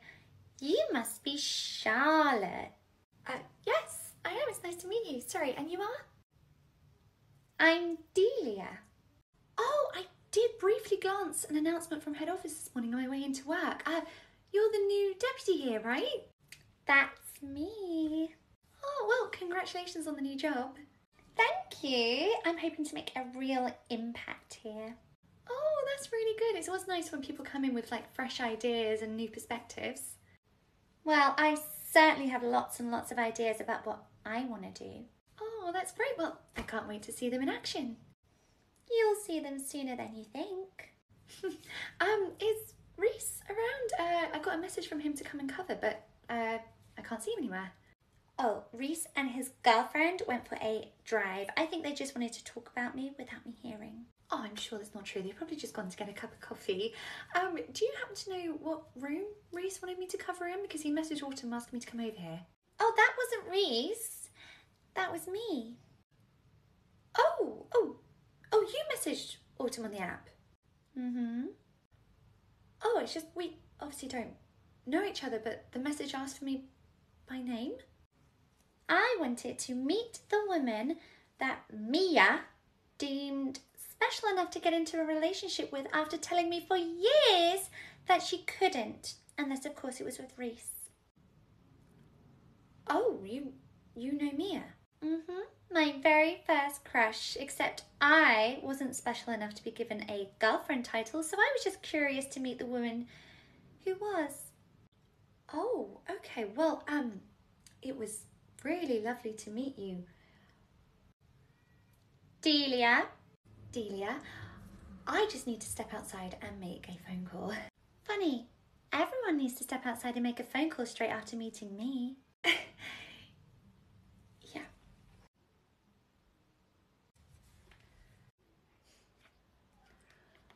Well, this is certainly a surprise. Hello, sweetheart.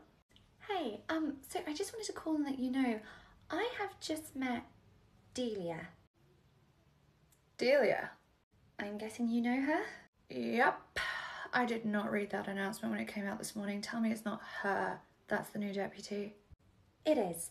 And she just went out of her way to introduce herself to me.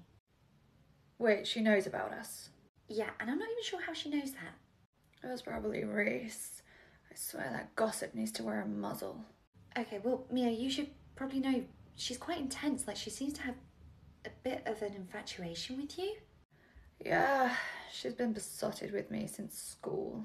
Since school? Oh my god, she just told me you were her first crush. I didn't realise it went back that many years. Yup. She is absolutely obsessed with me.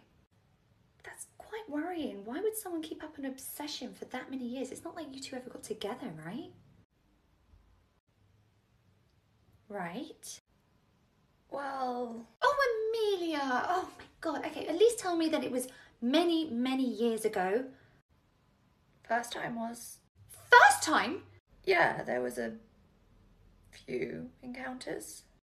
Mia, I was in the room with her for less than 3 minutes, and even I could pick up on her unhinged energy. Why would you keep going back to that? That was part of her appeal. She was a little bit freaky. I was kind of into it. And how did things end between you two? I mean, there was no real clear end. Mia, did you just use her and then drop off the face of the planet? That's awful. You can't treat people like that. Right, are we addressing my unhinged ex-fling or my previously broken moral compass? Because honestly, I don't have the energy to do both. Amelia, you need to come back and deal with this because in Delia's eyes, I'm quite literally just an obstacle in the way to get to you. Fine, I will catch the first flight back, and when I arrive, I'm going to treat us to a lovely candlelit dinner. How does that sound? Is that for me or Delia? You are so cute when you're jealous. I'll see you soon. I love you. Love you too. Bye. Was that Mia? Yeah. And you two are already saying I love you. That is so adorable. God, I'm going to end up in a Netflix documentary. Okay, so Mia said she's going to try to get back as quickly as she can to help sort this. Okay, maybe in the meantime, just keep a close eye on your car, especially with dangerous Delia around. Got it. Wow. I have not heard that nickname since school. Crazy how something like that can follow you around all these years later, especially as I did nothing to deserve it. Delia, you literally set fire to a teacher's car. What? That wasn't me. It wasn't? No, that was Aunt Muck. Aunt Muck did that? Sorry, who's Aunt Muck? Oh, Aunt Muck was an alias some kid in school used to use. They were really smart, so if you needed an exam to be sit for you or an essay done for you, they were your person. Oh, why would they set fire to a teacher's car? Oh, so they did one of my essays for me, except the essay came back with a not great grade, so kind of affected their business. Business? Oh, they accepted money to do this. I hear it was very lucrative. Oh. Well, it was until my grade came back and nobody wanted to use Aunt Muck anymore. It was Mr. Garibaldi's car that paid the price for that. Wait, so that was blamed on you for all these years? Yeah, but I didn't mind. After that rumour was started, nobody wanted to come near me anymore. Everyone left me alone. It was great. Oh, okay. I silver lining, I guess. Yep. Wait, so who did that thing on your doorstep? I have no idea. Well, who was Aunt Muck? Oh, nobody knows. Seriously? Yeah, no one ever knew who it was. They had a locker system. You left the request and the cash in it, and at some point they'd come and collect it, but no one ever saw who did it. No one knows. I thought it showed great entrepreneurial spirit. Yeah, if you put the arson aside. It's an anagram. What is? Aunt Muck. You just said that they were very entrepreneurial, and apparently they are quite unhinged when it comes to revenge, okay? Rearrange Aunt Muck. Look who you get. What the fuck? Big brother. Aunt Muck. Only took you 20 years. Wasn't even me, it was Shah. You set fire to Mr. Garibaldi's car? He interfered with my business. Did you also give Delia the nickname Dangerous Delia? No, that was actually Mia. Mia? She saw what I did to Mr. Garibaldi's car, and rather than be a rat, she saw an opportunity. Opportunity for what? How many things have been blamed on Dangerous Delia that probably weren't her? Did Mia put that steaming bag of crap on my doorstep? If memory serves, the night before at our family ball, the two of you had a rather explosive argument. So Dangerous Delia was never actually the most dangerous woman in my life. It was always my sister and my girlfriend. She's a little bit eccentric, but other than that, she's rather harmless. That's why I was the only one who didn't complain when she was hired as the deputy. How much money did you make as Aunt Muck? It was a private school full of 1,000 entitled, rich, lazy students. What do you think? I think I want some of the money back that I used to lend you from my minimum wage Saturday job. Okay, Delia should be out any second now. Okie dokie. Remember, you are here to make it clear to her that it is over. That is a lot easier said than done with Delia. It wouldn't be if you had done this years ago and not lead her on all this time. Are we about to have our first fight? No, God, no. I don't want our first fight to be over an ex. No, let's not be that couple. That couple has a name, you know. I never said it was about Marjorie and Reese. Neither did I. Right, back to the issue at hand. Right, we both know that Delia is obsessed with you, but maybe we can steer that obsession towards something else. Mia, focus. Sorry, you're very nice. Oh, what are some of Delia's other interests? Interests? Hobbies, music she listens to, TV shows she likes, food she likes to eat, places she likes to travel to. I don't know. Mia, did you two talk at all? Yeah. To discuss the safe word. Oh, God. What was it? Reese. Okay, she's coming. Now, remember, just think of something that she likes and try and steer her toward that instead. Oh wait, I do remember something. What? She likes dolls. They were in every room of the house. They weren't in her bedroom as well, right? They should probably be in therapy with some of the things they've seen. We are about to become that couple. Hi, Charlotte. Hi, Delia.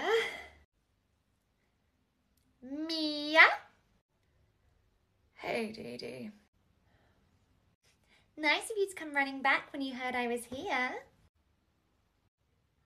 Dee Dee, I didn't come running back for you. I came back for Shah. Oh, that is so sweet that you want to end things with her in person. What? Dee Dee, I'm not ending things with Shah. She and I are very much in love. I should have told you a long time ago it was over. Sorry. I get it. You have to kiss a few frogs before you find your one true love. Delia, it is over with us. I should never have led you on, but I have now found my forever person. Your what? Yeah, you're what? Baby, should we discuss this later? Okay. You two being in the honeymoon phase is so adorable. A real forever person will wait forever. She broke one of your China dolls. What? What? It was the one with the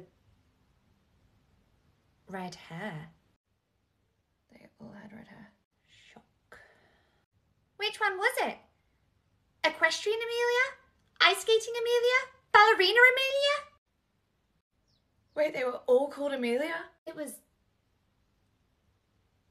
Biker Amelia.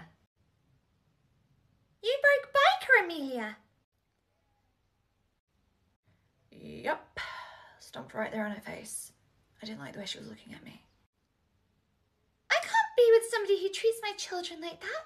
And so you shouldn't. Forget her. You deserve somebody who loves all those Amelias. God, I know how to pick 'em. Mia, Yeah. this is over. Well, that was easy. If I'd known it was that easy, I would have broken one of her dolls years ago. I hated them, always felt like they were judging me. I hope you don't hate them that much. That's what I'm going to get you for Christmas this year. Oh. Hi, Winter. Hello, Charlotte. Oh my God, did you see Lydia's mum this morning? Yes, I know. No, I'm not one to judge other people. But... The fur coat? The fur coat! In this weather. What? I was referring more to the fact that her coat is made of fur. Yeah. And how that's a bit unethical. Oh, well, of course, yes. Yeah, it is. My God, Mia's changed you. No, she hasn't. I've never cared about that. I mean, of course, I've cared about that. I do care about that. That's wrong. And you're right, it is unethical. What I mean is that it just wasn't the first thing that sprang to my mind. I was more concerned about her overheating. Mm-hmm. If we want to talk about people changing, we could mention how autumn has changed you. I'm exactly the same as I've always been. Really, mister, I would never date a bully. Who was our biggest bully last year? My incredible wife. Your incredible wife. Anyway, speaking of our wifeys,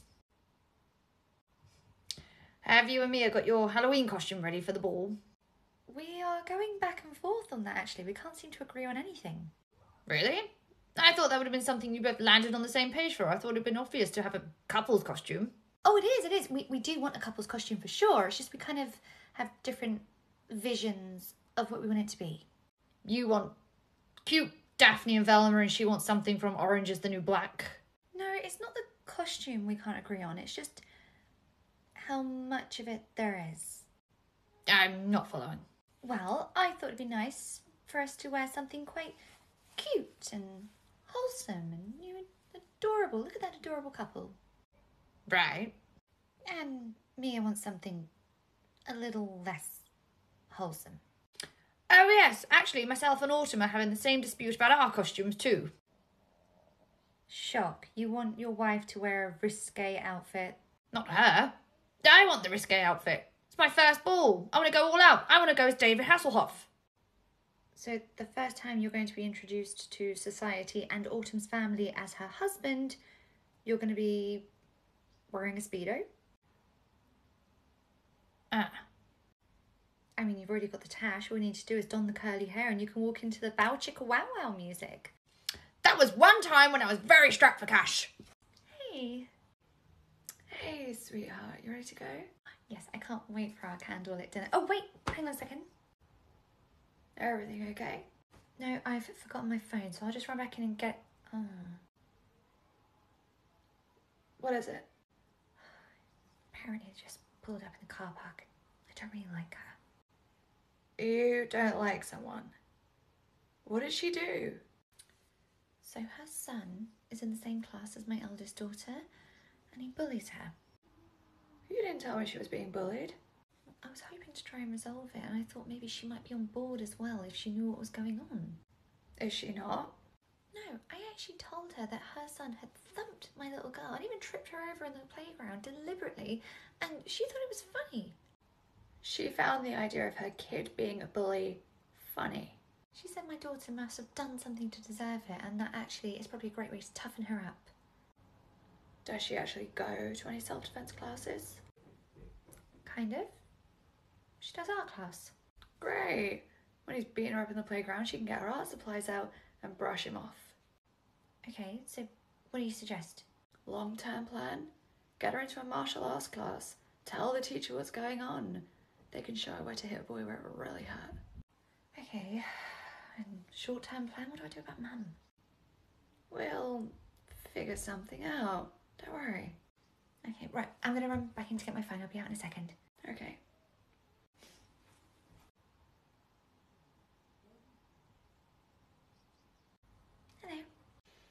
Hello. Your kid's a bit of a brat.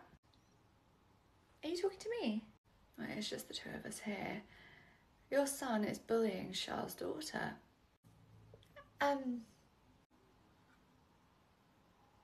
Sometime today, please. I'm sorry, I don't know what you've heard, but my son is most definitely not bullying Charlotte's daughter. No? What would you call it then when he's tripping her over in the playground and hitting her? I call it kids being kids. I see.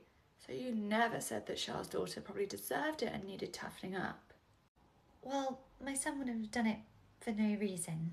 Oh, please enlighten me. What has this little girl done to warrant this constant bullying? Do you know, I don't think I want to continue this conversation, so I'm going to go inside now. Fine, I'll continue it with your son. Excuse me? Well, I know what school he goes to, and with hair like that, he won't be hard to spot, so we'll see if he likes a taste of his own medicine. I'm sorry, are you saying you're going to hit my child? I never said that. And on a different but not completely unrelated note, I have nothing to lose, and that hair really triggers me. I will have a word with him tonight. Try having several. I don't want him coming anywhere near Char's daughter again.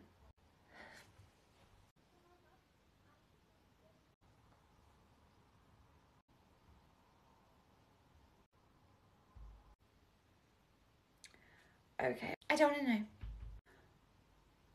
You don't? No, whatever you've said or threatened, as long as it stops, I don't care. Okay. Let's go grab that dinner then. As long as you've not threatened to, like, beat her child up the way you did mine.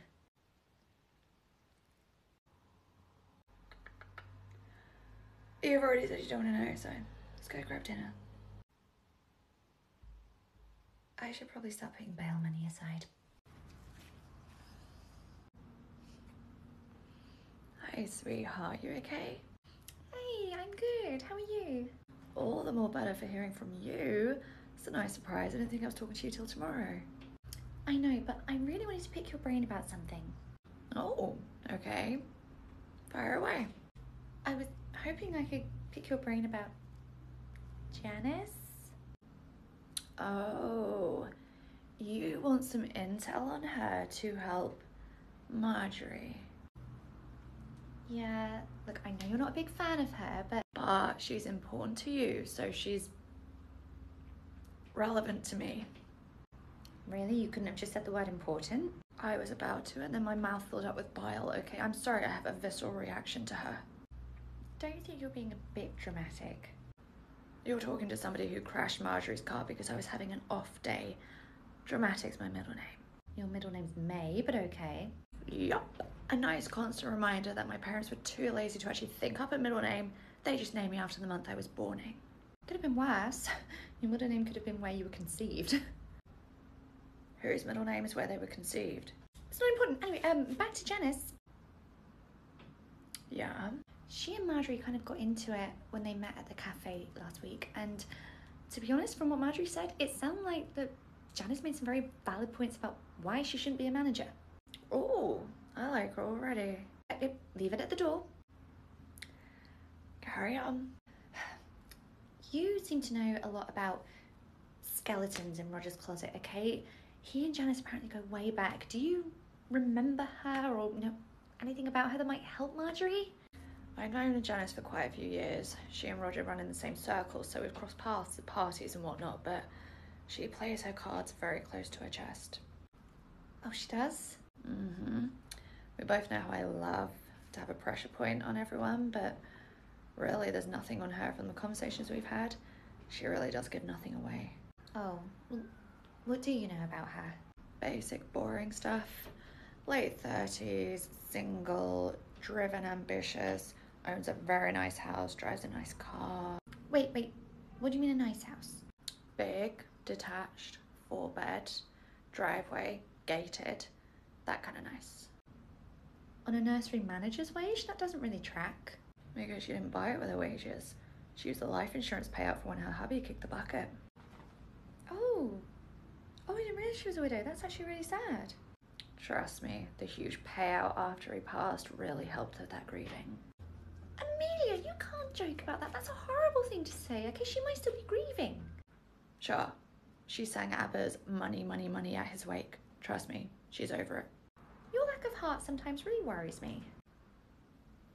Am I heartless when it comes to you? No.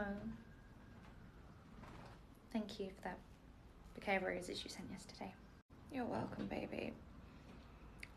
Do you know, it's getting harder and harder to be away from you. In fact, I was thinking that... Oh my God. What? Charlotte. Victoria? I always assumed you were named after some relative, but every time we go to the Victoria pub, you make us leave every time you need the bathroom. You were conceived in their toilets, weren't you? Okay, love you, bye. That was the worst 18th birthday speech they could have ever made. That was my favourite pub until then. Right, ladies. The reason I've had to bring you both in is because I left it up to you two to decide who should be the manager of the new nursery, and you've been able to do that. So, it's been left up to me. So, state your case. Wait, what? I didn't realise that's what we were doing today. I thought you'd already made a decision. You'd brought us in to tell us. No, it's up to you to fight for your job. Tell me why you should be manager. Well, I haven't got anything prepared. I mean, did you know? Yes. Okay, well, you go first then. So you can just copy what I say? I don't think so. What? Marjorie? Right, okay, right. I think I should be manager of the new nursery because I'm a good manager where I am. It's debatable. I get along well with all the staff across both of your nurseries. But too well with one of them, wouldn't you say? Indeed. And I'm a good person, okay? I've always been there for all of my staff members, regardless of a few blips. I've always been there for my staff. My staff know they can come to me for anything, okay? I think that is really important when it comes to a manager. They need to be approachable, and all my staff know they can come to me whatever the problem is. I see. Janice? I think you should hire me because I've shown that I'm not afraid of change. I can actually be extremely versatile and adaptable. That for me too. I'm adaptable. I can adapt to the new place. You've had your time, Marjorie. I also understand boundaries. I know what's appropriate for work and what's not, and I come to work to do my job. I am reliable. I will not be there to do anything but my job. I will not cause you any drama. And I can say the same for my staff as well. They understand professional boundaries, which can't always be said of other places, but they come to work, nothing else. Nothing else. Very well. Well, hearing what you've both had to say, I have made my decision. Well, that was quick. The manager of the new nursery will be Excuse me, I need to take this. Well, I know that Marjorie don't start with a J, so I guess I should probably say well done. We should probably be saying goodbye. As soon as he announces that you're gone. Sorry about that. Right. The manager of the new nursery will be Marjorie. What? What? Marjorie, you are going to be heading up the new nursery. Thank you for your time.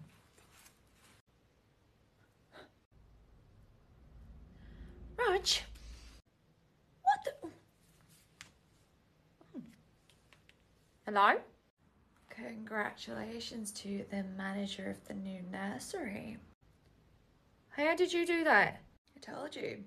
Roger has some skeletons in his closet that he'd rather were kept there, so in exchange for me keeping my mouth shut, he's made you manager. You're welcome, by the way. Don't know what to say. Try thank you, Mia. Thank you, Mia. It's actually Shah you should be thanking. She made me do this. I would have been happy to see you out of a job. Anyway, I have a massage book now. Gotta go. Toodles. No, it was too good to be true. Hey, Marjorie. Hello, my love. You all right? Thanks. How did it go with Roger and Janice? You don't know? I haven't been on my lunch to check my phone yet, but that's irrelevant. How would I know? How would I know?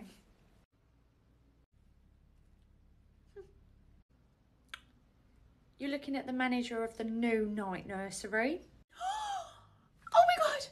Oh my god, Marjorie, congratulations! I'm so happy for you! Thank you, my love. Oh god, Marjorie, you deserve this so much. You've been working so hard for so long, and you're going to be heading up our brand new nursery. I'm thrilled for you. Thank you, although I can't take all the credit. Marjorie, what do you mean? Of course you can. You've earned this. I also had a little bit of help though, didn't I? Help from who? In true Mia style, which is who I'm guessing you're waiting to check the text from on your lunch break, she came through at the 11th hour and managed to help me get the manager's position. Mia did? Oh, that's very nice of her. Shark, she told me you were the one who put her up to it. She did? Oh, Amelia. Even when you are mad at that woman, you cannot wipe that dopey grin off your face. She wasn't meant to tell you, but I'm glad she came through for you. Well, I'm glad you came through for me. I'm also glad you got that woman wrapped around your little finger. One, yes, she is wrapped around my little finger, but she knows it. Oh, she does. But I'm also wrapped around hers, but that's by the by. Two, since we're going back the chain, you should know it wasn't originally my idea to get Mia to intervene. Whose idea was it?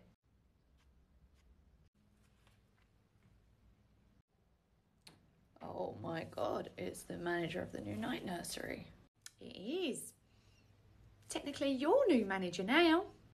Well, you're the boss everywhere else in my life, so it makes sense you should be the boss at work too. Apparently, I owe you a huge thank you. Sure. Don't shoot the messenger, okay? Mia dobbed Shah and Shah's dobbing you in. Look, I don't want you thinking that I didn't think you could get the position on your own. It's just that I know You know your dad, and he was always going to pick Janice. Yeah. Why'd you ask Shah? Why didn't you just go to Mia yourself? You think Mia would have done it if I had asked her? No, actually, she probably would have just sent you a middle finger emoji. Which is why we can never let her find out that it was me pulling the puppet strings. Good idea.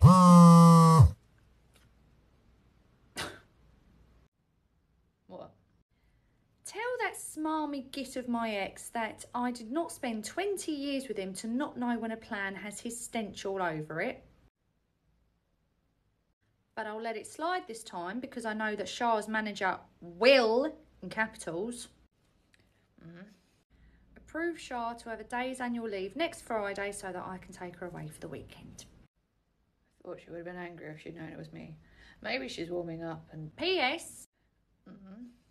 Next time, I will be going Texas Chainsaw Massacre on Reese. Ah, there she is. So, meeting Janice yesterday went better than expected, right? I thought she seemed alright, although seeing Marjorie walk behind her the whole time with a face of thunder was weird. I did pick up on that. Marjorie did not seem happy at all. It's probably because right before the tour, Janice told Marjorie that all of her staff despise her. Really? No. Yep. Apparently, Janice's staff were planning on making Marjorie's life a living hell because their beloved Janice wasn't made manager. Oh, well, I can't wait to meet these lovely people when we finally merge. I can't believe that Janice knows the Knight family. Like, literally, they've already all met each other. I know, literally, of all the people in the world, what were the odds it was going to be somebody they actually knew? Quite high, I'd say. Why'd you say that? When are you two going to learn that everybody we know is somehow connected to the nursery and the Knight family, okay? Have we met a single person that this family is not aware of? They all do seem to be connected all the time, don't they? Yeah. It's almost like we're on some kind of weird, like, drama TV series. It does feel like that sometimes. Even Mia knew who she was. I don't know if Janice remembers her, though. I'd say she's well aware of who she is, given that she referred to Mia as the flirty redhead. What? I'm sorry, what? That's how Janice referred to Mia. Flirty redhead. Definitely made the impression. Sure, are you really surprised? I mean, come on, at this point, is there anyone that Mia hasn't flirted with? You? I'm a kid, try again. She hasn't flirted with Winter. I'm not exactly the cuisine she's hungry for, though, am I? Do you know, it doesn't matter, okay? We met in our 30s. We've obviously both lived lives. Well... Granted, mine is a bit more vanilla. Bit of an insult to vanilla. But I'm not going to get insecure about stuff that she did before meeting me.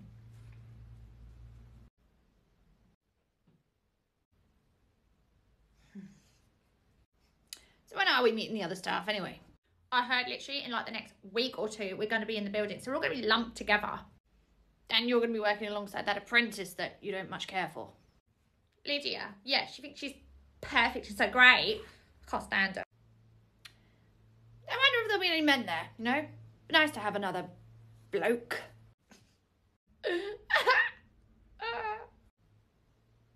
I'm assuming I can't pull off the word bloke. Nah, I'm pretty sure it's only blokes that can pull off saying that. You both laugh, but I'm incredibly secure in my masculinity. Can you say the same for yourself and this new apprentice, or you and your relationship? Excuse me, I am not threatened by the other apprentice, okay? I know that I'm going to be best there. Mm-hmm. Yeah, and I'm not insecure in my relationship, okay? Just because I'm plain and she's used to sequins and frills. I imagine when it comes to ice cream, her favourite flavour is Rocky Road, chocolate, strawberries, melon, all the good stuff with sprinkles and flakes. It's vanilla, actually. I'm vanilla. She loves vanilla. Oh, there you go, see? What's so funny? Mia just pointed out that if there is another man at the nursery and he's single, who do you think his attention is going to be pointed at when he meets our staff? Good God, it's going to be my wife. But it's okay, because you're really secure, right? Touche. Okay, now with no sleep limit, it means that Jamie won't be getting up at 2:30. He'll just get up when he gets up. Very well. It's probably going to be a tough... Oh, what happened to the power? Don't worry. I'm sure I'll be back on any second. Oh, there we go. Where did Winter go? I'm still here. No, not again. I'm you. And I'm... Oh, good God, I'm Carly. Oh my God. Oh my God. What? Mia's in the building. She's literally right down the corridor in the office. Oh my God, I cannot let her see me like this. She'll be repulsed. Do you know, it's really hard not to take it personally when any time someone transforms into me, their first thought is how repulsed their partner will be when they see them. Oh, Winter, come on, it's nothing against you, but, big newsflash, my girlfriend isn't attracted to men. If Reese was able to get over the fact that Marjorie was me, I'm sure Mia can get over the fact that you're me as well. She was with a man for 20 years. Oh my God. Now what? What if Mia's changed? Well, you've changed as well. Would it be so bad if she has too? Doesn't particularly matter about me, but my God, Mia is literally the hottest woman I've ever seen in my life. What a beautiful and deep, meaningful relationship you two have. Autumn may have changed too. No, not my goddess. Oh, for God's sake, I land an absolute winner. I'm going to be stuck with a troll. What a lovely, deep, meaningful marriage you two have. Very well, point taken. Come on, let's go find our wifeys. What is it? I remember what happened to Marjorie when she tried to walk. Oh, yeah, I mean, other than just walking with your feet slightly further apart, there's really nothing else I can suggest. Ew. Good God, how does this thing not give her a headache? It's so tight. Right, come on then. Yeah, if it's all right with you, I'm going to go find Autumn. I'm sure she was in the staff room last I saw her. Okay. Oh, Susha! Not quite.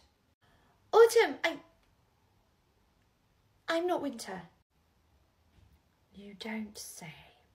No, Winter's actually Carly. He actually went that way to look for you. My husband is a 17-year-old girl. Yeah, but to be honest, he was a lot more concerned about who you'd become. I'm going to go. Seeing Winter behave so meekly is really starting to give me the ick. I'm not meek.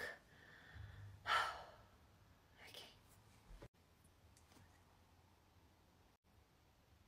Oh, thank God, Mia. Sweetheart, I'm over here. Mia? Hey, baby. If you're Autumn, then who's... That would be me. Oh my God, Marjorie. What is so funny? Of all the people you could have become, you turned into the one person you hate the most. Oh, not only do I hate it, this is also the body of my current boyfriend's ex, okay? He's gonna hate it too. Trust me, he loved that body when he was with him. Well, he's since upgraded. Oh, so feisty. Personally, I don't think you've ever looked so good. How on earth do you breathe in this top, okay? It is tighter than my mum with her money. Sweetheart, how are you doing? You okay? Oh, yeah, sorry, you all right? Yeah, I'm okay, although this isn't ideal. It's all right, my love. Just walk with your feet slightly further apart. That's what I did. Thanks for the advice, Marjorie, but that's not my main concern right now. Oh! Sweetheart, you're not worried, are you? Look at me. Exactly. Look at you in a tash. I think you look kind of dashing. What if I'm stuck like this? Then you're stuck with me like this. I think you look great. Oh, God, I need to pee. Okay, I'll be right back.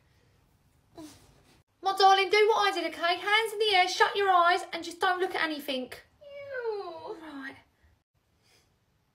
Oh, God. Shaboom! No, not really. Susha!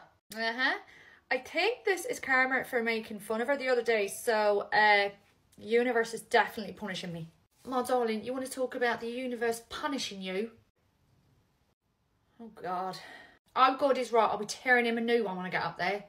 Well, I will leave you to it. I need to go call my wife and let her know that I'm coming home in the body of probably the most homophobic person I've ever met. All right, my love. And you are?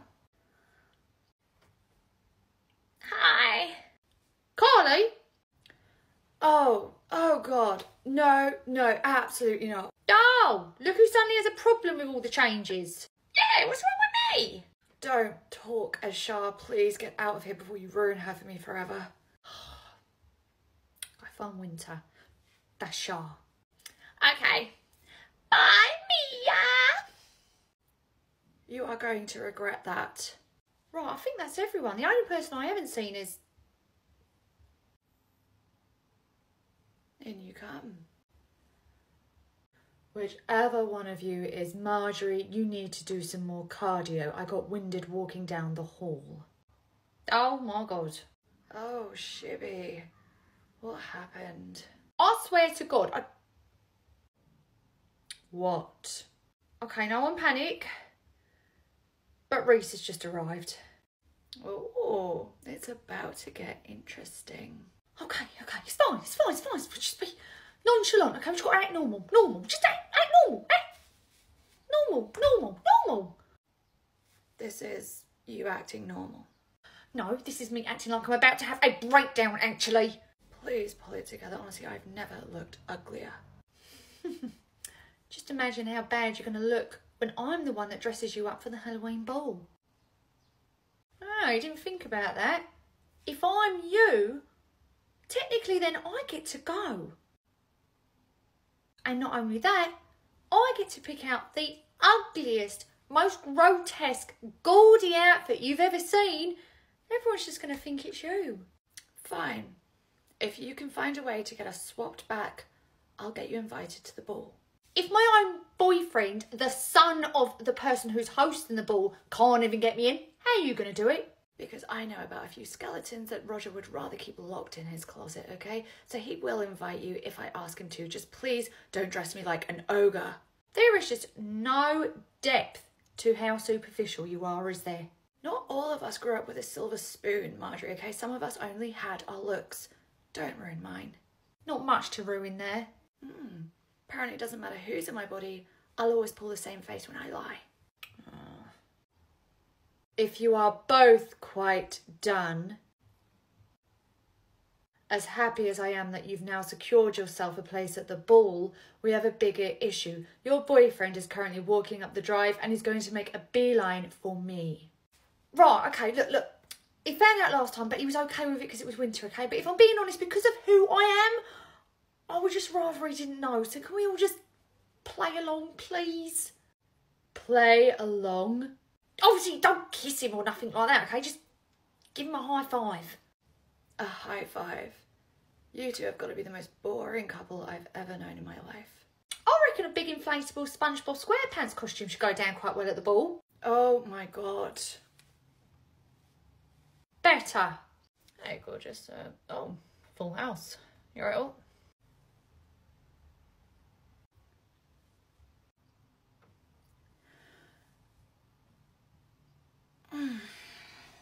What? Oh. Did I do something to her?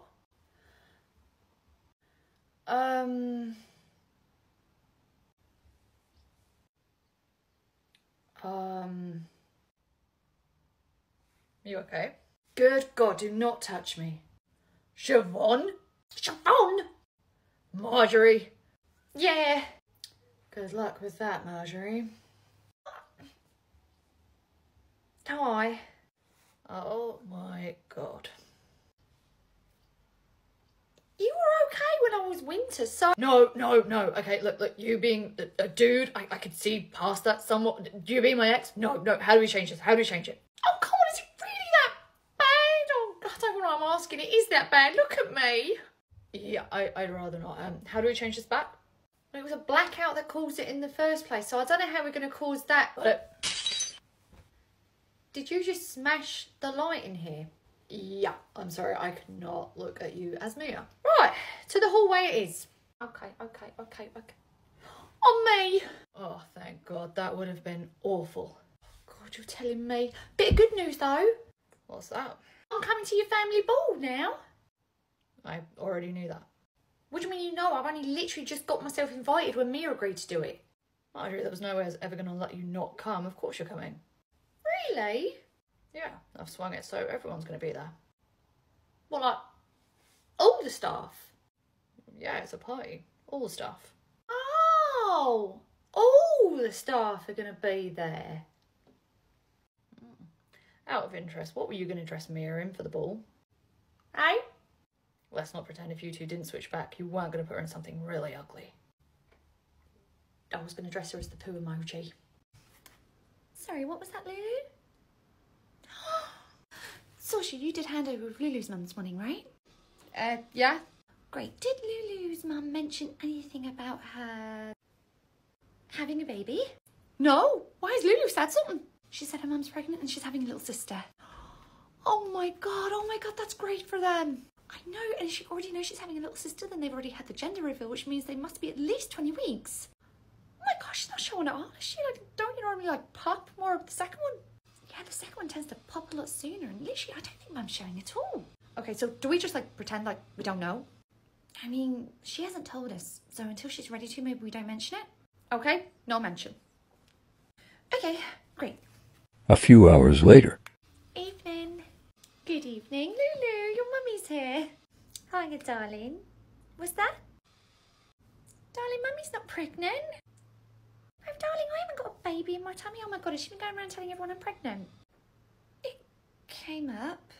Oh my God, her cousin has recently had a little sister and now she's obsessed with this idea of getting a little sister. Oh, do you know Lulu did actually specifically say that she's getting a little sister? Oh, look, darling, no. Mummy has not got a baby in her tummy, and if you just want to spread the word to anyone she's told, I'm not pregnant. Okay, well, we would never have brought it up or even asked you about it, okay? This is obviously something that's personal to you guys and not to do with the nursery until you tell us. Great, well, come on then, Miss Imagination. What's she like? Bye. Morning. Morning. Good morning, Lulu. How are we? Fine. You've got some news to tell your teacher, haven't you? Oh, what news? You are going to be a big sister, aren't you? Oh my goodness, congratulations, what wonderful news. Yeah, you're not going to believe this. So do you remember all those weeks ago when she was going around the whole nursery telling everyone I was pregnant with a little girl? Oh, God, yeah, I do remember that. Well, I got home from the nursery that night and I thought, do you know what? That's just so random. So I took a pregnancy test and it was positive. No. Yeah, and not only that, we went for an early scan to see what we're having. We're having a little girl. Oh my goodness, what? That's amazing. You're getting a little sister just like you said. I know, I couldn't believe it. What's that? You think Charlotte's pregnant? Oh, no, Charlotte's not pregnant. You think that Charlotte's pregnant and that she's having a little boy? No, that's very sweet, but there's absolutely no way that Charlotte is pregnant. Well, you don't know. She's got great intuition about these things, obviously. You could be pregnant. Why don't you think you could be? You don't know. Trust me, I really do, but this is not the time or place to be discussing the birds and the birds. Carly! Hi, Shaw. So, So, how was your first driving lesson? let's just say one of us is going to be getting an angry call probably any minute now. What do you mean? I mean, oh God, here it is. Hello?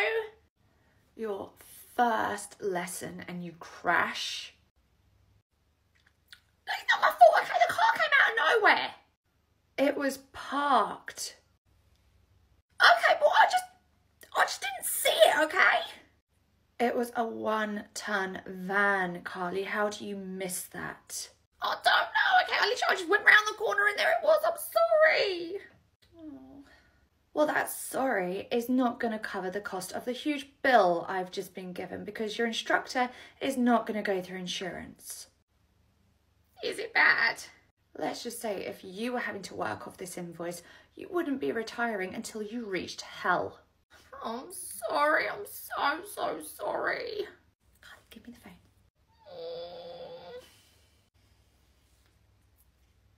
Amelia? Oh, hi baby, you okay? I'm fine, but I'm still here with Carly and she's very upset. She's upset. Her little mishap has just cost me half the funds I had put aside for the next holiday I was going to treat us to. She's 17, Mia. We were all learners at one point, okay? She's trying her best. Go easy on her. Fine. But only for you. Thank you. I'll pass you back to her now. Okay. I miss you. I miss you too. Hello? Do you think you might be able to make it through your next lesson without totaling any cars?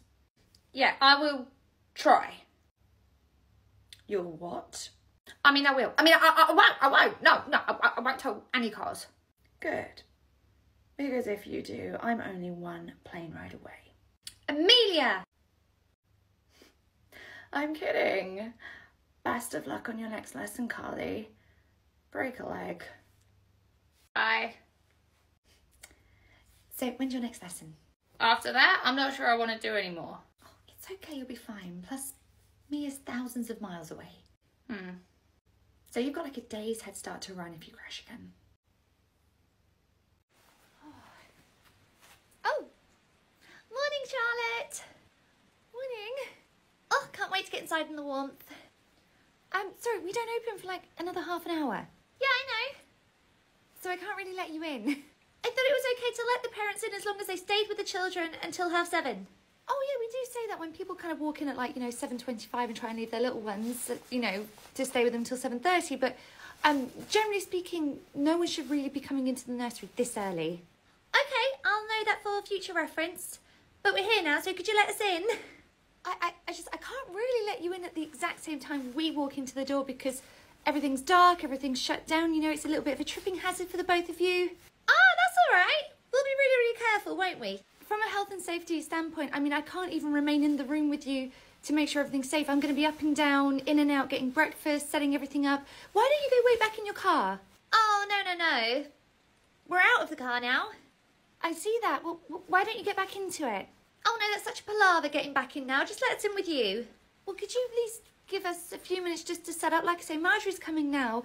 We need to at least go in and, you know, do checks, turn the lights on, just make sure it's safe to actually enter the building. Okay, fine, but come on, be quick about it, please. Okay. Quickly! It's really hammering it down. I'm just saying, your car is right there. And I'm just saying I'm not getting back into it after the hassle of trying to get him out of it, okay? So quickly go in and do your checks. I know, darling. Stuck outside getting soaked, aren't we? Let's take these chairs off the table. Charlotte, come on. Come on, we're literally drenched out here. Quickly. Okay, just give me 1 minute. Charles, stop what you're doing. Why?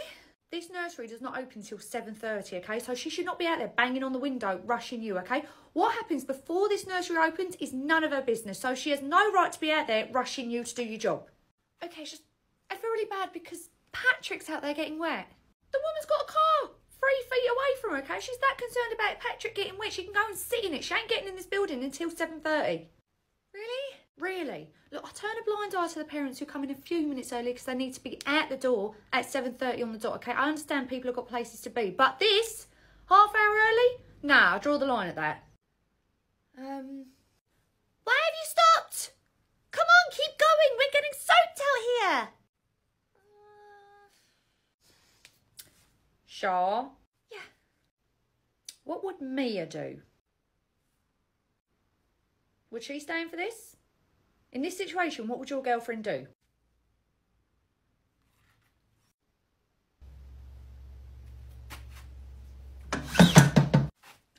You pulled down the blinds on her?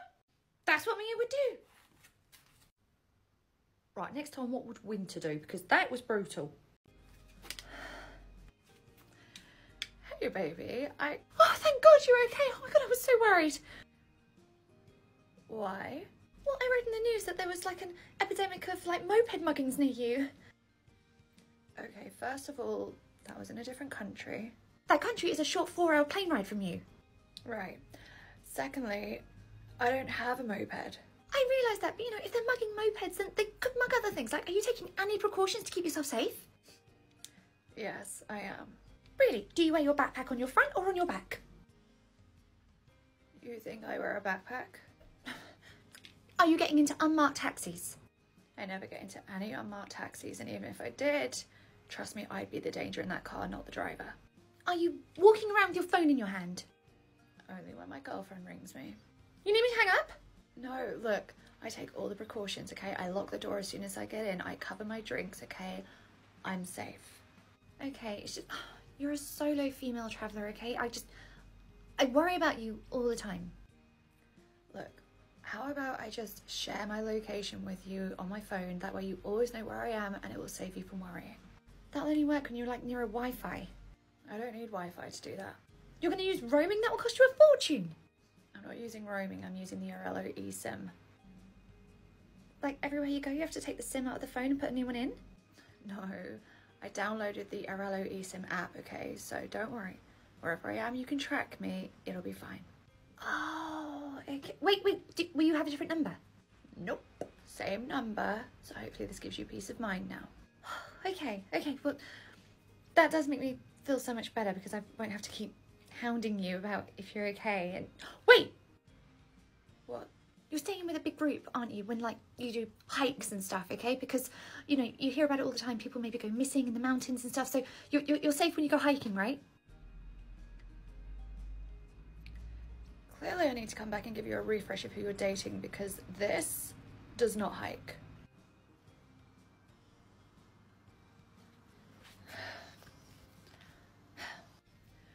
Two phone calls in one day. Someone is really missing me. I've been tracking you and I can see that you are in a completely different country now. Yeah, I just hopped across the border for some nice food. So how could you answer my WhatsApp? The eSIM, honestly, I don't know how more people don't know about this. Mialotte covers 200 countries and regions. I'm on their global eSIM, so no matter where I am, I can keep in touch. You just download the eSIM, select the country you want to go in, and then install it. Oh, Next time, we'll travel together. You can even use my discount code TNN3 for $3 off your first eSIM. oh, hang on. It's Marjorie calling me. So that you can keep in touch with Marjorie.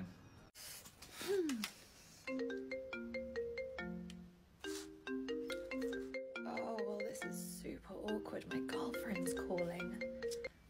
Don't tell her I hung up on her. It'll be our secret. So what's wrong with you? You walked out of that door huffing and puffing. Oh, it was something I'd seen on my lunch break and I was coming outside to vent to you about it. Oh, this sounds juicy. I love drama that I'm not involved with. Spill, what is it? It's that influencer that I follow, you know, the one that has the child hair? The annoying one that always touches her hair. Shh. Yes. What has she done this time? She uploaded like a morning routine vlog and it shows them literally pulling into this car park this morning. I mean, you don't know who's watching. Yeah, any cute innocent nursery worker with a bob and freckles could be watching. I'm obviously not talking about myself, but I tried to explain this to her when she first started her little one here about the dangers of showing your children online, but she's just getting worse and worse. Well, obviously showing her little one gets the views gets the money. They obviously prioritise the quid over the kid. Oh, it's just such a shame people prioritise money over their children. Oh, she's pulling in now. Oh, evidently showing their little one's face has bought them a very nice car. Oh, I forgot she was coming to collect her early today. She's taking her little one to a photo shoot. Why does she need to take her toddler for a photo shoot? She has a new makeup palette coming out, so she's doing the promo for it. She's using her toddler to promote her makeup palette? How does that even work? She once told me that her huge fan base is mostly people who come back to watch her toddler, so by putting her toddler's face all over the makeup palette, she thinks it'll sell more. Ew! What the f- I know, we're living in a Black Mirror episode. Gross.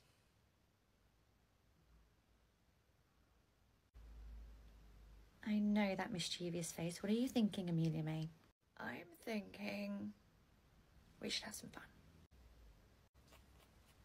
Oh my god, are you Jenny? Yeah. The TikToker? Oh, yeah.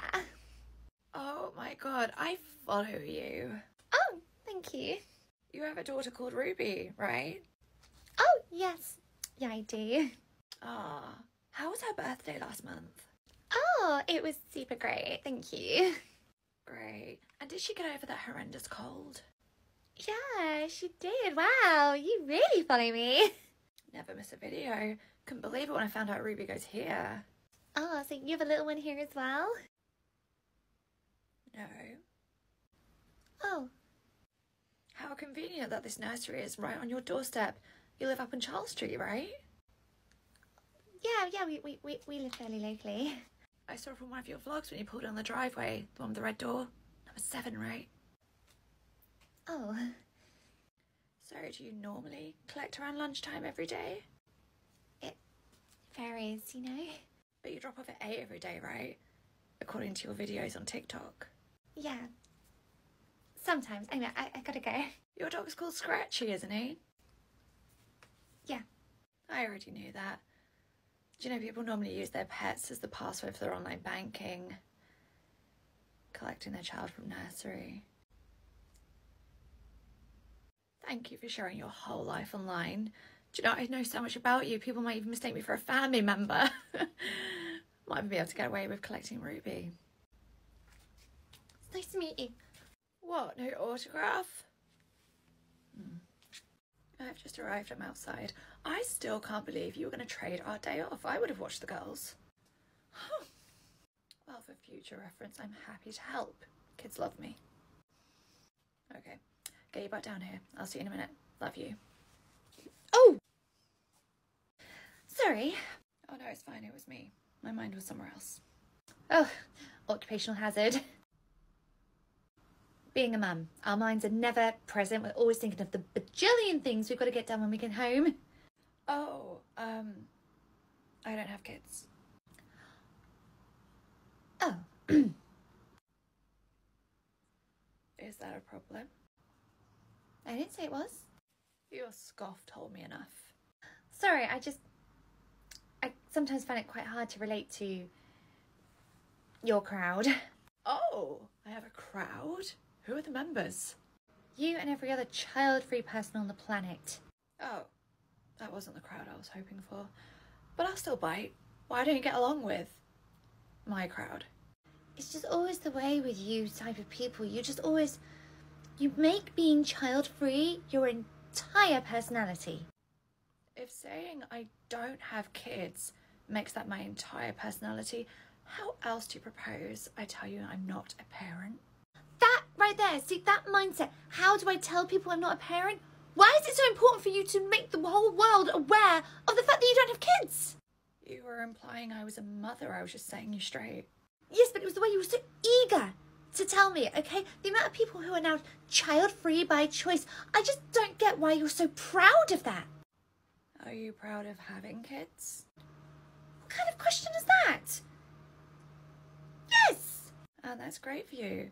The same way a lot of women are really proud that they don't have to have children because it's no longer demanded or expected of us. Society's moved a long way since it was demanded that we had to be mothers. I'm sorry, are you implying that I only had children because society expects it of me? I don't know why you had kids, but I do happen to know an incredible woman who is a fantastic mother to 2 little girls. And let me tell you, it was a choice that she is so happy she made because ultimately that's what this is.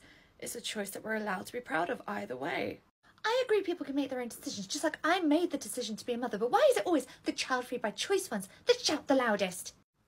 You think of the 2 of us, I'm the one shouting loudest? Well, no, you per se right here, but it's just every time I go online, there's all these women who are just so thrilled to say that they don't have children, and they're bragging about their lifestyle, going on these holidays and everything. It makes me sick. I see parents with children bragging about their holidays too. Is that what this is about? Do you need a vacation? No, it's not about a holiday, okay? It's about your ilk always bragging about how great your lifestyle is, how great your life is, okay? But trust me, okay? Without children, one day you will come to regret your life decision. Yeah, I feel like it's not me who's regretting her life decision. It's that time of the year. We're getting a raise? My darling, has it ever been that time of the year? No. And for future reference, for every time you ask for a raise from here on out, a fairy somewhere falls down dead. Jesus. Okay. Oh, one look. Okay. Lydia. Ew, gross. I can't stand this person. She must have got me. Yeah, don't flatter yourself. There's quite a few people here I can't stand. And just like that, my paranoia has skyrocketed. Merry Christmas! Winter, come and pick out your secret Santa.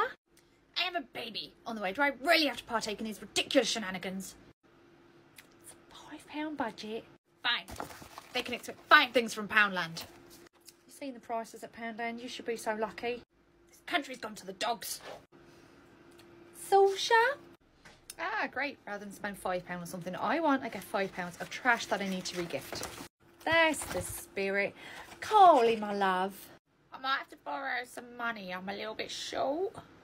Get it from Reese. Okay. That's really funny. What is?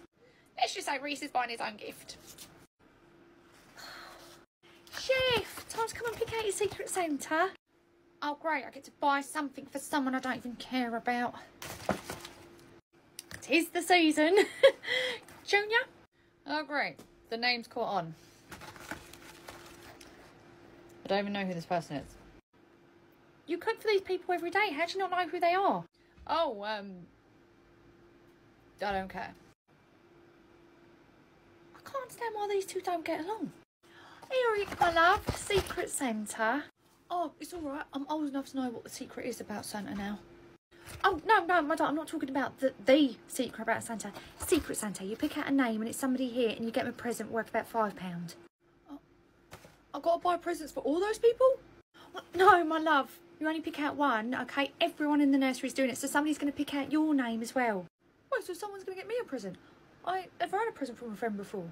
Oh, well, first time for everything. There you go. Oh, I'm going to get a really rubbish present this year.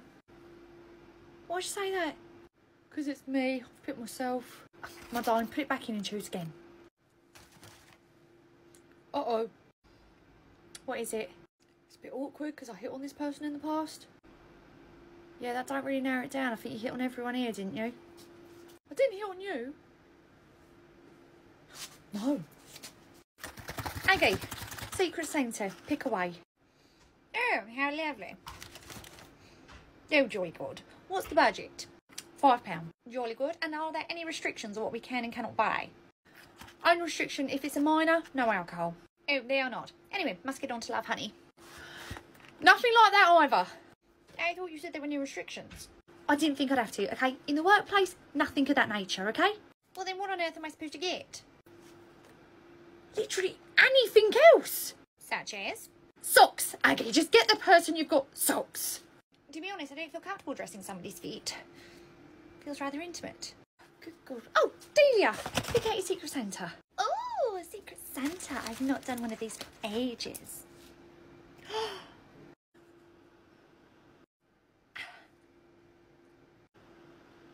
Give me that back in a second. Why? Sorry, I realised I didn't jumble them around as much. There, pick again. Oh. Oh, okay. That was the reaction I needed. I really didn't need to get it in the neck from Shah. Right, Janice, you want to pick out your Secret Santa? You're not going to check it? I really don't care who it is. They're getting the same thing either way. Oh, how thoughtful. All right, Siobhan, Secret Santa. I don't suppose there's any chance the parents are involved. You won't be getting Vivian, I'm afraid.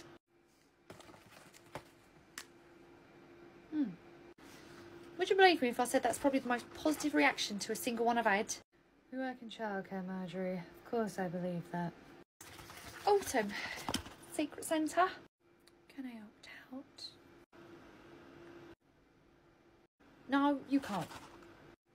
Fine.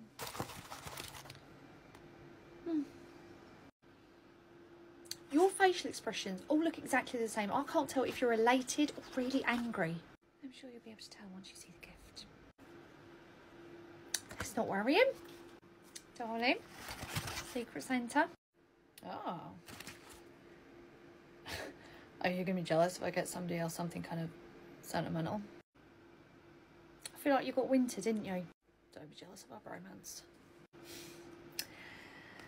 That leaves one for me and one for... Hello? Hello, Mia. I'm literally just calling with your Secret Santa. Oh, I actually quite enjoy Secret Santa. You enjoy Secret Santa? Yeah. What a person gets you really says what they think about you as a person. So if they get you something really crap, then you have a whole year to make them miserable in return. Only you could turn something so wholesome into something so sadistic. It's a talent. So, who have I got? You have got... I'm praying you're not about to say what I think you're about to say, but who have I got? Me. Oh, for fuck's sake. Do you know, for all the crap I got for this for today, that made it all worth it. Excuse me, Marjorie. Oh, you are in for a treat. It's like a Broadway production. Marjorie. Yeah.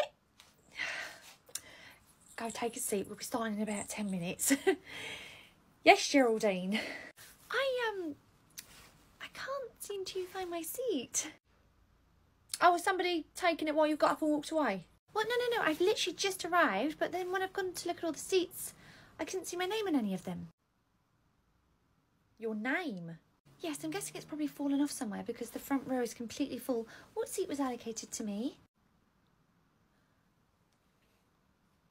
We don't allocate seats. Oh, no, it's okay. I emailed. Yes, Geraldine, about that. I did see that email come through and I meant to reply, but it completely slipped my mind, mostly because it's so ridiculous. Say what? Nothing. Look, I did see the email from you asking for a front row seat to be allocated to you. However, we don't do that. It's first come, first served. Meaning? Meaning whoever gets here first gets to pick their seat first and so on and so forth. Wait, so there's no seat allocated to me? I'm afraid not, Geraldine. So if you'd like to go take a seat somewhere in the audience. Actually, the first 10 rows are already taken up. Well, it's a stage, so the view from row 11 is just as good. I don't care.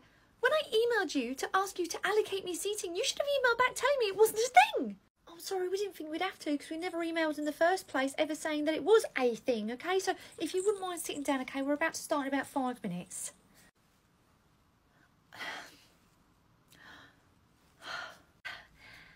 Vivian. Geraldine? I have a huge favour to ask. No. You haven't even heard what it is yet. Your voice really carries. I heard what you were saying to Marjorie. I'm not giving up my seat. Okay, please just hear me out. Got 5 minutes till it starts, why not? I'm new this year, okay? So I've never ever seen my child in a nativity play before. Jamie also started this year. But did Jamie go to another nursery before you moved here? Yeah. So then you've seen him in a nativity before, okay? I've never seen my little one in a nativity, and I'm never going to again because they're going to be going off to school. Where you'll see him in the school nativity as well. But this is his only nursery one. Please let me have a front row seat. I had to pull every favour I could to get my shift covered so I could leave early enough to get this seat, okay?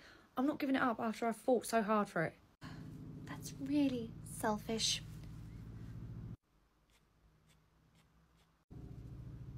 Excuse me, would you... Nope. Excuse me?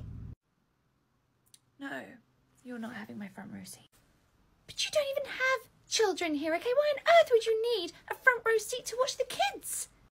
Who the hell said anything about kids? I'm here to support Shah. She's been working hard for weeks. Plus, you're a little bit rude to my friends, so have fun back in 12. It's row 11, actually. Not anymore.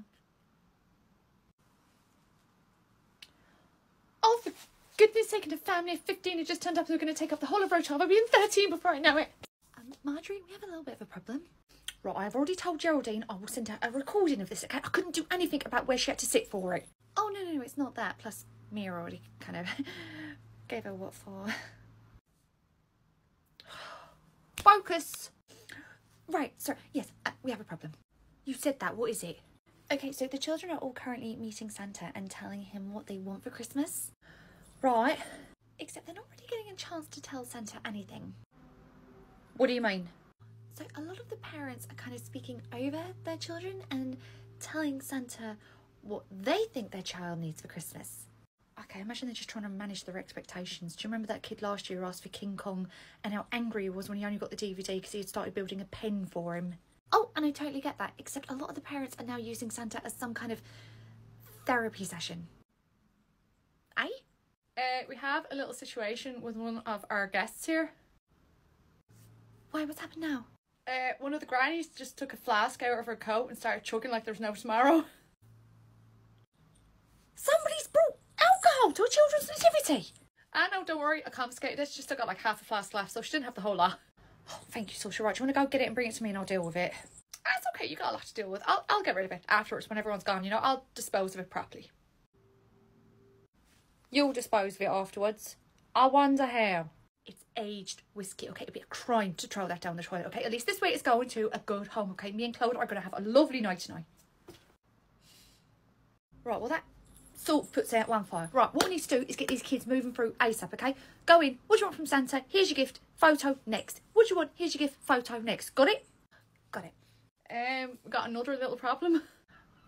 Where's he now? One of the single mums is now sitting on Santa's lap. What on earth is she doing? I mean, looks to me like she's trying to get a ride on Santa's sleigh. She keeps asking him to go down her chimney. Jesus Christ, that man has got one foot in the grave. Okay, so go get her off him before he has a heart attack. But can I just say, this is the most entertaining nativity we've had for years. I mean, she's not wrong. Oh my God. Right, well, hopefully that is the end of the drama. Okay, new problem. What now? Santa has just left with the single mum. Oh, sorry, we've got no Santa. We'll have one in about 10 minutes. Reese has just rushed home to get his own Santa costume. Not even going to pull at that thread.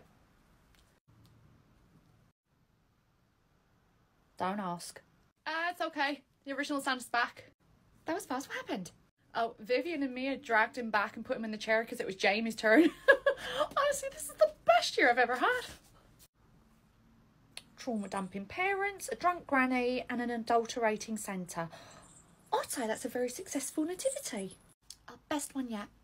Okay, I have found the perfect Secret Santa for Marjorie. A box of tampons.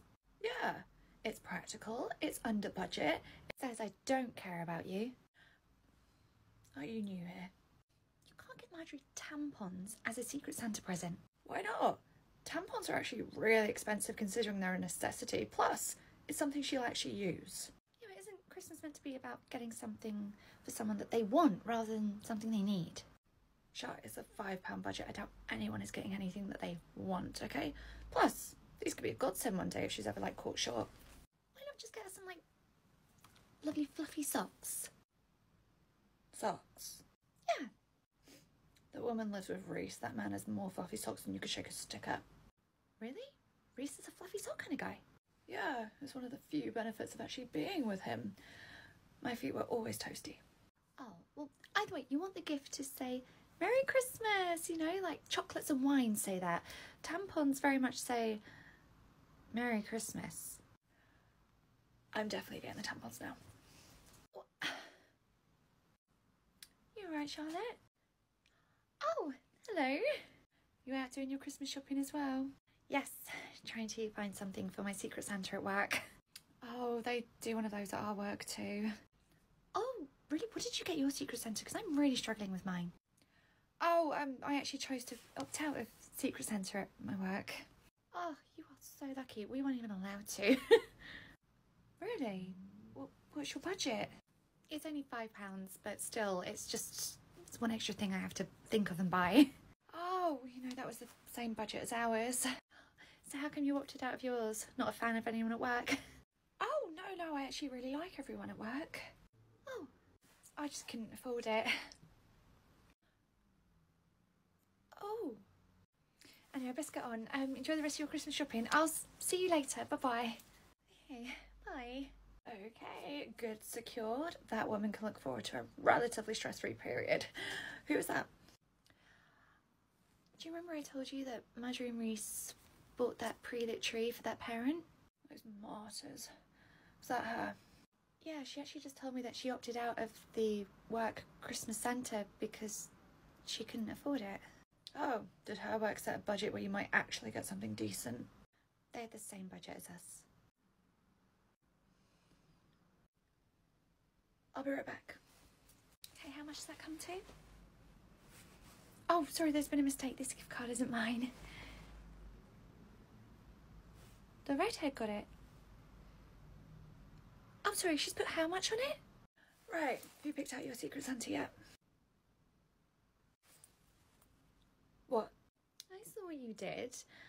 Why can't you show that same kind of love for Marjorie? Ugh, fine. I'll buy her some paracetamol for the cramps. You're such a fake Scrooge. I'm about to go on lunch, but I'm just dropping this in here because it's got alcohol in it. It's a present from one of the parents. All right, my love. Oh, and thank you for letting me borrow your car. I was absolutely freezing. Oh, it's okay. Mia gave me her jacket. Oh, while I've got you. Yeah. What is a Christmas tradition that you do with your family? Oh, well, we actually have a really nice one. Tell me. So every Christmas Eve, we put on Christmas music and we all sit down together and we decorate our gingerbread houses. Oh, how lovely. It's honestly so much fun. In fact, I need to buy it for... Oh. What? I just realised I don't have the girls this year for Christmas Eve. They're with their dad. It didn't even occur to me that'll be the first year we haven't done it for years. You could make it something that you do on a different day. Right, of course, yeah, I'll just change it to a different day. It's no big deal. Autumn. Brighten us all up. What's a Christmas tradition you've got? Well, since we were babies, my father's always hosted a Christmas party every year for all of our friends and family. Oh, see, that's lovely. And for the entire evening, Reese and I would bet money over which woman we thought our father was having an affair with.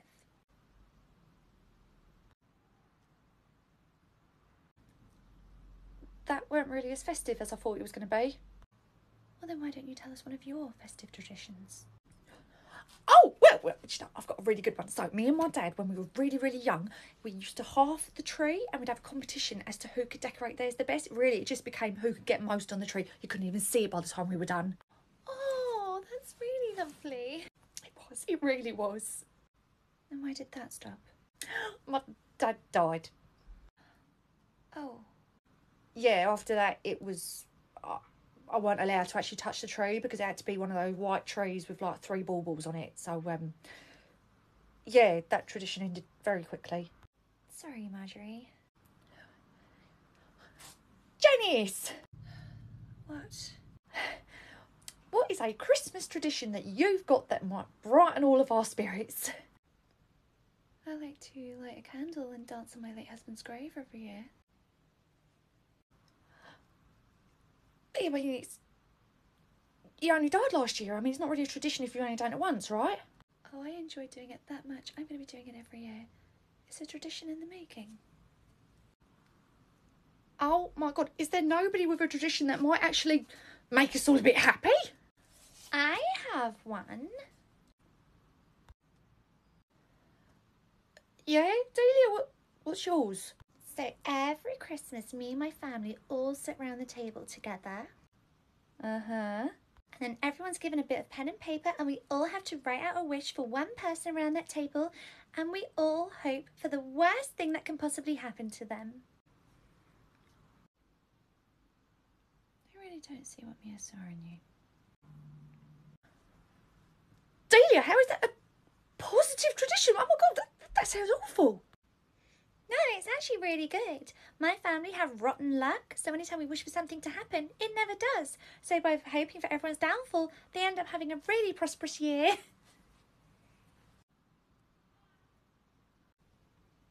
think I might start that tradition. Why did that make perfect sense, though?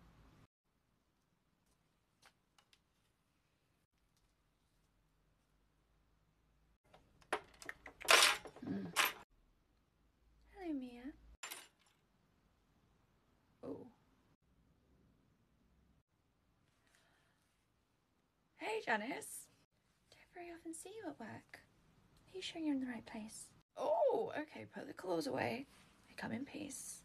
It's a miracle you come here at all. I feel like you're still salty about what I did to your car. Well, from what I've heard, you've done a lot worse to other cars, so I think I got off lightly. I apologise for Marjorie's car.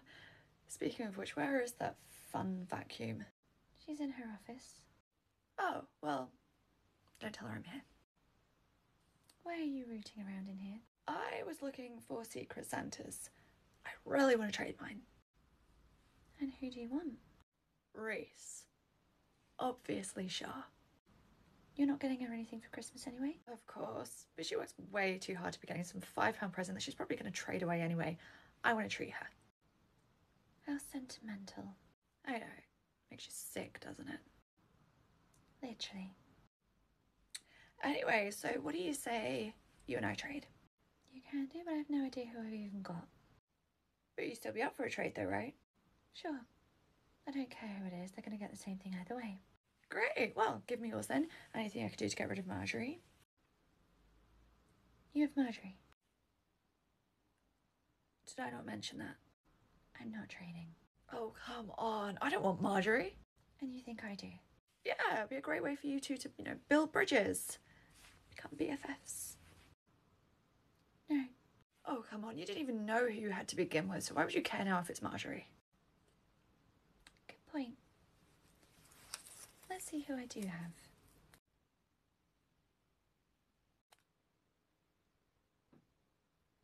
Oh, would you look at that? Please don't tell me you've got Shah. I guess you'll have to find out. I'm guessing you want something? No. Good luck with Marjorie. Couldn't help but overhear my name. You two talking about me? Just about what a great manager you are. Yeah, and pigs fly. What are you talking about? Secret Santa. Mia, you're not supposed to tell anyone who you've got. Are you just going around telling everyone you've got me? Only the people I'm trying to trade with. There are no trades. You're stuck with me. Deal with it. Fine. What do you want? Really? You're going to give me anything I want? If it's under £5, sure. How about a compliment? What? I'm keeping it well under budget for you. Give me a compliment.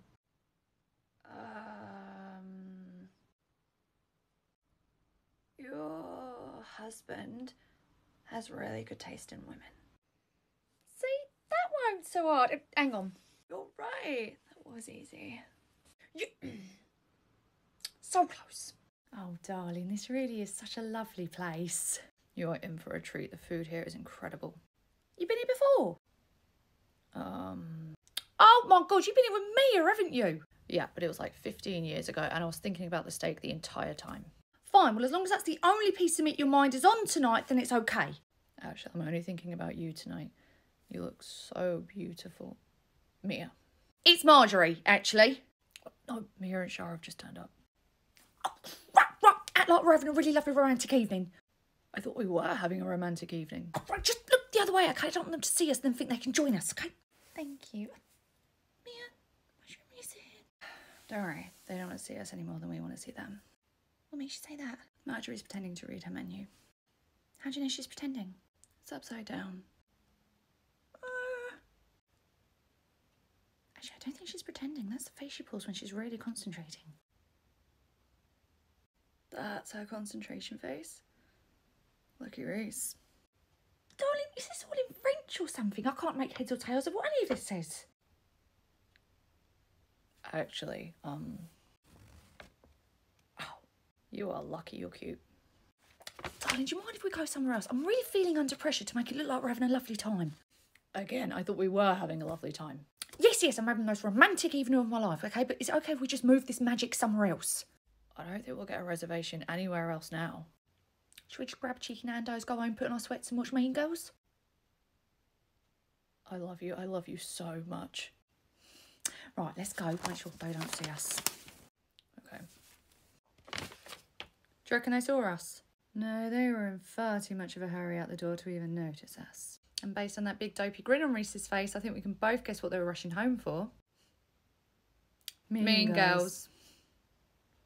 Alright, we're just collecting an order. Okay, I'll go grab this for you now. Oh my God. What? It's an old family friend, but she doesn't know about me. What, are you some sort of secret love child? No, that I'm with a woman, so just pretend like you're my gay best friend. That is quite literally what I am. You're right, that will never work. We need to think of something else. Why don't you just tell her? Oh, she is just the biggest gossip, and I don't want my personal life being her news. Plus, she is so two-faced, okay? In person, she's all sweet and lovely, but behind your back, she is such a bitch. Hi! Hello, Charlotte. This is my cousin, Amelia. And Amelia is heading straight to church after this to ask for forgiveness for sinning with her cousin. She's such a good Christian. Oh, we need more good Christians. You know you should be down the church repenting. Deborah, she's on her third child by a third man. I thought she only had 2 children. Oh, my latest boyfriend's got a child, so that's automatically a mark in her column. Oh, I love girl math. Collection for Charlotte Victoria, 1 set of hers and hers towels. It's for when the 2 of us go to the gym, so everyone knows our pronouns. Oh, thank God, for a second I thought you 2 were a couple. Ugh, gross, no. Anyway, I'm trying to find my husband, so I'll see you later. Bye-bye. Bye. See? So fake. Yeah, the fakest thing about that interaction was that you and I gym. The 2 of us got winded trying to put on skinny jeans this morning.